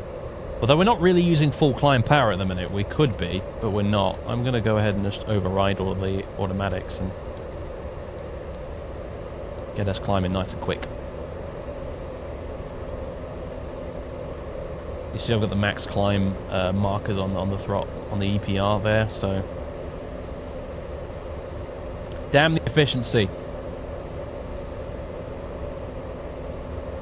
Oh yeah, we're going to get some X-Enviro yellow clouds now, unfortunately, at night. Just a little bit annoying. It's meant to be reflecting the city lights from below, but it just looks a bit weird, if you ask me.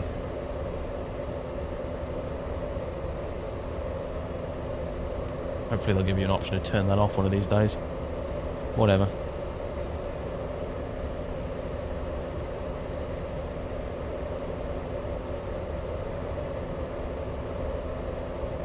Yeah, the 752 is very, very good. It is very, very good. It's one of my favourites.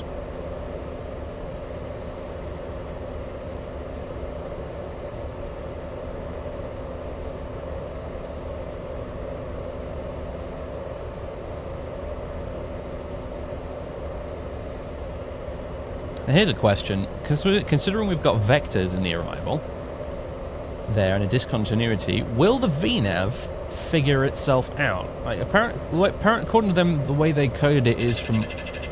Wow, we're overspeeding? No way. Cool.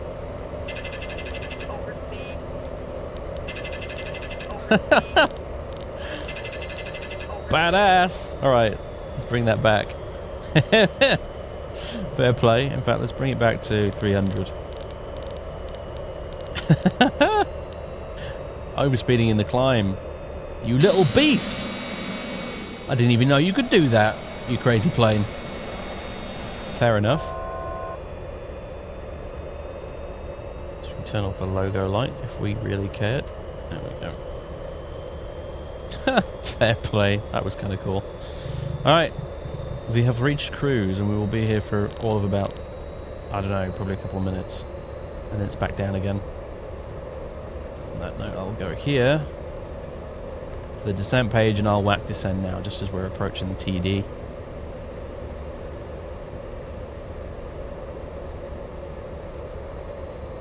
Anyway, yeah, I want to see how the descent profile works out when we have like a discontinuity in the approach. So we can't draw a straight line between them. Like I said, it's apparently coded waypoint to waypoint, so in theory it should be okay, I think. But I don't know much about this stuff when it comes to the coding side of it, so we shall see.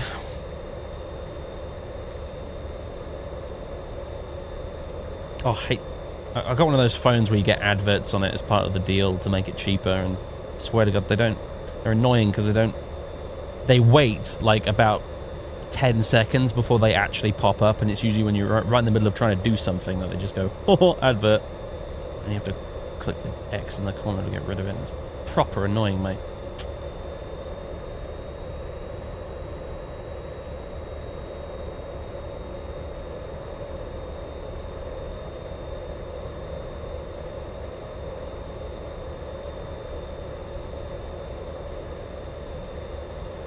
Guess you can all get up and go to the loo quickly. I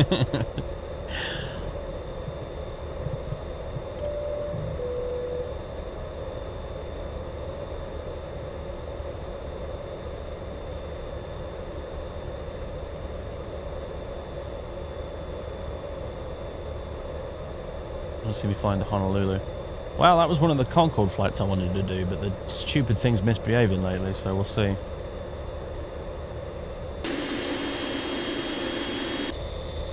Very blue in here. Whoa. Groovy, dude.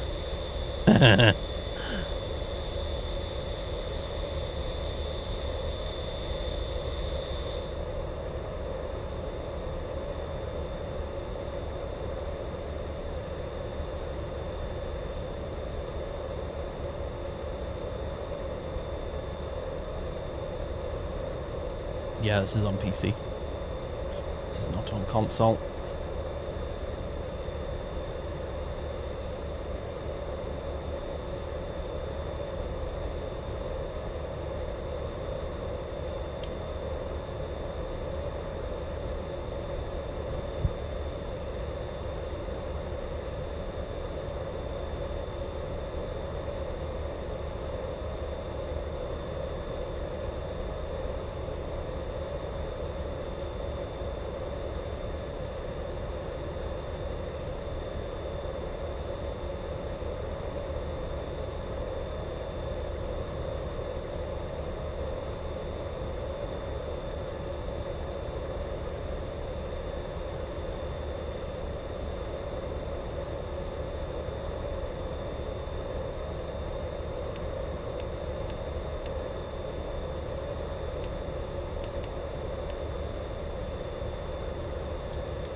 When you have to scratch your face but don't want to bump the microphone in the process.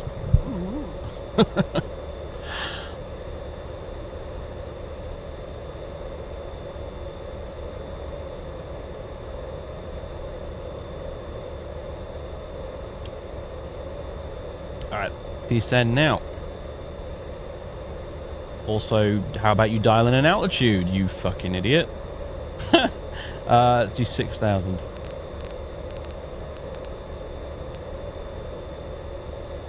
Descend now.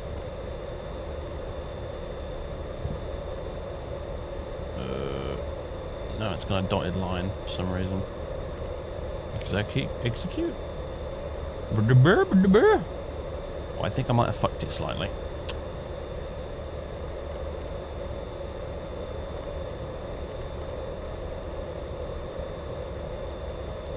We are supposed to be descending, but we are not.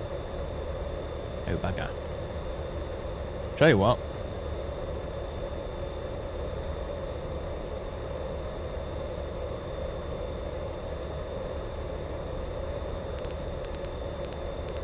17,000. Descend direct. Is that going to do it? Nah, it's just like, it's not having it at all. It really is just not having it. Alright, fine.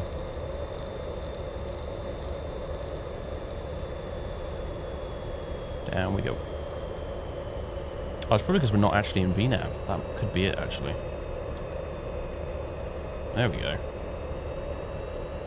Dirt. Put it in VNAV first, you idiot.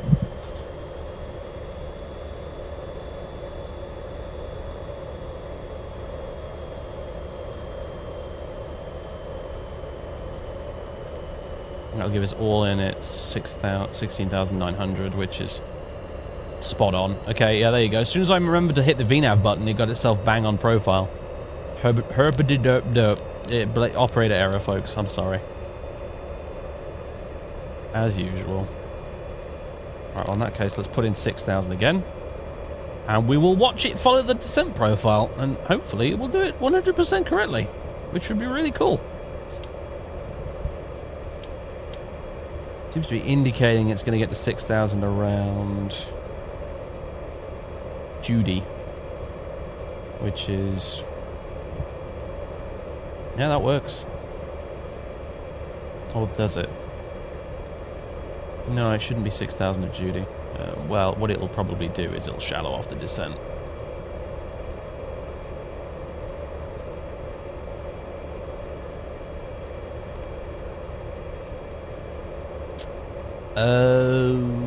I think it's got rid of all the constraints because I hit descend direct like a pleb. Oops. Alright, so we're going to have to quickly redo this.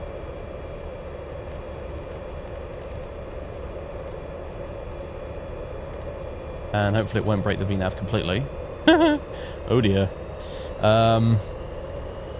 Okay, Roebuck. I'll have to put in something like that. Oh, come on.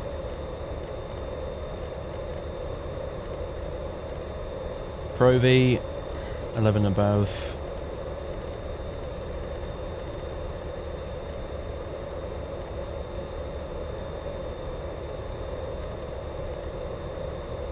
Judy, no restraints. Jaina, 11,250 knots. 250, 11,000. Next page. Ansley, 8,000 at 240. I probably could have just reapplied the whole thing in here via the departure arrival menu, but whatever. We've come this far now.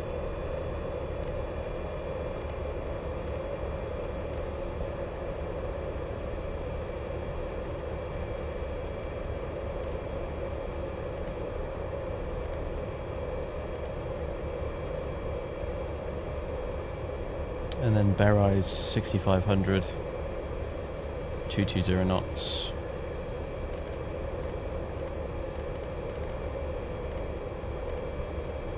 And then Bog is 6,000 at 210.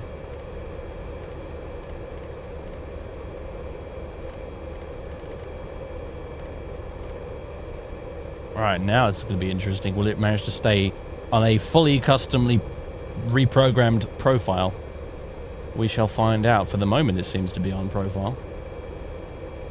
That's assuming the profile itself is calculated correctly, but we'll see. What are we at now? 16,000 approaching Roebuck. That's bang on. Would I purchase the 752 or this MD-80? The 752 is definitely a more comprehensive simulation, and if I had to choose between the two, I probably would go with that. But I have to admit, the MD-80 for me does get more style points. It has better graphics, and it's just a weird plane. It's a weird, fun, interesting plane. I love the MD-80. The Mad Dog is cool. It's got a bit of a reputation, you know. Whereas the 757 is almost too good. It's not quite as interesting as a plane. But, you know, in terms of just objectively looking at it from a technical perspective, the 757's better programmed and stuff, so I would probably go with that, but... Right, our altimeter needs to be 299.4.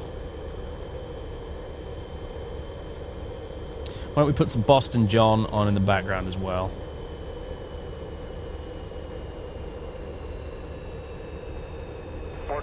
25, for car 25, proceed full length on runway 33 left. You're welcome. Southwest 1104, contact Boston departure, hasta la vista. Departure, Southwest 1104, have a good day. Thank you. Channel flight 348, be just another minute while we have a vehicle inspect the runway. Channel flight 348. It's now calculating 6,000 at Ansley, which is not really right, but we'll see. Let me put data on so we can see the restraints on the constraints on the screen. Just make it get a bit cluttered, but 425, total safe pleasure. Have a great afternoon. Gallon flight 348. The wind is this descent is probably going to shallow out as we get around here-ish, so... JetBlue 462 miles. JetBlue. Good afternoon. Cross runway 4 left and then contact ground on 49er. Cross 4 left, Ola Amigo, and can we just stay with you? Anything for you. Absolutely. What gate are you going to? We're going to Charlie 32 today. No, I can contact ground. You can stay with me too. Ground 49er. Have a great afternoon. Good to hear your voice. Okay, ground 29er, and we'll see you on the 22nd? Oh, you know what would be a great Look idea? forward to it. Alright, see you then, bye. If I actually tuned the ILS frequency. mile for 4 left, Boca Hagari. And a Mocha, I got it to you. 110.733. Good afternoon. Wind 130.13, runway 4 left by left. Full right land, 4 left, thanks, 294. 4 mile back from ribbon. There we Air go. Canada 364 Boston. Good afternoon. Wind 250 at 13, runway 27, clear land. Clear land 27, Air Canada 364. Citrus 515, turn right on Kilo and hold short of runway 2 to right. Right turn 9 Kilo, hold short to your right, Yeah. 515. Afternoon, wind 240 at 12, runway 22 left, clear land, hold short of runway 27. Alright, it's supposed to cross Jane at 11,000. 11,000, see? JetBlue So we'll see if it levels off at 11,000 here or just carries on going. Hold short of runway 2 to right. This will be key, this here.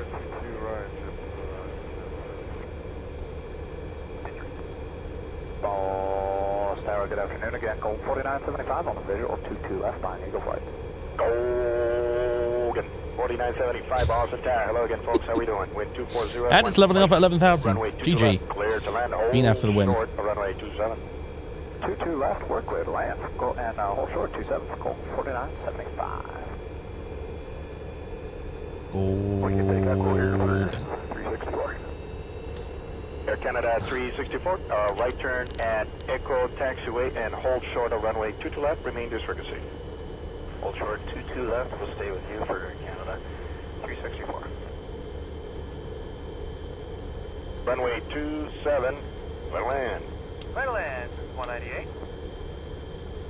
Air Yeah, Canada yo, go away. 364, cross runway 2 to left, give way to American Eagle. And hold Good short evening, of runway Angry Beaver. 2 How left. you doing?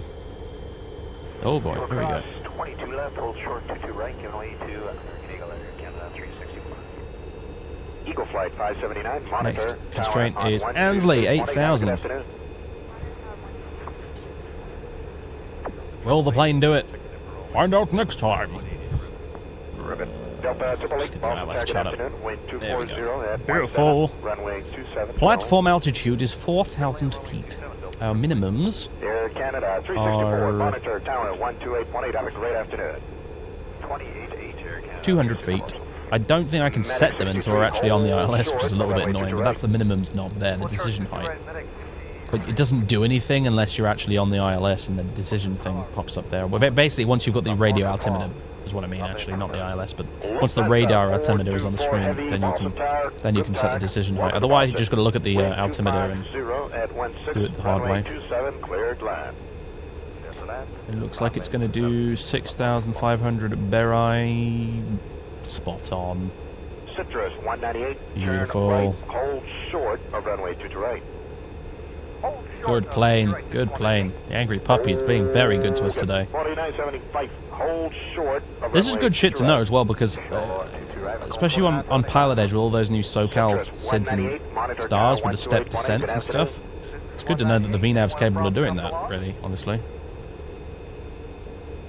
Tidal Rough day. Thanks for asking how am I. More or less the same, to be honest with you, mate. I've had a super busy day today. The bright side is, I got my new chair today. Okay, 323, contact Boston departure. And it's very comfy. I'm actually sitting on a cloud right now. It's so nice. Oh. Baby. In before fatal error, yeah. It's only rock and roll, but I like it. And you can do that because here in Boston, it's all about Mocha Agati. Okay, 2001, Boston clearance delivery, good morning. Clear via route Victor, squad 4601, over.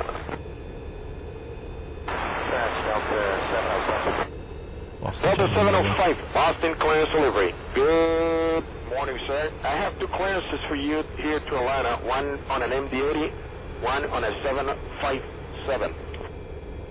Yeah, it's a titanic improvement from the original release. I'd say it couldn't be. It's like two different planes, really. It's crazy. Look at that. Look, it's just got it totally on. It wants to be 6,500 at Berry. We've got 6,000 in, so we're going to reach 6,000 slightly after Berry. Just 10 out of 10. Well done, Rotate, you magnificent bastards. You have the same clearance that I have. I'm going to give you a full readout. Just advise when you're ready.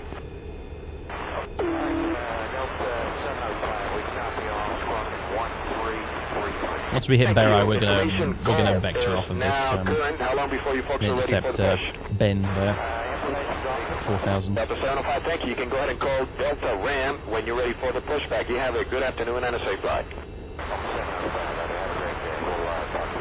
Thank you. Look forward to it. It does look a bit weird without the yoke there, doesn't it? But the yoke unfortunately gets in the way of the screen. And apparently, it's the same. It does the same thing in the real plane. In the real plane, when they're sitting here, the pilots, they have to actually lean forward to actually see the fucking ND properly. So, because it was a genius bit of design by McDonnell Douglas, they were just like, yeah, I see no problem with putting the yoke right there. That's not an issue at all.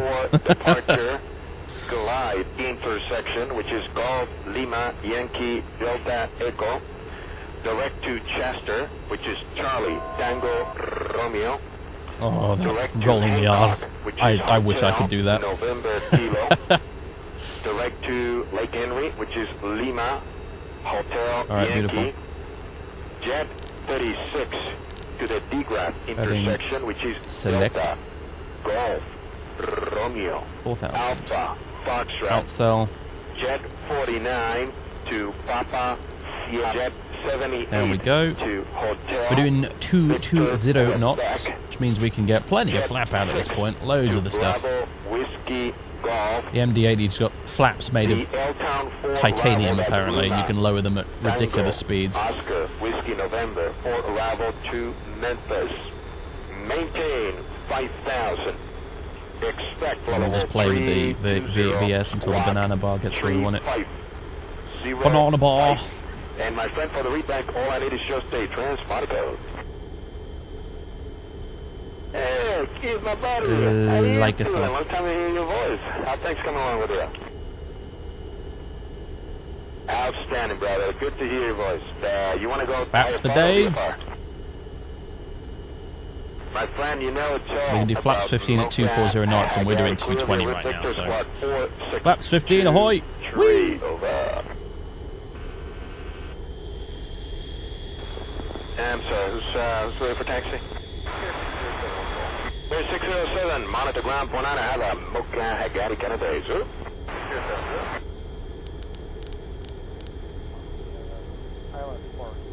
Eagle Flight 780, Boston Tower, good afternoon, wind 110 at 9er, runway 4, We right, can arm ILS as well. to land, and your choice of 3 left or Romeo, that's are the only two choices to exit, 3 left or Romeo. Butt flaps. Yep. Comment 414, contact ground point 9, have a good afternoon. Good day, Comment 414. Stick 2 back to Belt. Jazz 7960, Boston Tower, good afternoon. This guy really loves his job. Yeah, he's amazing, isn't he? Runway 4, Boston John is the man. To land, plan to exit on taxiway Romeo. Okay, Okay, clear to land, 4 right, planned exit on runway adjust. He's the anti-chase. Wisconsin 3603, turn left on. Not even that, he's like the anti-VAT UK. Yes, sir, 2127, Boston Tower, good You afternoon. can see we've got the loc and glide slope indicators here. And hold, one arrival, crossing runway. Position, hold, US Air 2127. Piedmont 4598, Boston Tower, good afternoon. Wind 110 at 10, runway 4 right. Loc track is in the green. Land and ILS is orange. to runway 3 left. There we go. Okay, clear to land, 4 right. Flaps 40 landing is going to be 129 knots on the VREF. US 2127, contact. So let's slow this thing right the way down. Adios, my friend. It won't take a lot of effort to slow right down, trust me. Look at it go. Whee! Yep, landing gear is not down for a reason. Shut up. Look at it go, it's amazing. It's like a Dash 8. It just you get it low and fast, and then suddenly it's not fast anymore. Okay, clear to land, exiting 33. I love my Bricky. It's wonderful.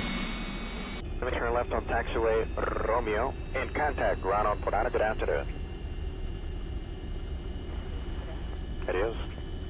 Autopilot, yep. 9 out, 4 right. Northwest 372, Boston Tower. Good afternoon. The wind is There goes the glide slope. 10, Any minute now, and it'll turn right. green. Clear to land. We can Land see the left runway. on Taxiway Romeo. Romeo, Northwest 372, clear to land. You have our DME on the left there. 12 miles out. Down we go. Loc track, glide slope track. Kennedy Steve. Oh, Kennedy Steve is a legend. I'm not kidding. Hours I've sat and listened to those tapes. They are fantastic.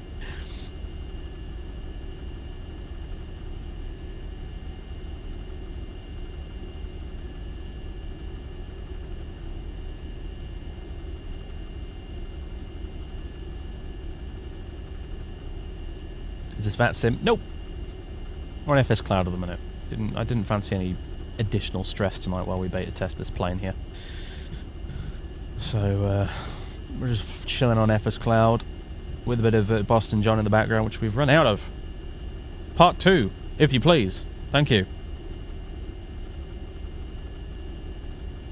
No such thing as too much Boston John. JetBlue 446 visual, 33 left. JetBlue 446 Boston Tower. Good evening. Wind 320 at 16. Runway 3 left. Clear to land. Clear to land, 3 left. Good evening, John. Good evening. Boston John's still ATCing. I don't know. I think he's retired, but I could be wrong. It's not current at the Boston Tower. The Boston altimeter 297. Sounding a bit Dane Flatsy in this one. JetBlue 427 Boston Tower. Good evening. Cross. Runway 3 left. That moment when the conspiracy theory becomes real and it turns out Dane Flats is Boston John and has been this entire time. 427 runway 27 position and hold. One arrival across the runway. Can you imagine how cool that would be if it were true? There we go. There's the radar altimeter, which means we can set our decision height. 427. My next arrival is on a 4-mile funnel for the cross the runway. Wind 320 at 1. Let's slow down to runway 27, clear for 34 takeoff. knots. We're rolling, clear for takeoff, JetBlue 427 runway. Landing gear. Yeah, I know. Thank you for the reminder. Blue 1219. Runway 27, position. Gear down. One arrival across the runway. Position hold. Full flap, please. 33. Those lights on. Thank you. That's position hold. Runway 27 for JetBlue 1219, please. Yeah, I said that over. Position hold 27, JetBlue 1219. Thank you, sir. How's a big update been so far? It is just seriously cool. I really, this is one of the best updates I've seen for a plane in ages. Baby. 76. JetBlue 1264 for the outside of Ripley for 27. Rapid. JetBlue 1264 Boston Tower. Good afternoon. Wind 280 at 7. Runway 27. It's an outstanding update, seriously. Clear land 27. JetBlue. And you can see there, we got the green land as well on the annunciator down there, which means we're good to land. 64, turn right, hold short, a runway 22 right. Right, we'll start at 22 right, JetBlue 1264. JetBlue 1264, monitor tower 12818. Have a great afternoon. Here's Miss Copilot ready to complain. Yeah, see, this is the thing, right? Miss Copilot's always going on about how, Speedbird is always complaining. British Airways, they constantly complain. Who does that remind you of? Care 2048, monitor tower 12818. I kid. Chidagua 6412, monitor tower 12818. Have a good evening. 28-8, say a Chidagua 6412. Runway 27 at Charlie, remain to frequency. Cross. Charlie, Chidagua. Nice. 010, runway 3 left, clear for takeoff. 675, clear for takeoff. 3 left. 50504, Boston Tower, runway 3 left, position and hold. Position hold for 3 left, 50504. The Boston departure. Maybe Speedbird is your future. You never know. Yeah. 675, stay dry. You'll find your true calling with them.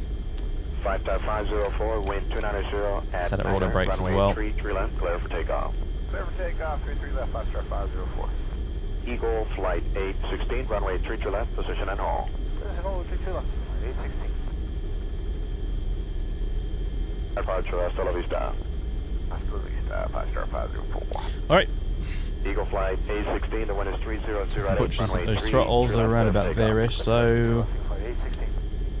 Dag, Throttles out. 39, runway 3 left, position. There it is! You were waiting for it. Autopilot. 500. My plane now. Better controller would appreciate a pilot report on any weather phenomena that you encounter on a climb Phenomena. out. Wind 200 runway 3 left, Jaguar 3039, clear for takeoff. I haven't heard this tape. Professor Jedi, thank you for the follow. 300. Eagle flight A16. Get ready for those OP landing lights, folks. Departure 816, have a very nice day. Thank you. There they go. Look, we're already lighting up the frickin' pier. Departure, hasta la vista. Minimums. Landing. 90010, runway 3 left, clear for Are we takeoff. actually getting reflections of the cockpit from the flashing lights out there on the approach? I think we were. Wow. 3D lighting for the win. 40. 30. 20. 10. Blue, 444, Boston Tower, good afternoon. The wind is 290. You have to do quite a bit of backstick, just as you're flaring at the end there. JetBlue, 444.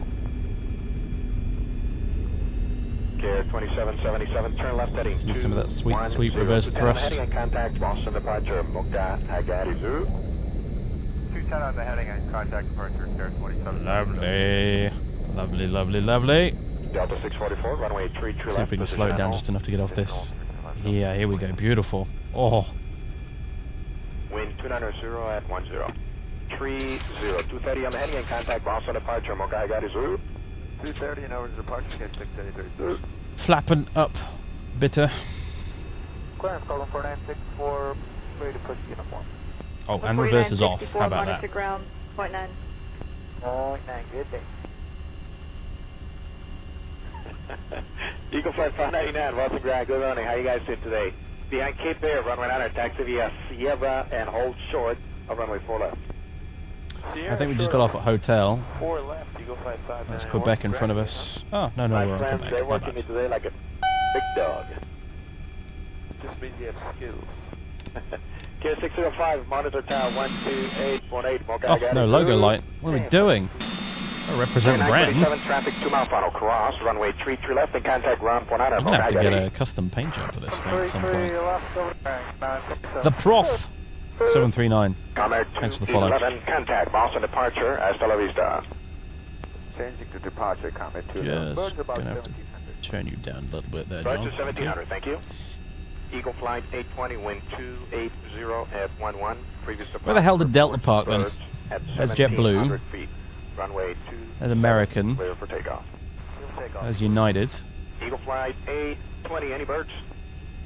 That's the International Gate. Eagle flight 820, thank you. Contact Boston departure, hasta la vista. Where are my Delta bros at? Roger, over departure, Eagle 820, we'll see you.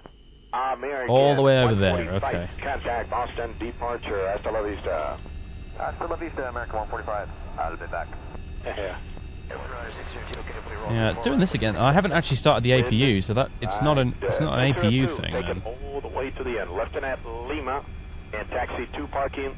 I don't know why it does that. That's weird. Like you get the sort of the test mode displays after landing after a little while. It's an odd one. I am unfamiliar with that.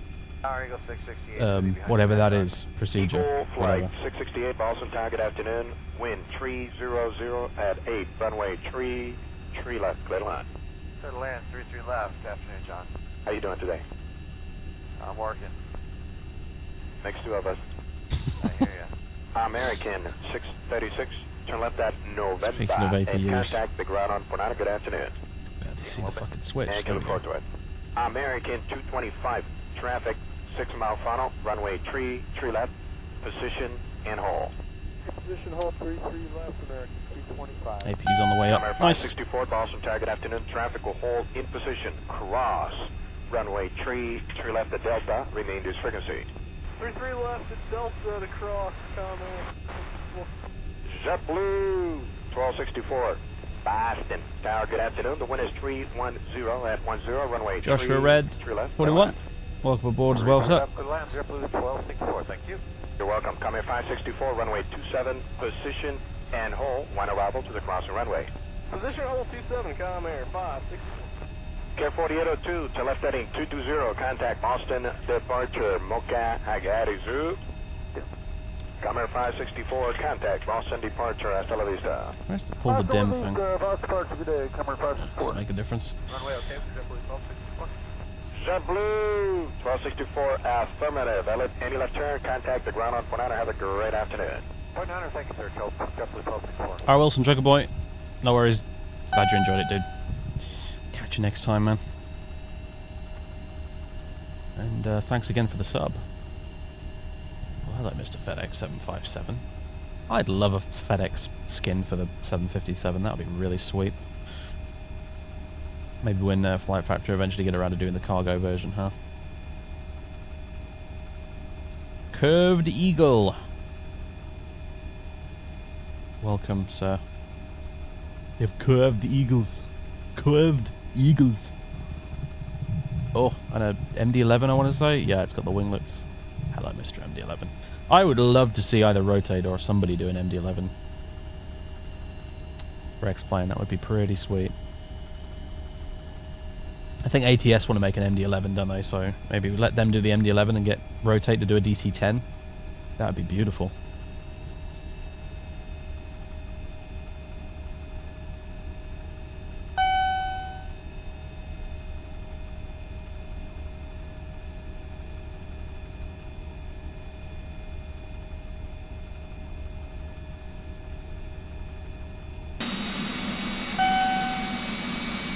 Oh, we've got all the follows going off right now.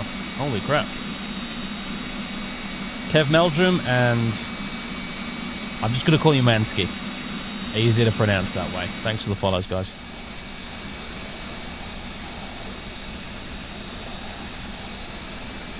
Oh, this plane looks so good.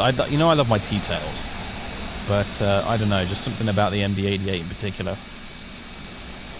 All the proportions are just right.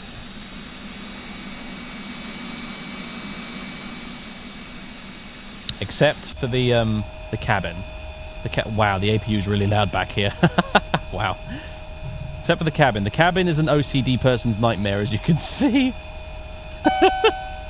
3 on this side, 2 on this side. Doors slightly off-center as well.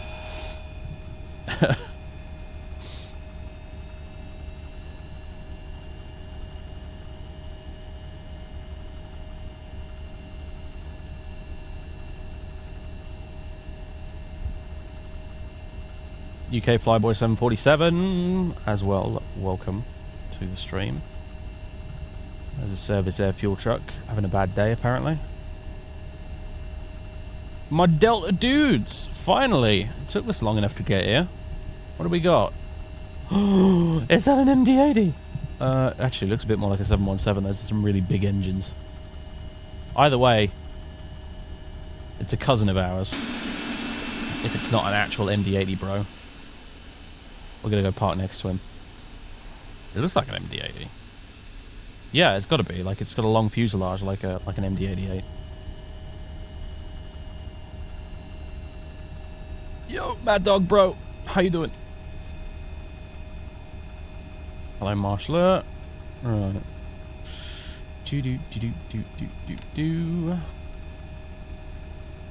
Everyone gets annoyed with me if I don't turn the nose light off. Which Comair are we talking about? Like the South African Comair or a different American Comair that I'm not familiar with?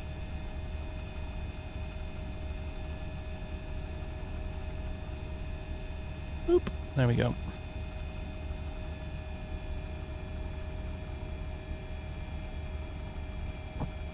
Brake on.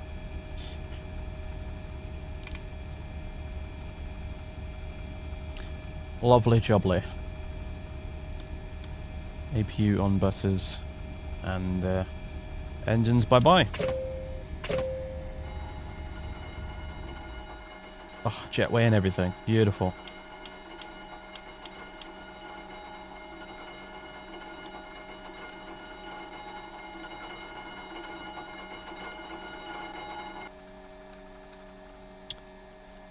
Alright.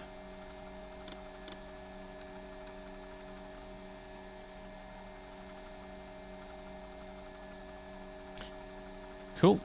Looks like we're done here, folks.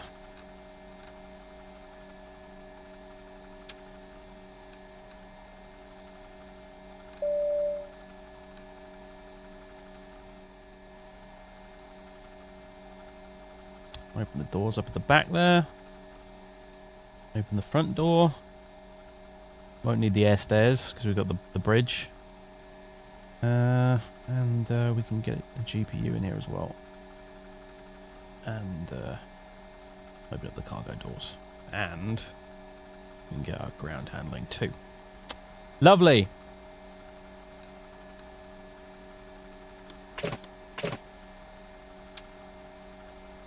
Fantastic. Job well done, folks.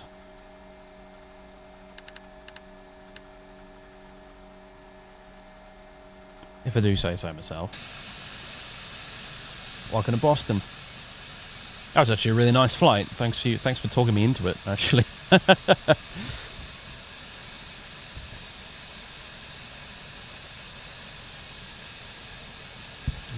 still got the beacon on I have. There's always something. There we go.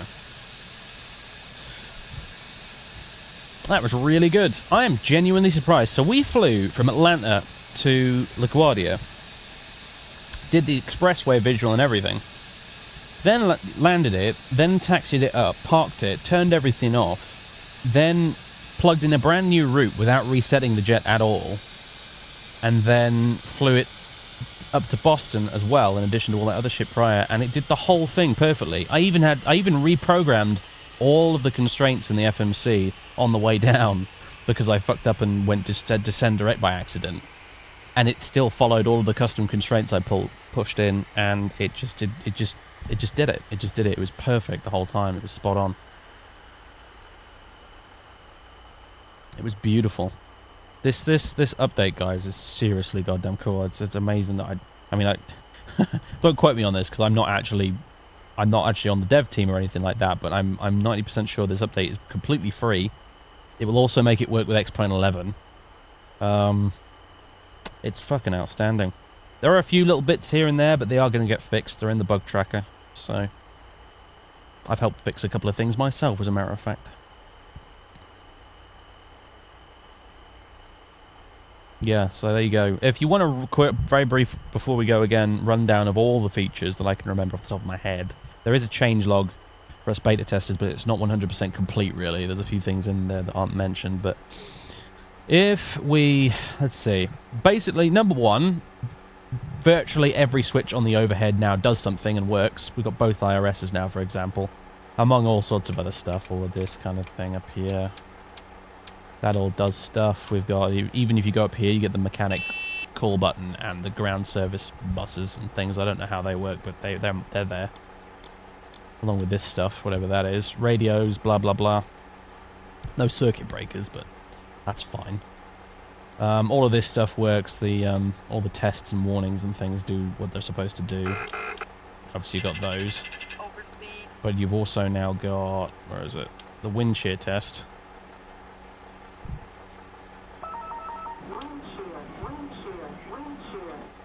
Glide slope. Great GPWS test. Up, terrain, Etc., etc. Up, sink rate. It all does stuff now. And there's another bunch of systems that weren't previously really there, now modeled. For example, the fuel cross feed is now fully functional and does whatever the fuel cross feed needs to do. That works.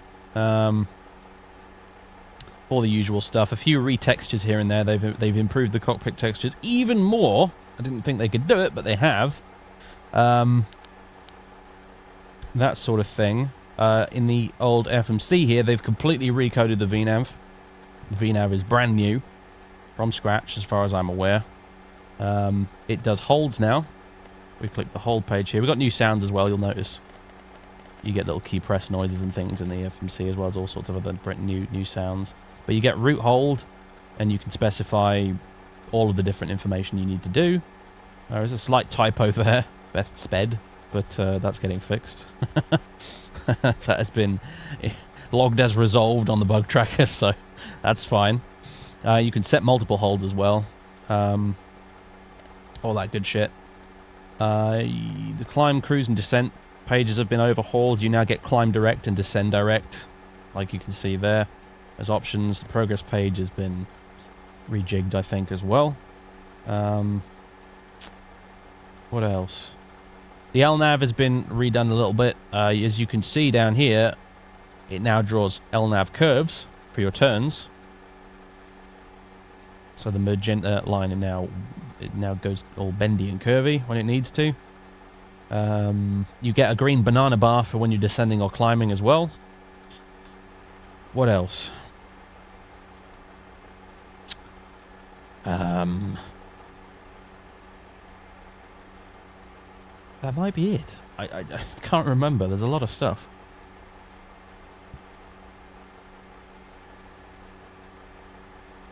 Yeah, I mean, it nailed that vertical path even after my cack-handed attempts at reprogramming the whole thing.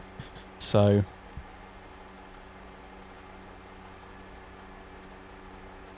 yeah, Rotate have done an incredible job. They're a really good team who... I like them because they didn't set out and promise you the universe with this plane at all, by any stretch of the imagination. They just sort of, like, okay, we're going to make a plane. It's definitely not going to be study level. Here you go. They came out with the gate with some outstandingly stunning graphics. This plane looks beautiful. It's like a DCS module. I said that before, but it really is. It's like a DCS module when it comes to the graphics on this thing. It's gorgeous. And they made a fairly competent plane after a couple of patches, which was fine. And then they've now done this huge update, and they have tested the shit out of it. They've got a really good bug tracking system that they use to keep on top of all this stuff. So, yeah, it's awesome. It's really good. It's really, really good. Is there going to be a price difference on the update versus the original? Nope. As far as I am aware, nope, not at all. And this next update will come with free X-Plane 11 compatibility, I think. I don't want to put words in their mouth, okay? I don't actually know for certain that it's going to be free, but they have indicated nowhere whatsoever that it's going to be, you're going to have to pay for it, so. And as a caveat, the X-Plane 11 support will be reasonably minimal to begin with. The plane will fly in X-Plane 11, but Ivan's made it pretty clear that potentially not everything will work in X-Plane 11 100% correctly, because at the moment the bug tracker is literally about 70% X-Plane 11 bugs at the moment, because just so much at the back end and the engine has changed from 10 to 11 that it's causing a few hitches, shall we say. So they're working through that at the moment, but yeah. Oh yeah, and you can switch between magnetic and true now on the ND. So there you go. Oh, and the data command on here actually gives you constraints as well as ETA on all the fixes as well, which is nice. So, all in all, pretty fucking solid. Yeah, exactly. Well, that's the problem, Nerd Reg, exactly, because X-Plane 11 is still in beta, so they're adding as much support as they can for it at the moment, but obviously, yeah, it's still in beta and things are changing constantly, so, you know, it is what it is. I mean, I don't know if they're going to add the physics-based rendering for it yet. I don't think that's going to come yet. But I can't wait to see this plane with physics-based rendering. Can you imagine, like, the American livery, the chrome shiny American livery with the PBR on it? Oh, It's gonna be so good. Anyway. So there you go, folks. That was the Rotate MD-80 update. It is going to be out very soon. According to Ivan, that's what he said to me. It's going to be out very, very soon indeed. That's why he said you can stream it, basically. I asked very humbly if I could stream it on here and help promote it a little bit, because I had already been closed beta testing this thing, and I basically said to him, look, I am seriously impressed with this update. If at all possible, can I stream this week? Because I think people will be impressed with it too. So, and he was like, yep, go for it. It's going to be out very soon anyway, so. Sell out! Yep. I don't mind. Like, Rotate and TFDI are the only two aircraft developers that have ever actually bothered to reach out to me and say, hey, do you want to, like, get an advanced copy of our product and beta test it and stuff? So, I am quite happy to promote these guys as much as possible. I can confirm I'm not actually getting paid to do it, but I didn't even get a review copy of this. Yeah, I just think they're a good bunch of guys that are doing some great work, so credit where it's due. That's all it comes down to. That's just what I believe in. Credit where it is due.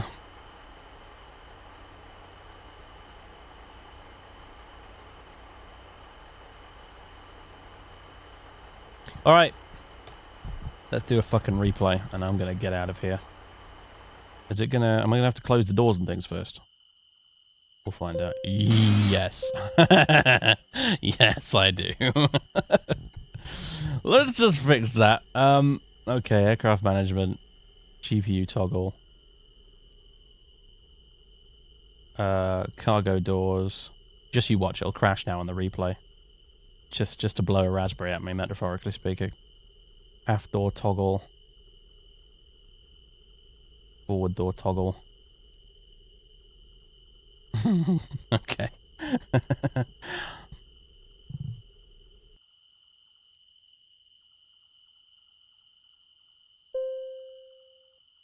Doodly doot doo doot doo. I won't be able to see much, mind you, because it's night time, but hey ho. I suppose I can put the night vision goggles on, can't I?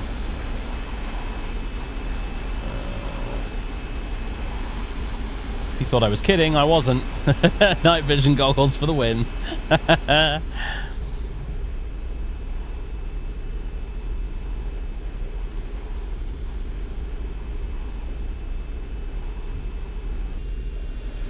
Whoa. Shift 3. Oh, here we go. Beautiful. Right. Beautiful. Here it comes. Wind it forward a bit. There we go.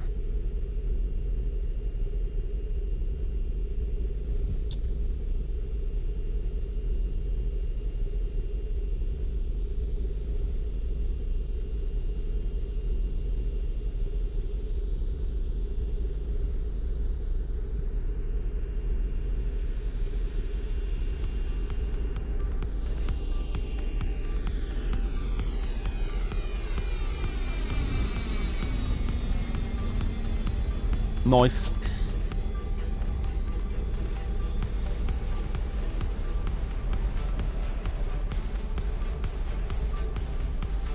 Those bucket reverses, though.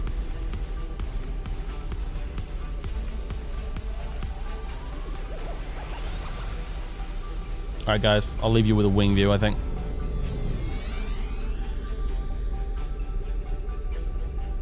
Grip speed brakes, yeah. Never mind.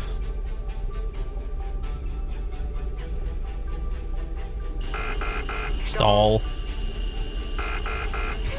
Oh dear. View. Night vision goggles.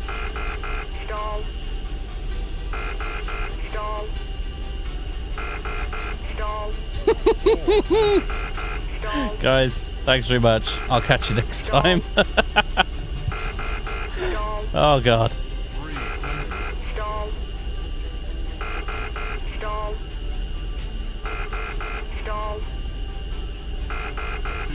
Minimums.